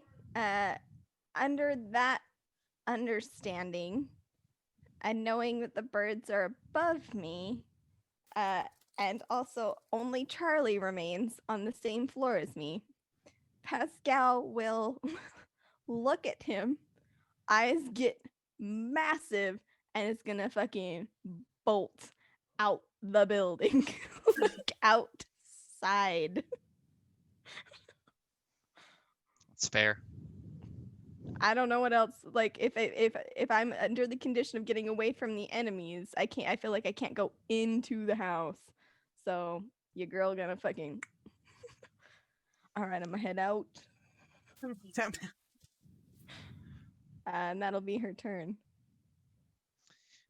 Okay. Yeah. Which brings us to Charlie. You're still attacking the floor. I don't get what I did. Oh well.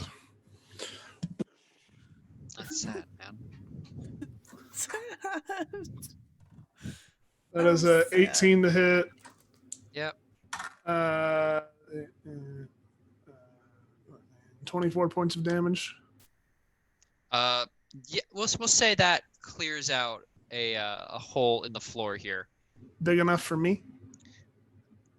Yes. Cool. I'm going to use my movement to climb my way up through the hole. Okay. This the entire is the best imagery.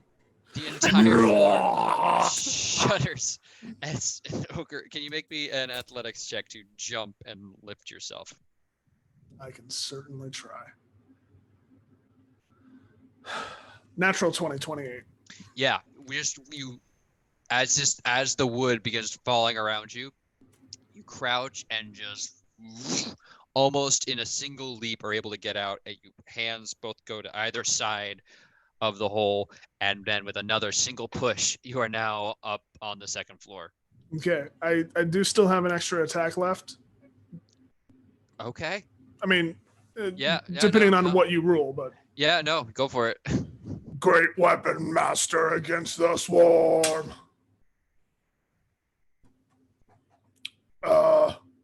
12. That's what you needed.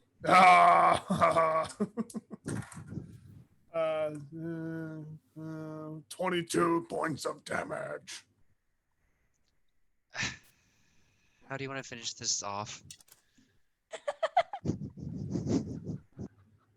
Johnny I feels see- foolish for I taking see- the stairs. I see the bird smashing up my homie, and I just Bad birdies. and just sweep them all out of the air. Just with no precision and somehow avoiding click clack, you managed to just swat every single one like so many flies. Very much Harry Potter book 1 troll in the dungeon, just breaking everything as he swings his club. Okay. And for the moment, the room around you is quiet, aside from the silent sound, almost near silent sounds. I need to make it not quiet for a second. Click Clack says, if you You have friends. I'll bring my own friends. And he reaches into a bag and he pulls out a ball of fur and throws it on the ground. Oh no. And No. he is going to Turk's face, right? That was so great. Just a bag of tricks. And a wild boar forms on the ground that is now friendly to the whole party.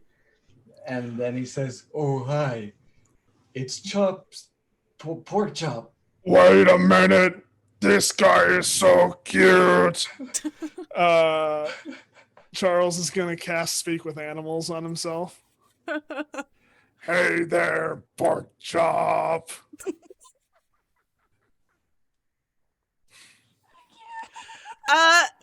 Johnny's gonna see everything that just happened as he got to the stairs. Charlie, like, coming up through the floor, leaving him, and then this whole thing with the, and he's gonna realize that Pascal's not here, and he's just gonna look at that and just, and then like go back down the stairs and attempt to try and find Pascal. Pork Pascal, chop, why are you still being running. so rude? Unless Turk Turk, tells you otherwise. need to answer, Turk. You're a pork chop. I'm pork chop. I have to be. Yeah, you're the DM. You're the DM, you pork chop.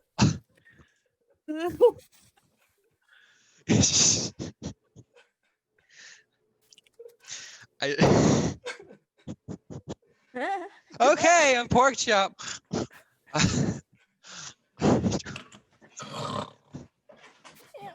Hello there.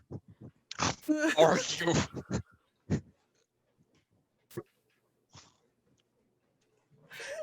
It's nice to get out of the bag. Buddy. Hello. Hey, Your hands are very soft. thank you.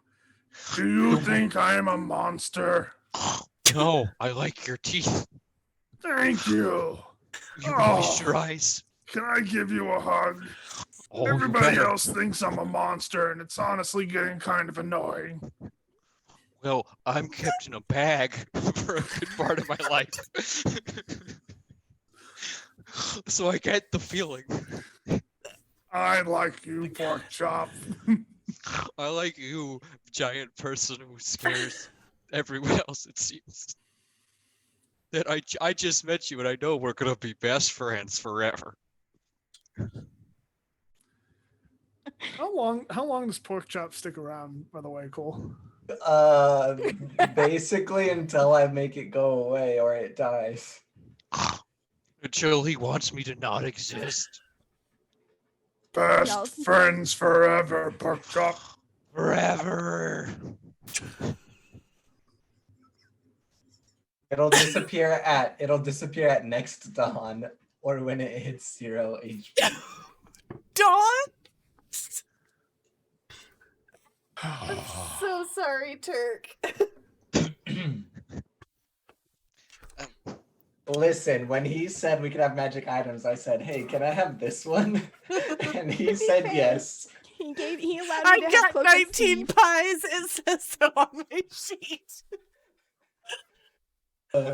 Anyways, while Pork Chop and Charlie are talking, I will start checking out the room whenever you. Oh, can are you handle gonna it. investigate? Are you sure? Yeah, Is whenever there you gonna can be some handle it. investigation checks? Yeah. Do I? I'm specifically looking for a girl. Oh, Do okay. I? We need to ever handle find Pascal and Johnny Yeah, first. can I Pascal, just... as you I'm just like as- running through the forest. Pascal! Pascal! As you get out of the range of the cawing, your mind does return. I think Pascal would look around, realize that she's run pretty far away, find the nearest like snow drift or pile of leaves, and burrow to hide herself. I'm just tromping through the forest. Pascal! Like I'm searching, like I'm in like a search party looking for a lost kid. Pascal! Upon hearing Johnny call for her, she would like pop up and like leaves would kind of like scatter around her ears. Johnny, All right, Johnny, there was Pascal. birds. We got the Johnny, birds. We got the Scary birds. scary birds. And then Yeah, Charlie, I know. We got he was the there, birds. his teeth. I know. Johnny, I know. and she's I gonna know. scurry along. All right, and into the trench get coat. right up on his grab Into the his face trench and coat. You pull come it here. Come here. head down, nose to nose. His teeth, Johnny. They're Yeah. huge. Yeah.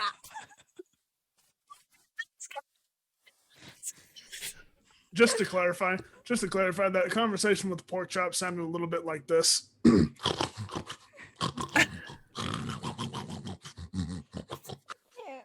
can't with you right now. And then just massive eyes. We have to get the book. We have to leave. Yeah. Pascal Yes, will Pascal. climb Pascal. up in Johnny's arms Ah. and just curl up. Okay. Yes, we're good. Pascal. We have to get the book, Johnny. Johnny, look at me. Pascal, you're Johnny. yes. Johnny. Pascal. Johnny. We have to get the book. Yes, Pascal. Take me. Yeah, We'll yeah, find okay, the book. come here. Find the Just book and we'll leave. in the trench coat. In the trench coat. I'm just gonna wrap you up, Okay. and we're gonna go back to the tower. We'll find the book.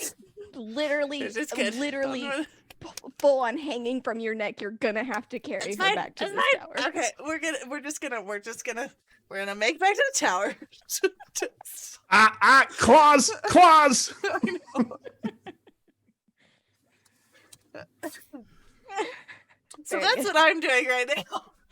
Very good. Help. Hey, No pork help's chop. coming, Turk. Pork You chop. live here now. Yes. Do you see a book around here? We need to find a book. Well, there's a lot of books over there, and let me give a description of the upstairs. The cages on the benches contain a variety of animals, including lizards, spiders, and poisonous snakes. By the looks of them, if you know your color coordination is still up to date, they seem safely contained for the moment, despite the occurrence of you all. There is a stove on the eastern wall. Click like if you're moving over there, you will notice that it has been cold for some time. And the bookcases are filled with a range of books and documents, and there are some that do not, in fact, have any markings on them, but appear to be large, perhaps notebooks. But there is a sign on the bookcase that says, "Do not touch the books." And you can make me a perception check if you're looking around the room. Can any of those two characters in the room read? Yeah. Click Clack can read. He just didn't like the fancy writing of the other notice. It's a little harder for his eyes. But he read the notice, so Okay. Sure, buddy. While Pork Chop and Charlie are talking, I'll go investigating the room and see if there's a properly nefarious book or any signs of who we're looking for. There is no one in this room except for you, an ogre, a giant squirrel, and a giant boar, and a hole in the ground. Any nefarious book that looks more nefarious? Do you want? What did you roll for your perception check? Let us see. That is gonna be a nat 30. It is 14 total. Okay. So you will find on one of the desks a black iron key ring with several keys on it.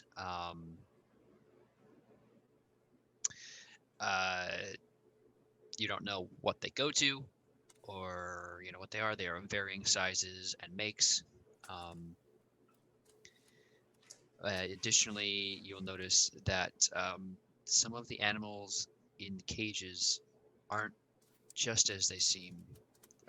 They're a lizard, but with kind of almost insectoid fangs when they open their mouths at you, and the spiders seem to have, instead of just hairs, the little suckers on the ends of their fingers, and the snakes appear to almost have small little wings that they're trying to use to middling effect.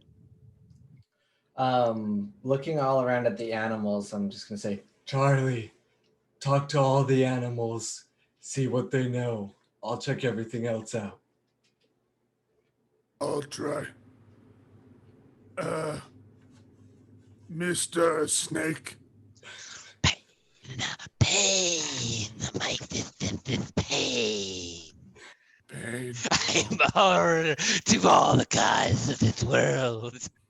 There's nothing for me but the sweet release of death pain. Okay. I'm Starts sorry. describing his actual life right now.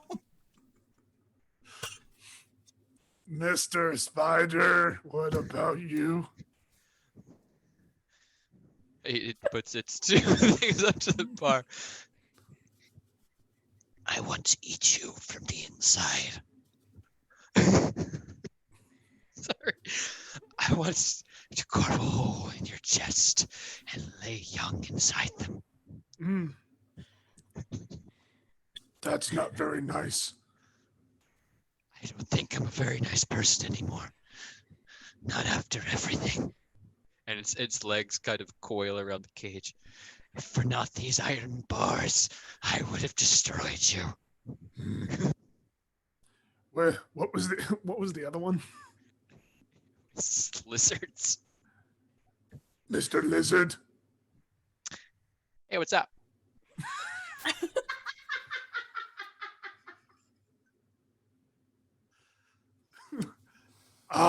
Mr. Lizard, you seem pretty, amicable? Yeah.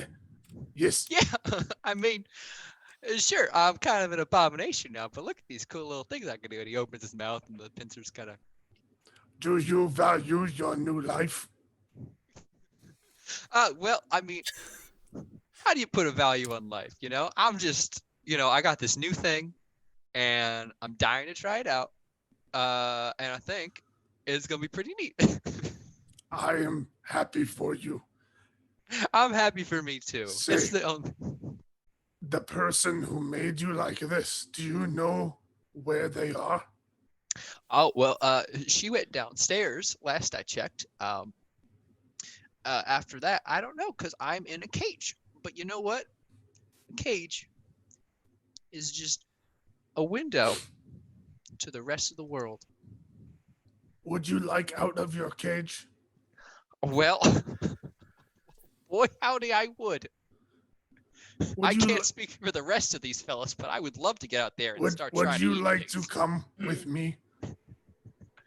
Well, are you gonna go ahead and find some things for me to eat? What do you like to eat? Oh, I don't know. I got these new teeth. I could just about eat anything.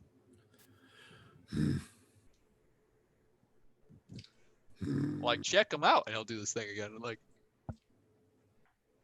No. This not right. No. I'm gonna pick up the keys. Do they seem like they go to the cages? make me an intelligence check.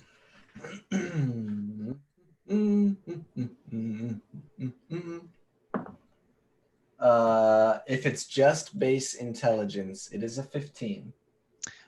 You can't be certain what all the keys go to exactly, but the smaller keys will probably release the cages, which leaves the question of what the hell the larger keys are for, but you have no idea. I'm gonna look for any other keyhole upstairs, and if there are none, I'm gonna look downstairs. Click clack. Yes. Do you think I Charlie walks over to Click Clack and whispers, Click clack. Do you think I should kill the things in the cages? He looks over at them and looks back and looks over. I'm gonna eat your soul. I don't really know, Charlie. Maybe we should just leave them for now. What did they say? It's either a quick death or a death by hunger. So Can we kill them without opening the cages, put them out of their misery? yeah. I feel bad, but that's probably what we should do. The snake Okay. seems overjoyed. Yeah. Yeah. Yes, the sweet release of death. I line them up in a row, and I just take my great club and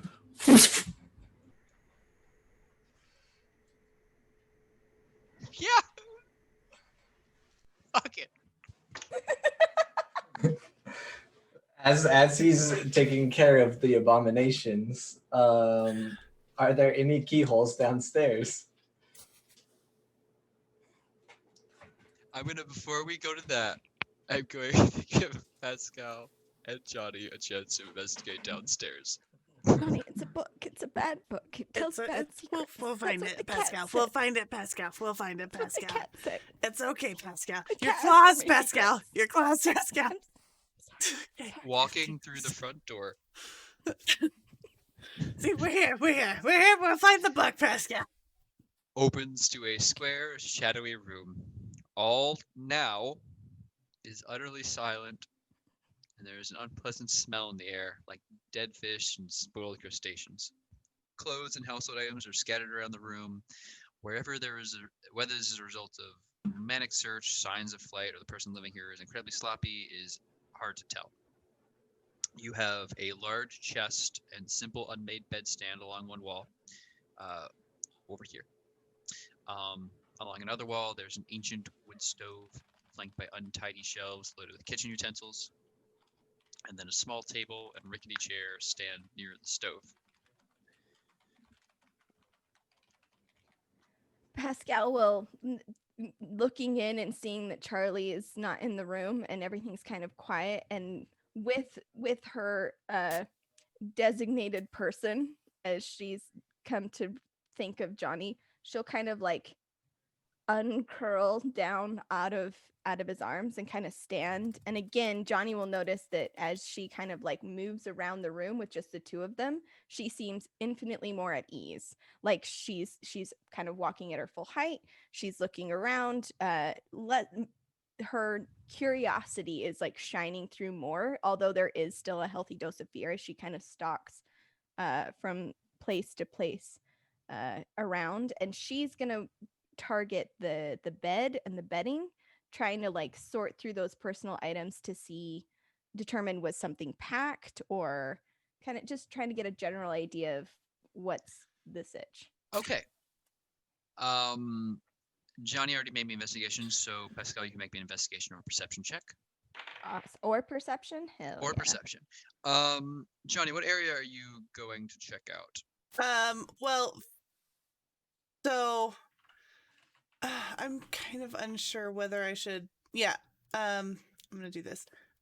So I'm using my eye for detail, and I'm just trying to spot anything that seems, because like it seems messy, but is there something the mess or through the mess, or is there a method to this madness? Is there something covering like a hidden trap door? Is there anything placed in like something that sticks out from the mess?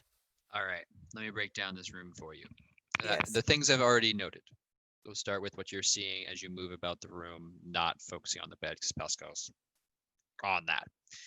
So the center of the floor is occupied by a mud-stained rug that has definitely seen better days. This is someone mindlessly pacing back and forth and back and forth and back and forth and back and forth upon it, not giving a care in the world whether they're wearing shoes or anything. This is just a mess. Additionally, someone has used charcoal to scribble what looks like partially erased mathematical equations filled with other strange symbols on one of the walls. Just mad scribblings, it's mathematical in one part and a language you don't recognize in another, and somehow it's supposed to all work together by the looks of it. Parts are circled, but they seem random. Things are half circled or across, and all is kind of just madness. Additionally, though, as you move towards the staircase, kind of working your way around here, you find on the wall there's a bit of airflow just below. Just as the staircase starts rising, you kind of feel, and a small but detectable breeze of air hits your face, Hmm. and you feel at the crack, and you kind of get a little as Yeah. a secret doorway pops ever so Right. slightly. Pascal. There's a secret entrance. And as you pull back the covering, it appears that there is another door beyond that, but that it was kind of hidden by this panel. Pascal, you are checking out the bed. As you are rummaging through the sheets, you will pull one and suddenly hear a loud to the floor. And you'll look down and you will see a thick tome bound in worn black and dark green leather and covered with inscriptions and complex patterns. Bad book. That's bad book if I've ever seen a bad book. That's You got the bad book? bad book. All right. All right. And he's gonna I just don't kind of think we should touch it. check the door, and he's gonna come over and grab a pillowcase off of one of these pillows here, Mm-hmm. and just kind of, and then like do that move, and then twist it up and knot it. Okay, you have bagged the tome. All right. Okay, I will You got say at this this. moment, Click Clack comes downstairs. We hear a massive Yep. boom as there's like the crashing of cages, and Pascal, any like level of chill that she had is now gone, and she darts under the bed. Oh, all right. It's okay, Pascal. It's just them. Yeah, Pascal does see Click Clack walk down the stairs with Pork Chop, though, which did not exist before this. And he just looks over to the open door. Oh, secret door. Yeah. Maybe we should have started from the bottom and not the top. Well, I started from the bottom and now we're here, so let's go down this secret door and see what we can find. Charlie, you want to maybe just shimmy your way down that hole here? Watch out! Watch out!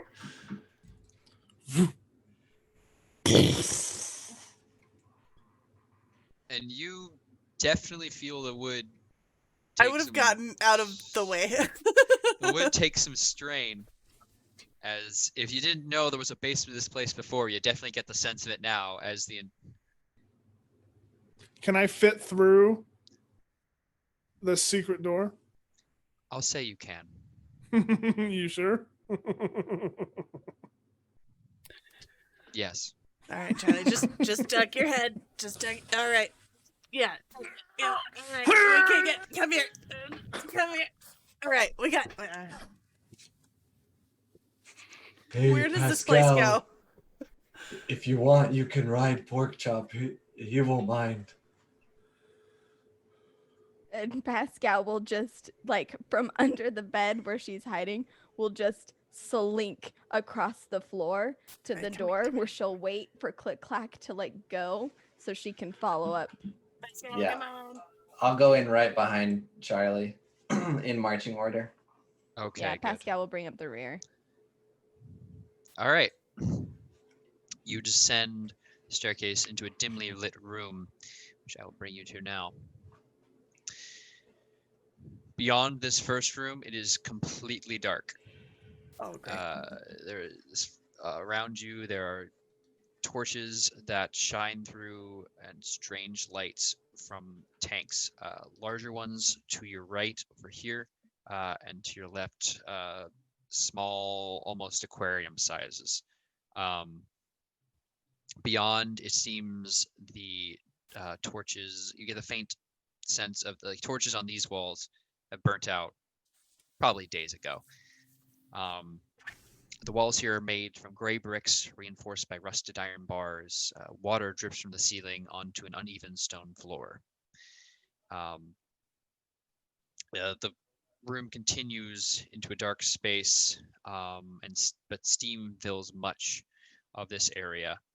It is unnervingly silent, apart from the hum of distant machinery and the odd scraping sound. 3 big open vats stand along one of the walls, and 3 equally large tanks are found along the opposite wall. All containers are filled with a cloudy, faintly luminous liquid that gives off a weak, sickly green radiance. And all of you are able to see slight movement coming from the tank in the northeast corner. You know, I'm starting to think that maybe this person doesn't need saved, and maybe we should just leave. That's Oh, wait. you're noise gated. There you go. The cat said that we should help. All right, I suggest, actually, as Johnny's talking, he's gonna look at Charlie and gonna be like, I was gonna suggest that we stealth, but maybe we don't worry about it. I can stay here. No, it's fine. Clarification, let's DM? go. Yes. Yep. What were we hired to do? Save Evy. Evy Ashwood. Okay. And more specifically, you're hired to bring peace of mind to the Ashwood family for political reasons that aren't worth getting into at this point. Let's- Yes. Let's stay What away is from in that. this? What is in this tank? I don't know, Charlie. nor- Oh, Are you heading over to the northeastern tank? Mm-hmm. Are you going right up to the tank? Are you going to look at it? It's cloudy. Okay.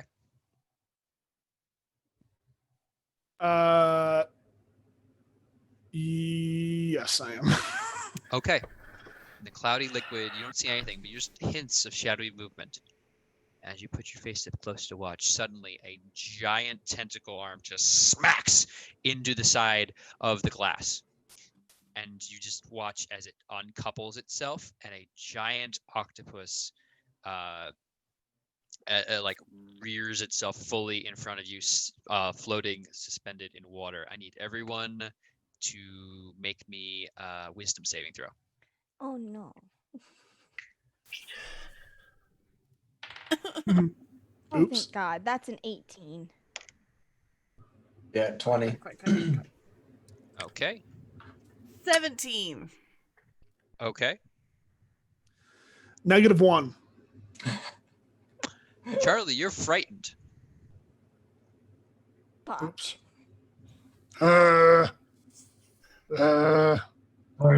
Charlie, just let's get away from that and ignore it. Okay. On its turn, you see the tentacles again rear back and slam into the glass. And that is a 16. So good.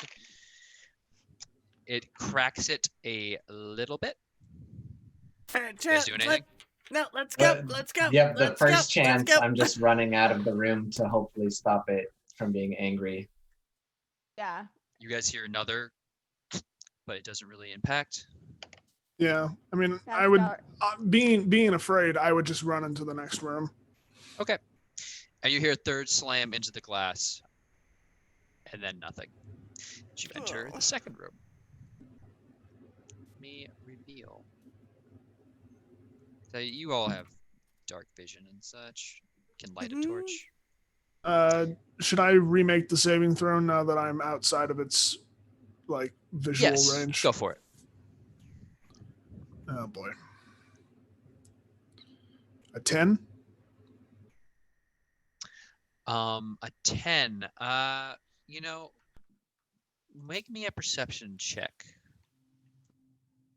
Because you are going to be still frightened of it, but you might notice something about the octopus. An 8. Not good enough. Never mind. You're just really scared. And You focused noticed on it. It's very, very scary. It's very scary. Okay. This room is filled with sturdy but rusty iron cages ranging from medium to large sizes. Some cages are empty, but most are occupied with a variety of weird animals that seem to be a combination of species similar to the top floor. In one cage, an elongated frog with huge pale eyes slithers around in a snake-like fashion, while another cage contains a large eyeless bird with feet disturbingly similar to humanoid hands. A few cages hold slow-moving creatures so outlandish and deformed that they defy description. Johnny's just like, nope, Yep. just forward, guys. Yep, same. Now, after Pay no talking to attention. the animals upstairs, Click Clack just says, "Don't talk to them. They're weird. Just keep going." There's nothing like as we're passing through the room, nothing sticks out, does it? Like, you know, just a Pascal's gonna be random on thing. high alert as like scary octopus tank, weird animals in cages, because she did not see all that shit upstairs. This is news to her. So I think that she's on high alert and very like casting her eyes around the room, trying to perceive any threats, anything that might jump out and try to eat her. She is very concerned about being eaten. Okay. You can make a perception check in that case.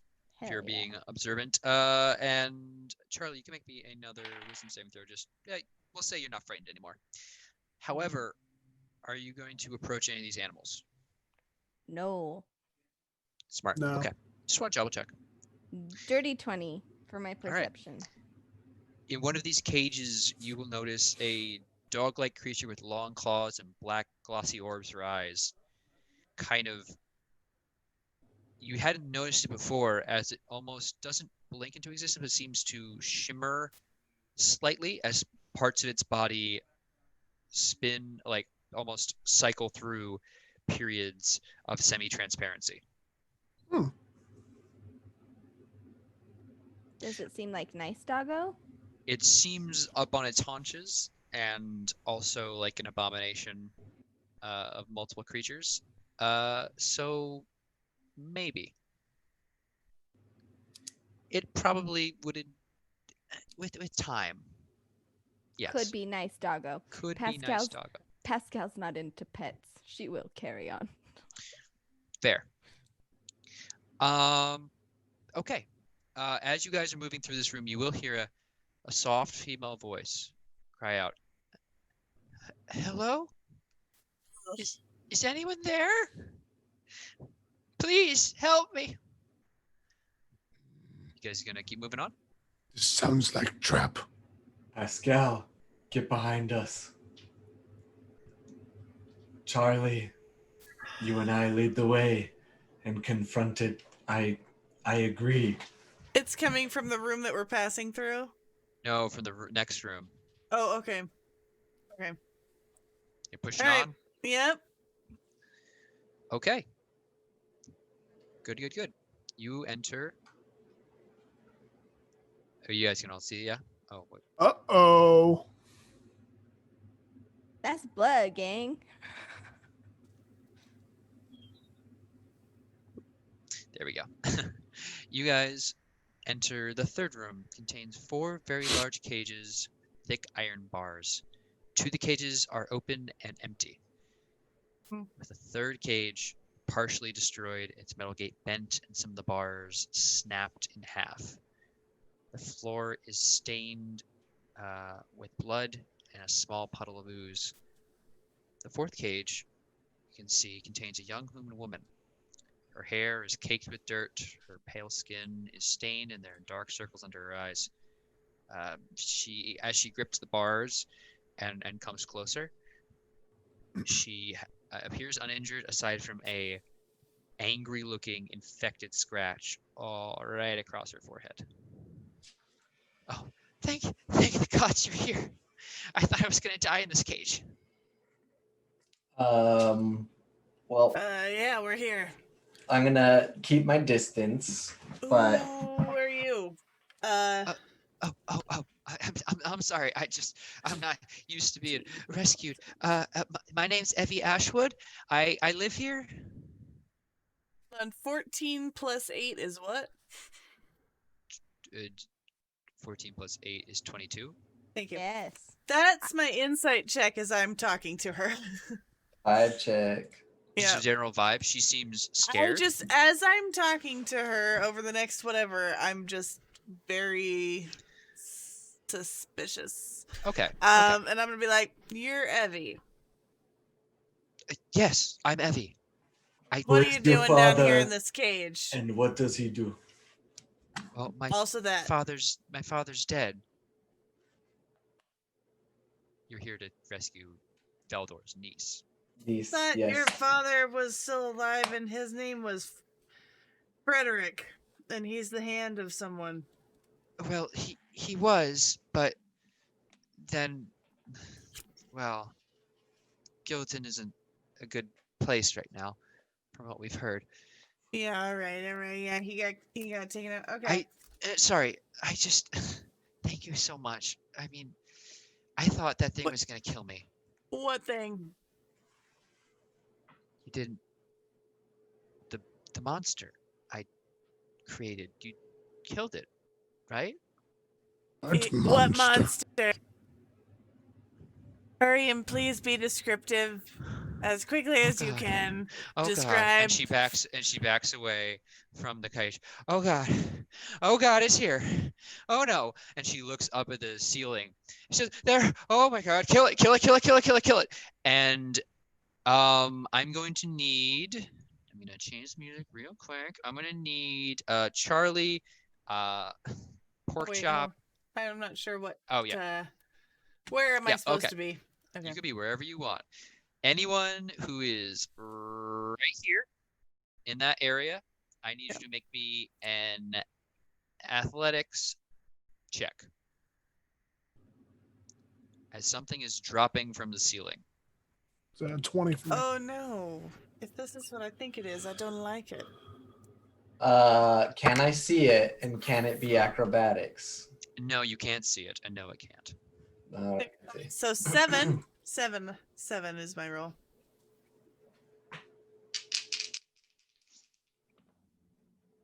Okay. Well, I crit, and pork chop rolled a 4. Okay. I'm just gonna move pork chop over here as he gets thrown at that. Can Your- I ask a quick question though? Sure thing. Before we start whatever's about to happen to us, can we take You a need quick break? Yeah. Yes, let's take a quick break. Welcome back, everybody. This is the part where we have some sweet comeuppance, and we are getting into it because a giant tentacle-mouthed, spider-bodied monstrosity of a Cthulhu mythos creature has descended from the ceiling, and our heroes have rolled some initiative, but it's not enough. The Harakye attacks first, and it's gonna go ahead and go for. Let's go 1 at Click Clack. It's going to reach out with its bite. So that is going to be, in most circles of math, a 23 to hit. That will hit. So you will take 14 piercing and 6 acid damage. As Oh, no. as its maw just reaches out and cuts. I don't know why, but my character healed. Okay, nope, there we go. I just had to refresh. 14, you said? 14 piercing and 6 acid, so 20 damage total. Okay. Alrighty. And then it's going to reach out with one of its legs is going to reach up, and you see these claws kind of open up at the end of its legs, and it's going to pincer out at Charles. No. That's another 23 to hit. Yes. Okay, you take 13 slashing. No. Yes. Do we even have a healer in this group? We don't even have a healing potion. Uh-oh. Like the among us. The second claw that's going to come out at you will not hit, as it kind of snips just a bit too far away as you almost, just kind of one gets right into your arm and just rips rends muscle and flesh away, and the other one just snips right in front of your face. 3 attacks. Okay. Oh God. Oh, you don't know. Pascal. She's gonna move back into the room, seeing this thing like drop down on the ceiling, like fear, fear, fear. And she is going to pull out Actually, sorry. Well, you On the just start of got your turn, 2. Oh, you saw it. Okay, good. Healing from Tony. yes, you got healing. Pascal, I need you to make me a wisdom saving throw. Okay. That's not ominous as fuck. Oh, For me? hell yeah. That's an 18. Okay, you are not frightened by this creature. Hell yeah. I'ma shoot it. Well, timeout. Point of order. Pascal is absolutely frightened of this creature, but That's not fair. to the point of like running away yet. What was your initiative, Charlie? I'm next with Oh. a 15. Okay. Okay, so that is a 21 to hit. 21 will hit. Is it technically engaged? It is. It is amongst your buddies, so you can definitely sneak attack. Hell yeah. So that is 6, 11, 15, 16, 17, 18, 19, 20 damage piercing. Okay. That is good. A good thing to do. Let me just check. Oh, perfect. So as you pull back and sink an arrow into the thing's thorax, its mouth splittles, and the tentacles seem to individually rear up like snakes, survey the group, and will reach out and attack Click-Clack again. What the fuck? That is a 3 to hit though, as they We made will it kind worse, Pam. We of, made as they it will worse. kind of one will just kind of try to wrap around you, Click-Clack, but be unable to fully get your form.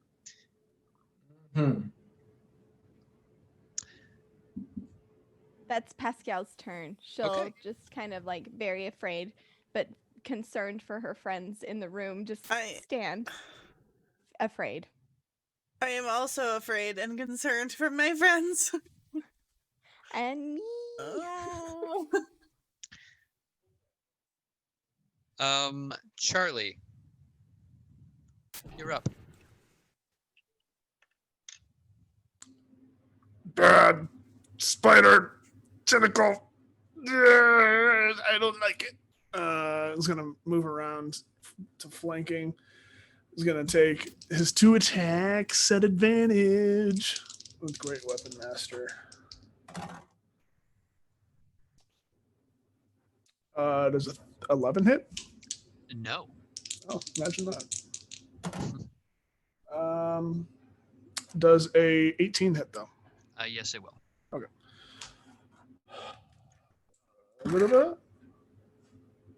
And 30 points of damage. Okay. That. And he'll just kind of try to nudge himself a little bit in front of Johnny and try to just kind of block ineffectively, but block Johnny from attacks with his like arm. Similar to last time, as your first one misses and its leg pulls back up, the second time you cut into this thing's body, the tentacles now seem to shift and focus on you, and that's a natural 20. GM, you have a -2. It's still a natural 20, but I will use that next time. Damn it. So you will take 5 bludgeoning damage, and you are grappled by this thing. As the tentacles reach out and swarm around you, and you're held onto this thing. Oh no. Take my 2d4 heals, thank you. Click-Clack.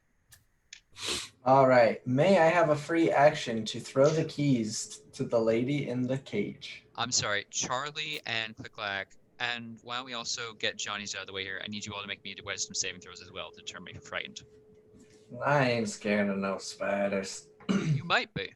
No, you asked me. I said no. That's true. I did say no. Spider Bros.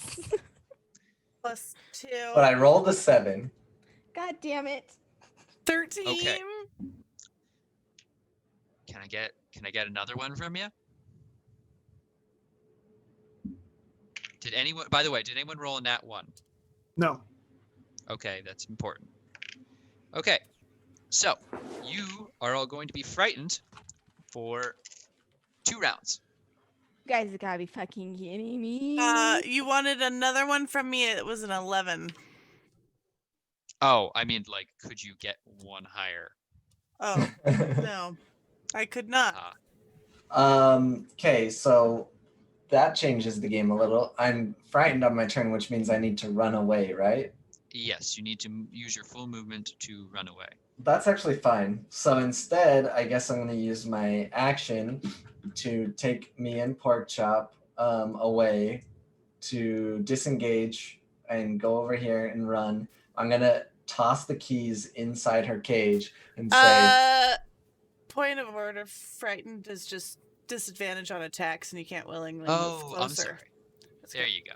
Can't willingly move closer. Yeah, Running it depends. was temporary madness. It depends on the stat block too. So like it, yeah. But well, I'm already in it. I'm gonna drop the keys to her and I'm gonna yell out, "We should probably run. I'm already very hurt." And you are. You leave this thing here? Yeah. Unlock your cage and run with us. We will be your meat shield, but that's about it. And I can basically go like around here. Okay. Yeah, I got no healing and... Is the plan to run then? Yes, as far as I am concerned.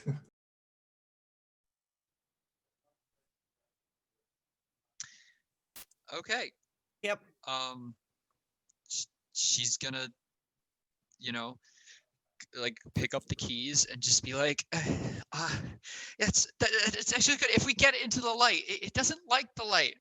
You created these things. We're doing our best here. You get out, you run with us, we'll call it good. Direct sunlight or just strong light. It won't hurt it, but it really didn't seem to like it. It kind of is. I think it's the reason it broke out, and she's gonna really hesitate. She's really not certain whether she's gonna. Charlie, do you hear this? We have a strong light source. Just get yourself out of the cage and follow directly behind me. She's frozen. Well, you created these things. As far as I'm concerned, you can die with them.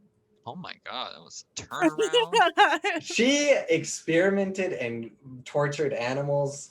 I ain't having it. Click clack. I think it's the first time I've ever seen Cole snap. Johnny, you're up.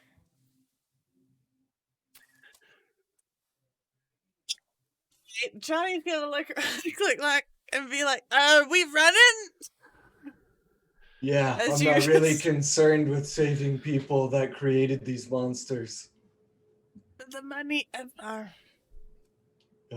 Click like already doesn't... I mean, I gave her the keys, and I told her to run behind me, and I would be a meat shield. That's the most I'm personally offering. Didn't the tentacles grapple Charlie? Yeah, Charlie's grappled by tentacles. I'm gonna attack those tentacles specifically with disadvantage because I am frightened. Yes, it is a very spoopy spider. And it's...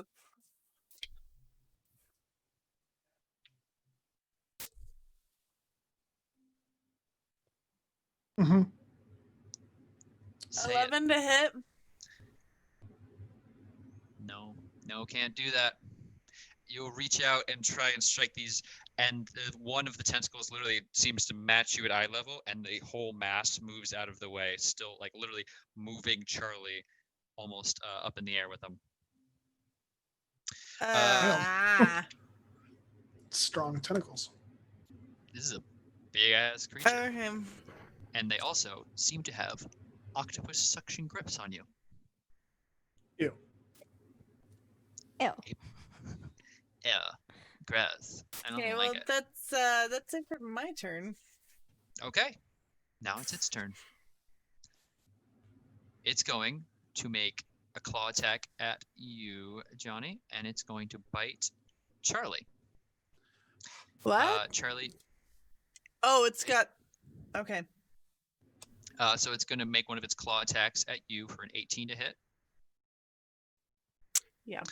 For 12 damage, and Charlie, that is a 15 hit with its bite.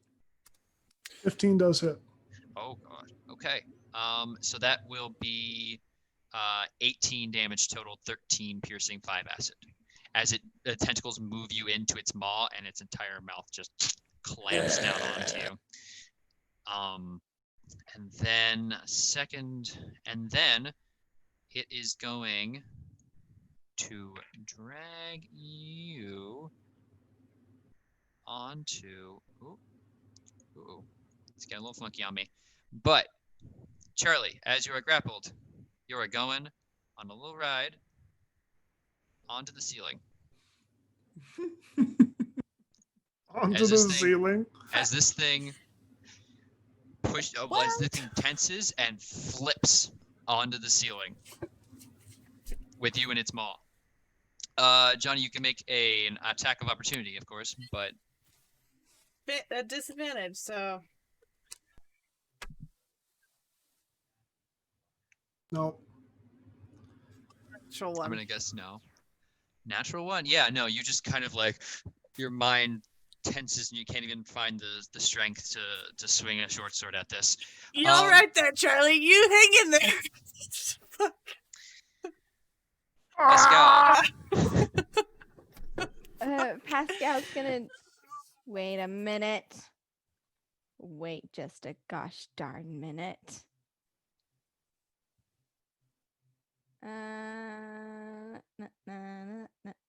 Sorry, 1 second.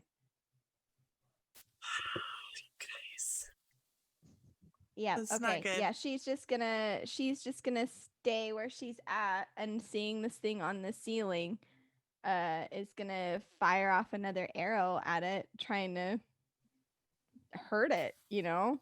What else are you gonna do? That is a fucking nat 20. My guy. Oh, hell yeah. Get some. I think Are you I'd kidding me? technically be engaged too. Technically engaged. Oh yeah. Oh no. Oh no. Uh-oh. Oh, she froze. Come on, come back. Come back to us. And back. Am I back?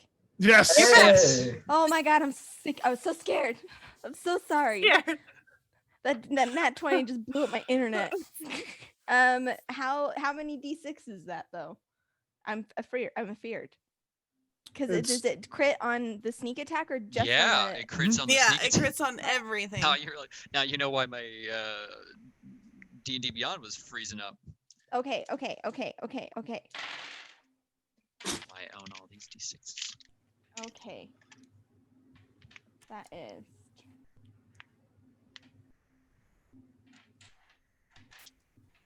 29.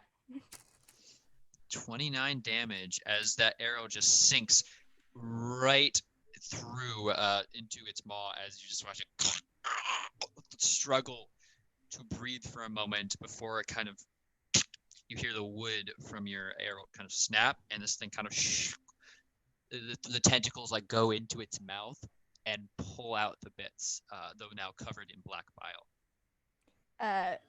Pascal will look at Johnny. Johnny? Yeah, I know. Not Pascal. I'm right there with you, kid. Did somebody say it doesn't like light?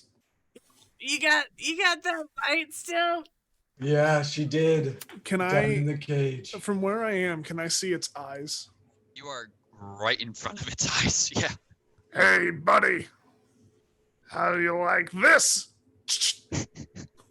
And it will like at whatever eye you shine it in will rapidly close, and as you if you're moving them about, it's just like constant state of blinking, and it seems greatly perturbed by it.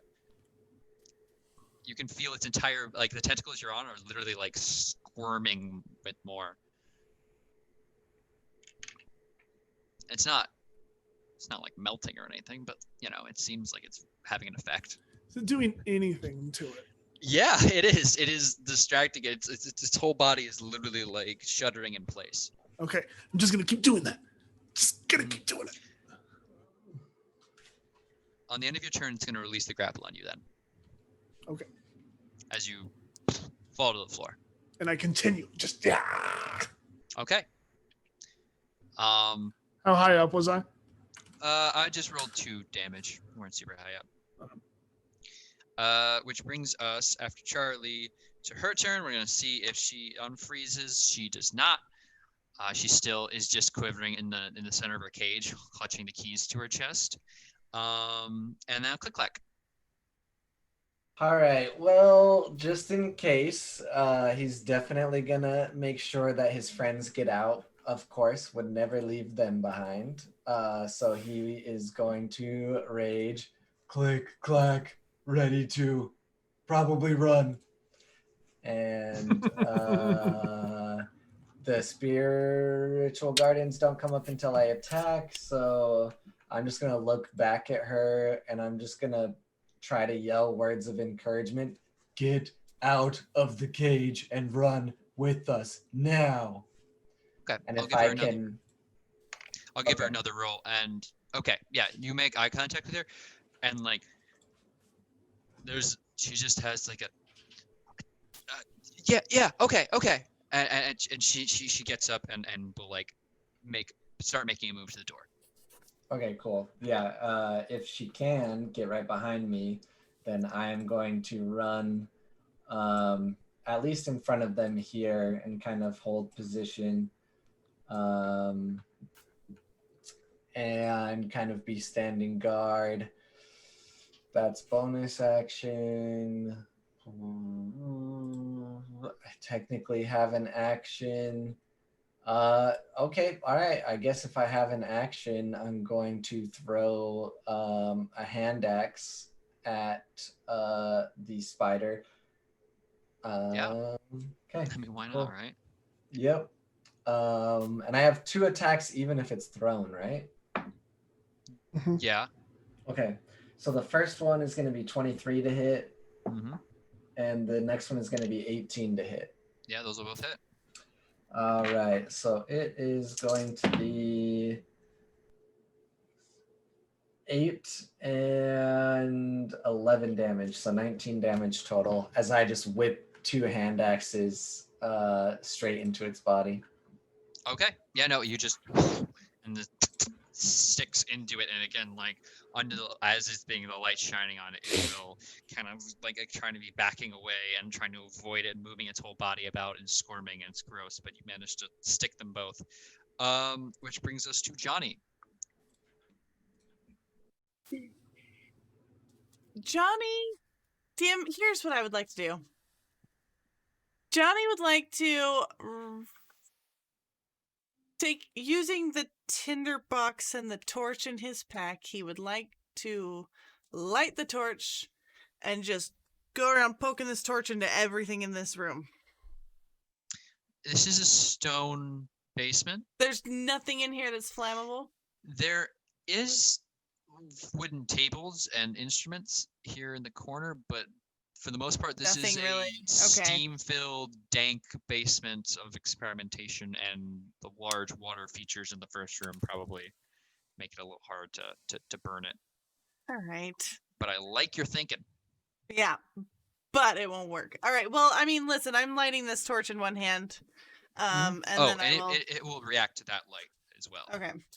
And then if that takes my action, great. Otherwise, I'll swing with my short sword. It is on the ceiling, I will say. How tall is the basement? It's going to be about at least 10 feet above your head. Yeah. All right. Okay. I'm just gonna like wave the torch up at it and try and get it to move into the corner then. Okay. On its turn, you watch as it begins moving away from you all on the ceiling. It begins starting with its claws and tentacles, it just slowly becomes transparent and then completely invisible.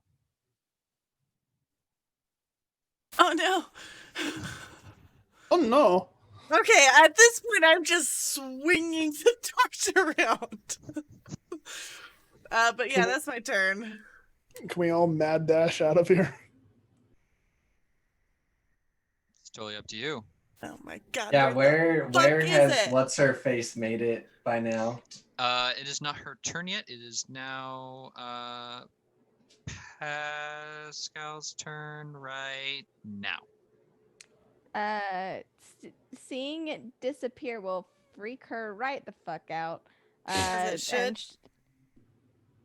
she'll look at everybody and be, are we running? Are we running away? Yes, we definitely are.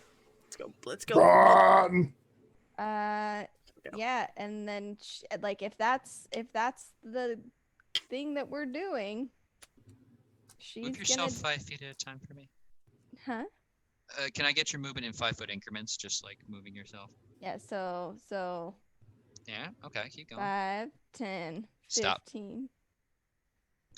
As you enter that space, out of the darkness, there he is. Will just rear up and come and attack you. Cool. No. So that's a 17 with its claws. That will hit. For 10 slashing. And then I'm gonna use uncanny dodge. perfect.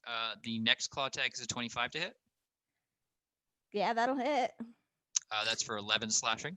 I'm going to throw a spiritual shield on that one. So I'm going to minus 10 damage from it, so only 1 damage. Okay. And then it's an 18 hit with the bite. That will hit.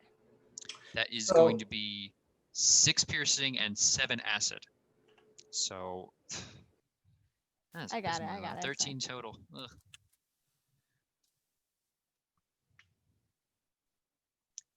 Yeah, basically, as all the light is in that front room, it just kind of like apparates in front of you in the darkness and just goes right into you, both claws grabbing at your at an arm and a limb, and then the fangs just descend into your body. Okay. As it like attacks, like her plan's gonna change. Yeah. She's going to bonus action disengage. And then try to like move around it.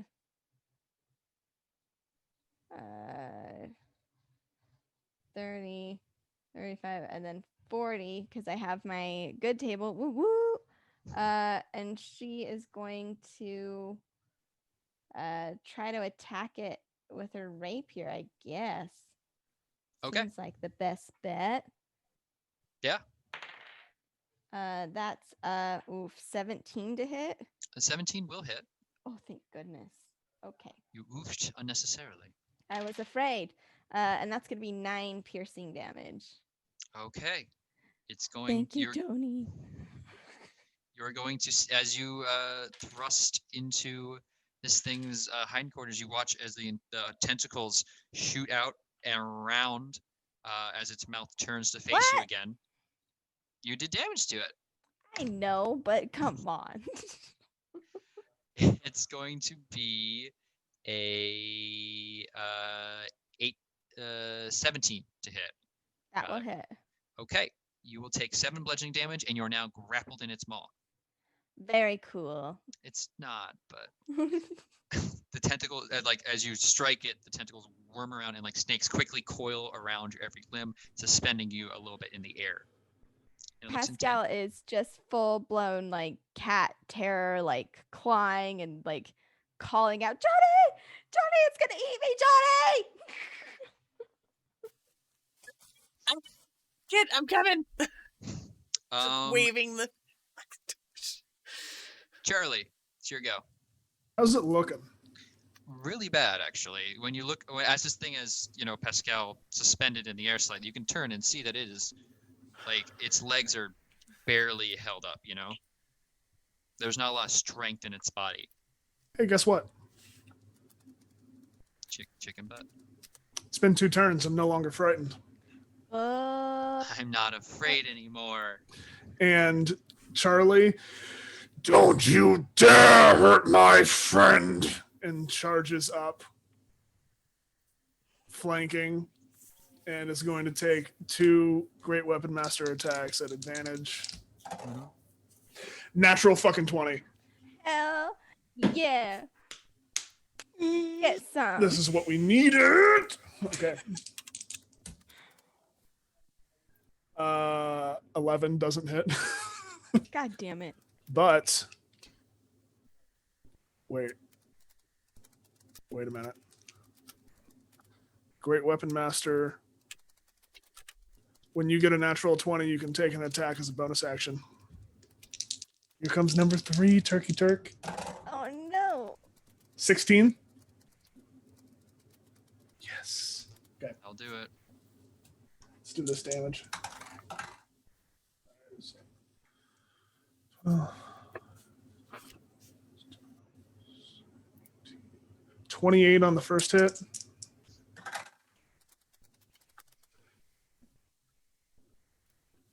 I don't want to stop him. And Loving the math. 60 total. Please. Charge up, and with 1 foot, I step on its hind legs. It rears in pain and its mouth swirls to look at me. I'm assuming it would like fling Pascal around too. As its tentacles shudder and just like, yeah, Pascal is brought along. I in catch front of his mouth. Pascal with one hand and rip her out of the tentacles, placing her gently on the ground before shoving my hand into its mouth, grabbing the tentacles and pulling them out and slamming the great club on its head. You grab a hold of the tentacles and pull and just disembowel this creature, its entire innards coming, and you find what essentially is its heart, and just splatter. Black, dark green ichor covers the room under the force, and there is moments of twitching, and the legs just some of them, you swear, still leap out at you, and there is silence once more. No, there isn't And then- silence because then- I'm yelling. Screaming. Let's run before the other thing gets out. Evy Ashwood, come with us. Run. Wait. run. What other What thing? In the tank that almost broke out. Oh yeah. Well, don't remind the DM. It did stop breaking out. Yeah, but that's why we're just. Okay, yeah. Unless anyone is against me and is sticking around to check out things. No. I'm gonna. Can I attempt to open that cage and just grab her? She's yeah, out. she has the keys and it will But like she's open like it. And frozen, right? Or is she gonna... actually got encouraged by Click Clack, and she will follow you out. Okay. When I see her, I'm actually gonna slap her across the face. Do it. I will support it. Okay. Can't. Yep. Can't with her. She knows why. She knows why. She He does knows know what why. she did.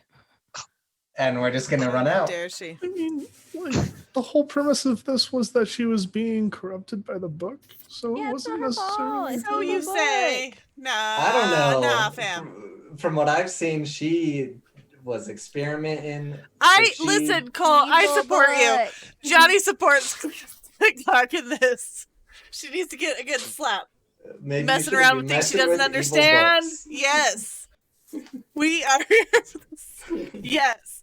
You slap her. Slap her good. Listen, I didn't claw her. She's fine. Okay, you guys are getting to the second floor.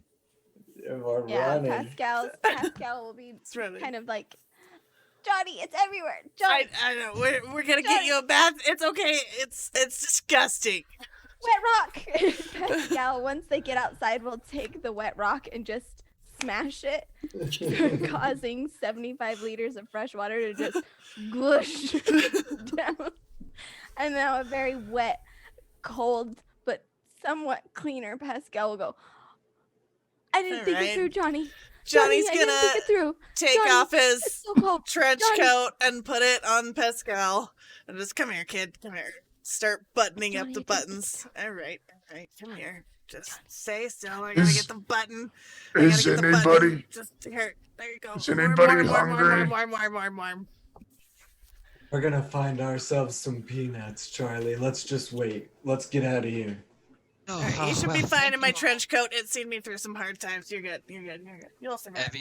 Evy is going to stop at the entrance. Whew, that was exhilarating. You're coming with us. Don't even think you're staying here. Exhilarating's a word. No. You see, that was terrible. Yeah, but She's her one of these cries types. are like she's very clearly like bugging out a little bit. Like, but the next one, the next one is going to be perfection. Can I knock her out, like straight up? Yeah, I guess. Sorry, Dude, Turk. Can Sorry, I aid? but- Can I aid? Yeah, I'm just gonna clonk her on the head Just and put her on on the my back of the- shoulder and take her back to her uncle. I am going to attempt to burn this book in my pillowcase. Okay. I'm gonna tell her, all right, everybody might want to back up. I don't know what's about to happen. And I'm gonna try and set fire to this book. Pascal, as it's shuddering in the trench coat, will grab Charlie's hand and like take him a couple steps away and like hunch down and look at him. Hot. Yes. Yeah, I'm gonna try and set this book on fire. Kirk, does it work? You start a fire, Uh-huh. throw the book into it, and you watch as nothing happens to the book. Johnny, did you use No, listen, I kind of expected this. It's a magical book, you know. The fact that it didn't burst letters forth and I heard weird voices is a good sign. Okay, so we're You didn't gonna open the book.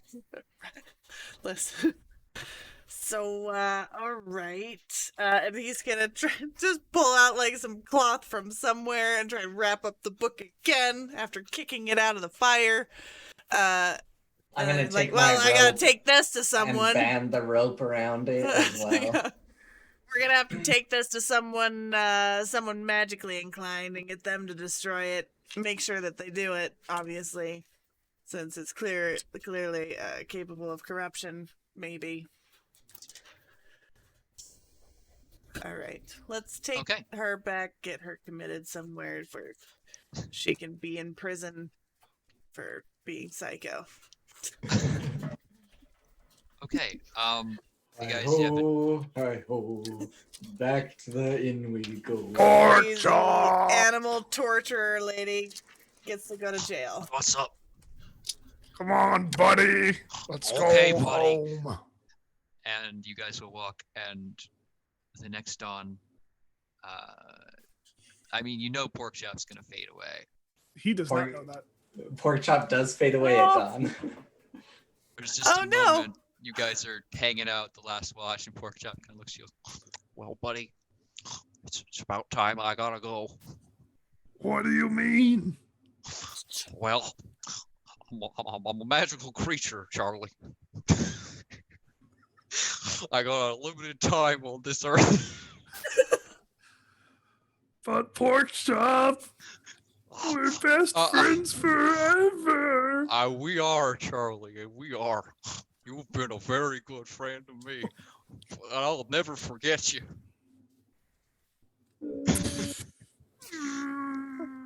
You and your soft hands were the best thing to happen to me. Okay, I'm gonna X this conversation right now. No, Let's no, move no, on. no, no, no, like that. And you just watch as he smiles and leans on your side, and will fade with the dawn. Oh, my jaw. Dude, my cheeks hurt so bad from smiling. Oh my god. You guys return. I just drop her on the table in front of her uncle. She's come too. Oh, but On the she's super journey. duper tied up. So Yeah, like yeah, on sure. the journey, it was like a Shrek 1 situation where she was like kicking and screaming, and then she was like, okay, it's fine. And well, slowly, as you guys approach Winterhold, she will kind of like, oh my god. I'm sorry, what happened?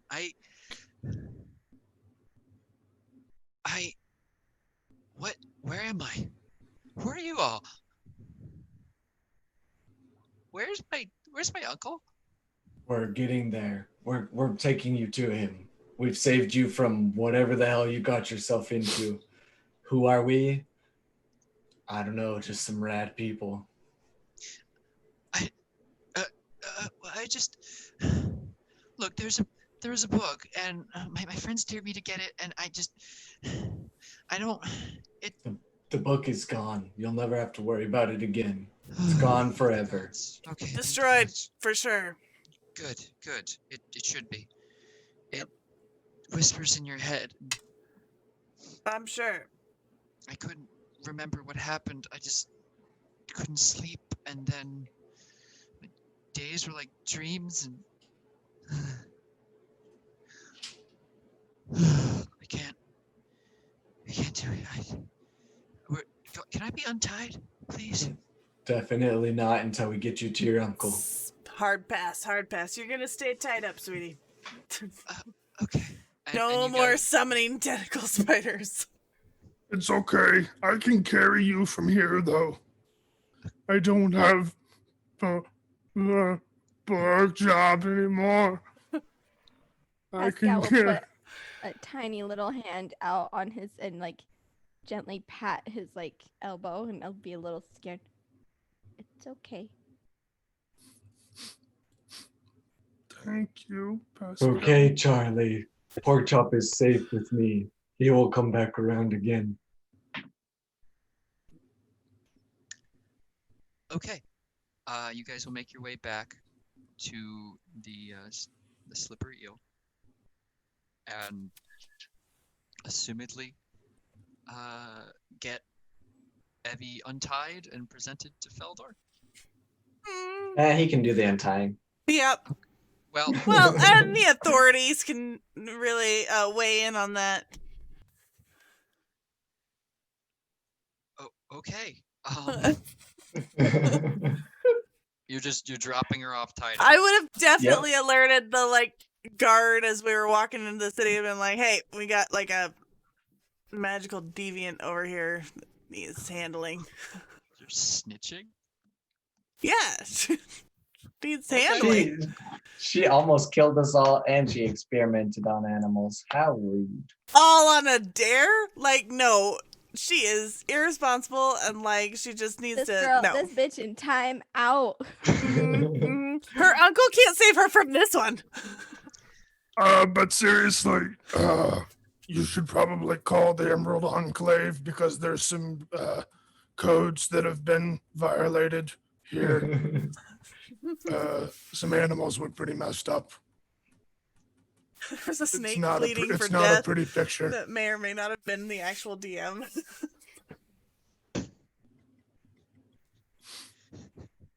Okay, you return, and Feldor will thank you. I wish I had more to give you than just a small purse of gold. Wait here. If you need anything, by the way, beyond this, and he'll reach up and he'll grab his old crossbow that's up beside the bar. He goes, here. I'm not gonna. It was never gonna be an elderly adventurer. You should take it. It will get better use with you all. I do need one thing. Yeah, of course. Say the word. Wait. Who's this? Feldor. Oh, never mind. Oh, Wait, I know what he needs. Peanuts. Yes, peanuts. I can work on that. I'll contact some traders in the city and see about getting a shipment to you all. Pascal has a question too. Toast. We can do toast. Yeah, toast, if we could just Nuki, toast. do a few rounds, Of really. course, on the house. That'd be Yes. great. And noodles, but only the good ones. I'll work on that. I'll see it personally. All right, see that you do. Okay. So you're also telling the guards? Yeah, no, I would have alerted them when we entered the city. Okay. So, you guys, you also, there's some letters that came in. One of them kind of explained the situation.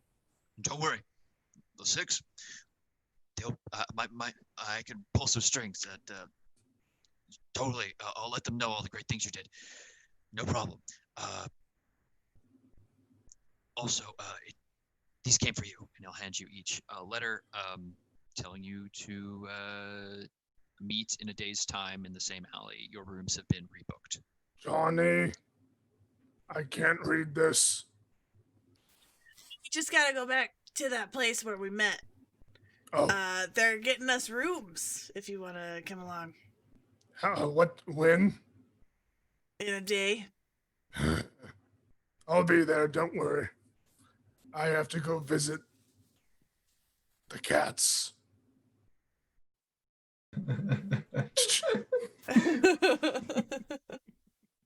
So we're gonna kind of montage through here. Yeah. You all return. I'm gonna assume you go to sleep that night. You're all set up in one of the lavish rooms that accommodate all your sizes. However, I will note one thing.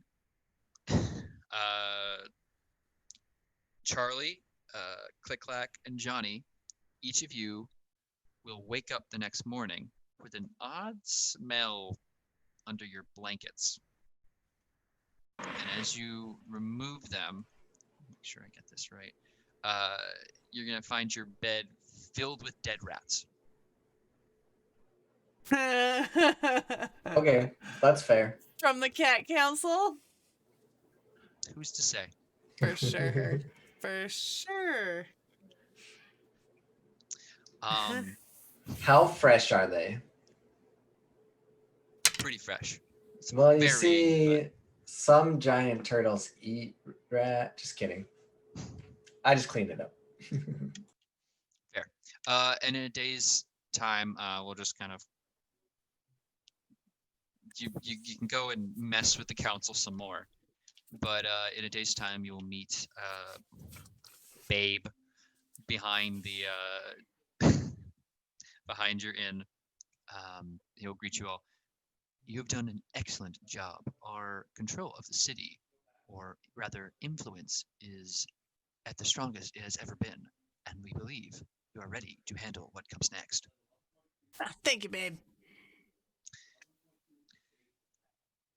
If, Charlie, could you please let me know, are they prepared? Yes, I believe they are. That's good. The information. Apologies. I suppose it's fine to drop the ruse. Yeah. Pascal Charlie! is ears back, looking at him, heartbroken. I suppose it was. I was curious how long you could keep it up. It wasn't easy, but it was fun, at least. I almost slipped up a few times. I used a couple big words. They said something. I had to backtrack, but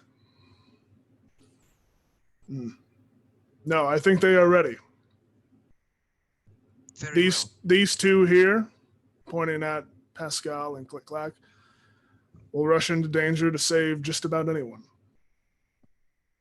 And this one over here, pointing at Johnny, is a real smart cookie with a long history. Clack, did Charlie hit his head and we didn't see? I don't exactly know what's happening, but I'm assuming some sort of test.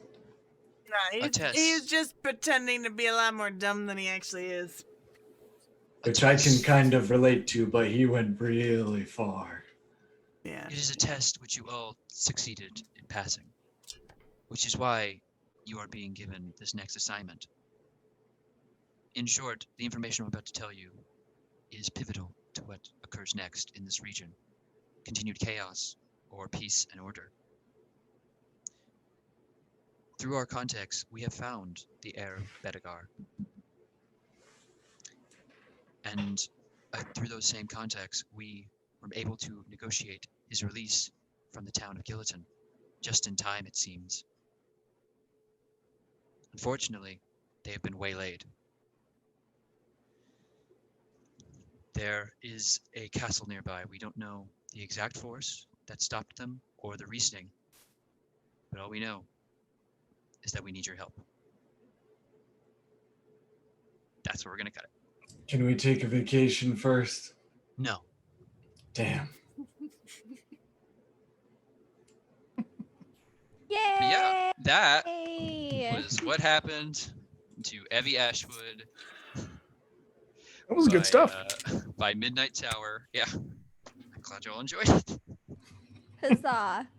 Guys, we didn't murder the person we were supposed to save. And we Yay! actually saved them. And we didn't die. We solved the case this time. I did not think that we were going to. And I thought this was just going to become a thing. Despite Where we just our best efforts. Don't ever solve Turk's cases. But listen, This is good. we established a lot, okay? We met Steve. We met Pork Chop. We had some laughs. Charlie was a huge secret betrayer of trust the whole time. That's double agent life. Yeah. Dun, dun, dun, dun, dun, dun. Yeah. So there are some kind of end credit scenes if you all are interested in what your actions have caused. So because Evy survived, but you reported what she had done to the guards, initially the guards of Winterhold were hesitant to investigate the tower since it's situated outside the city walls, but eventually a few are sent to Evy's home. Aghast at what they find, they call for reinforcements and arrest Evy. Brought back to Winterhold in a prison in a secure cell, Evy's accused of intentionally bringing harm to the public. However, diligent sergeant collects and catalogs the equipment confiscated at the tower and passes on the records to the Academy of Alchemy in Northwind Gate. A member of the Academy travels to Winterhold to visit Evy and quickly realizes that she's under the effect of a curse, or at the very least had been by her description.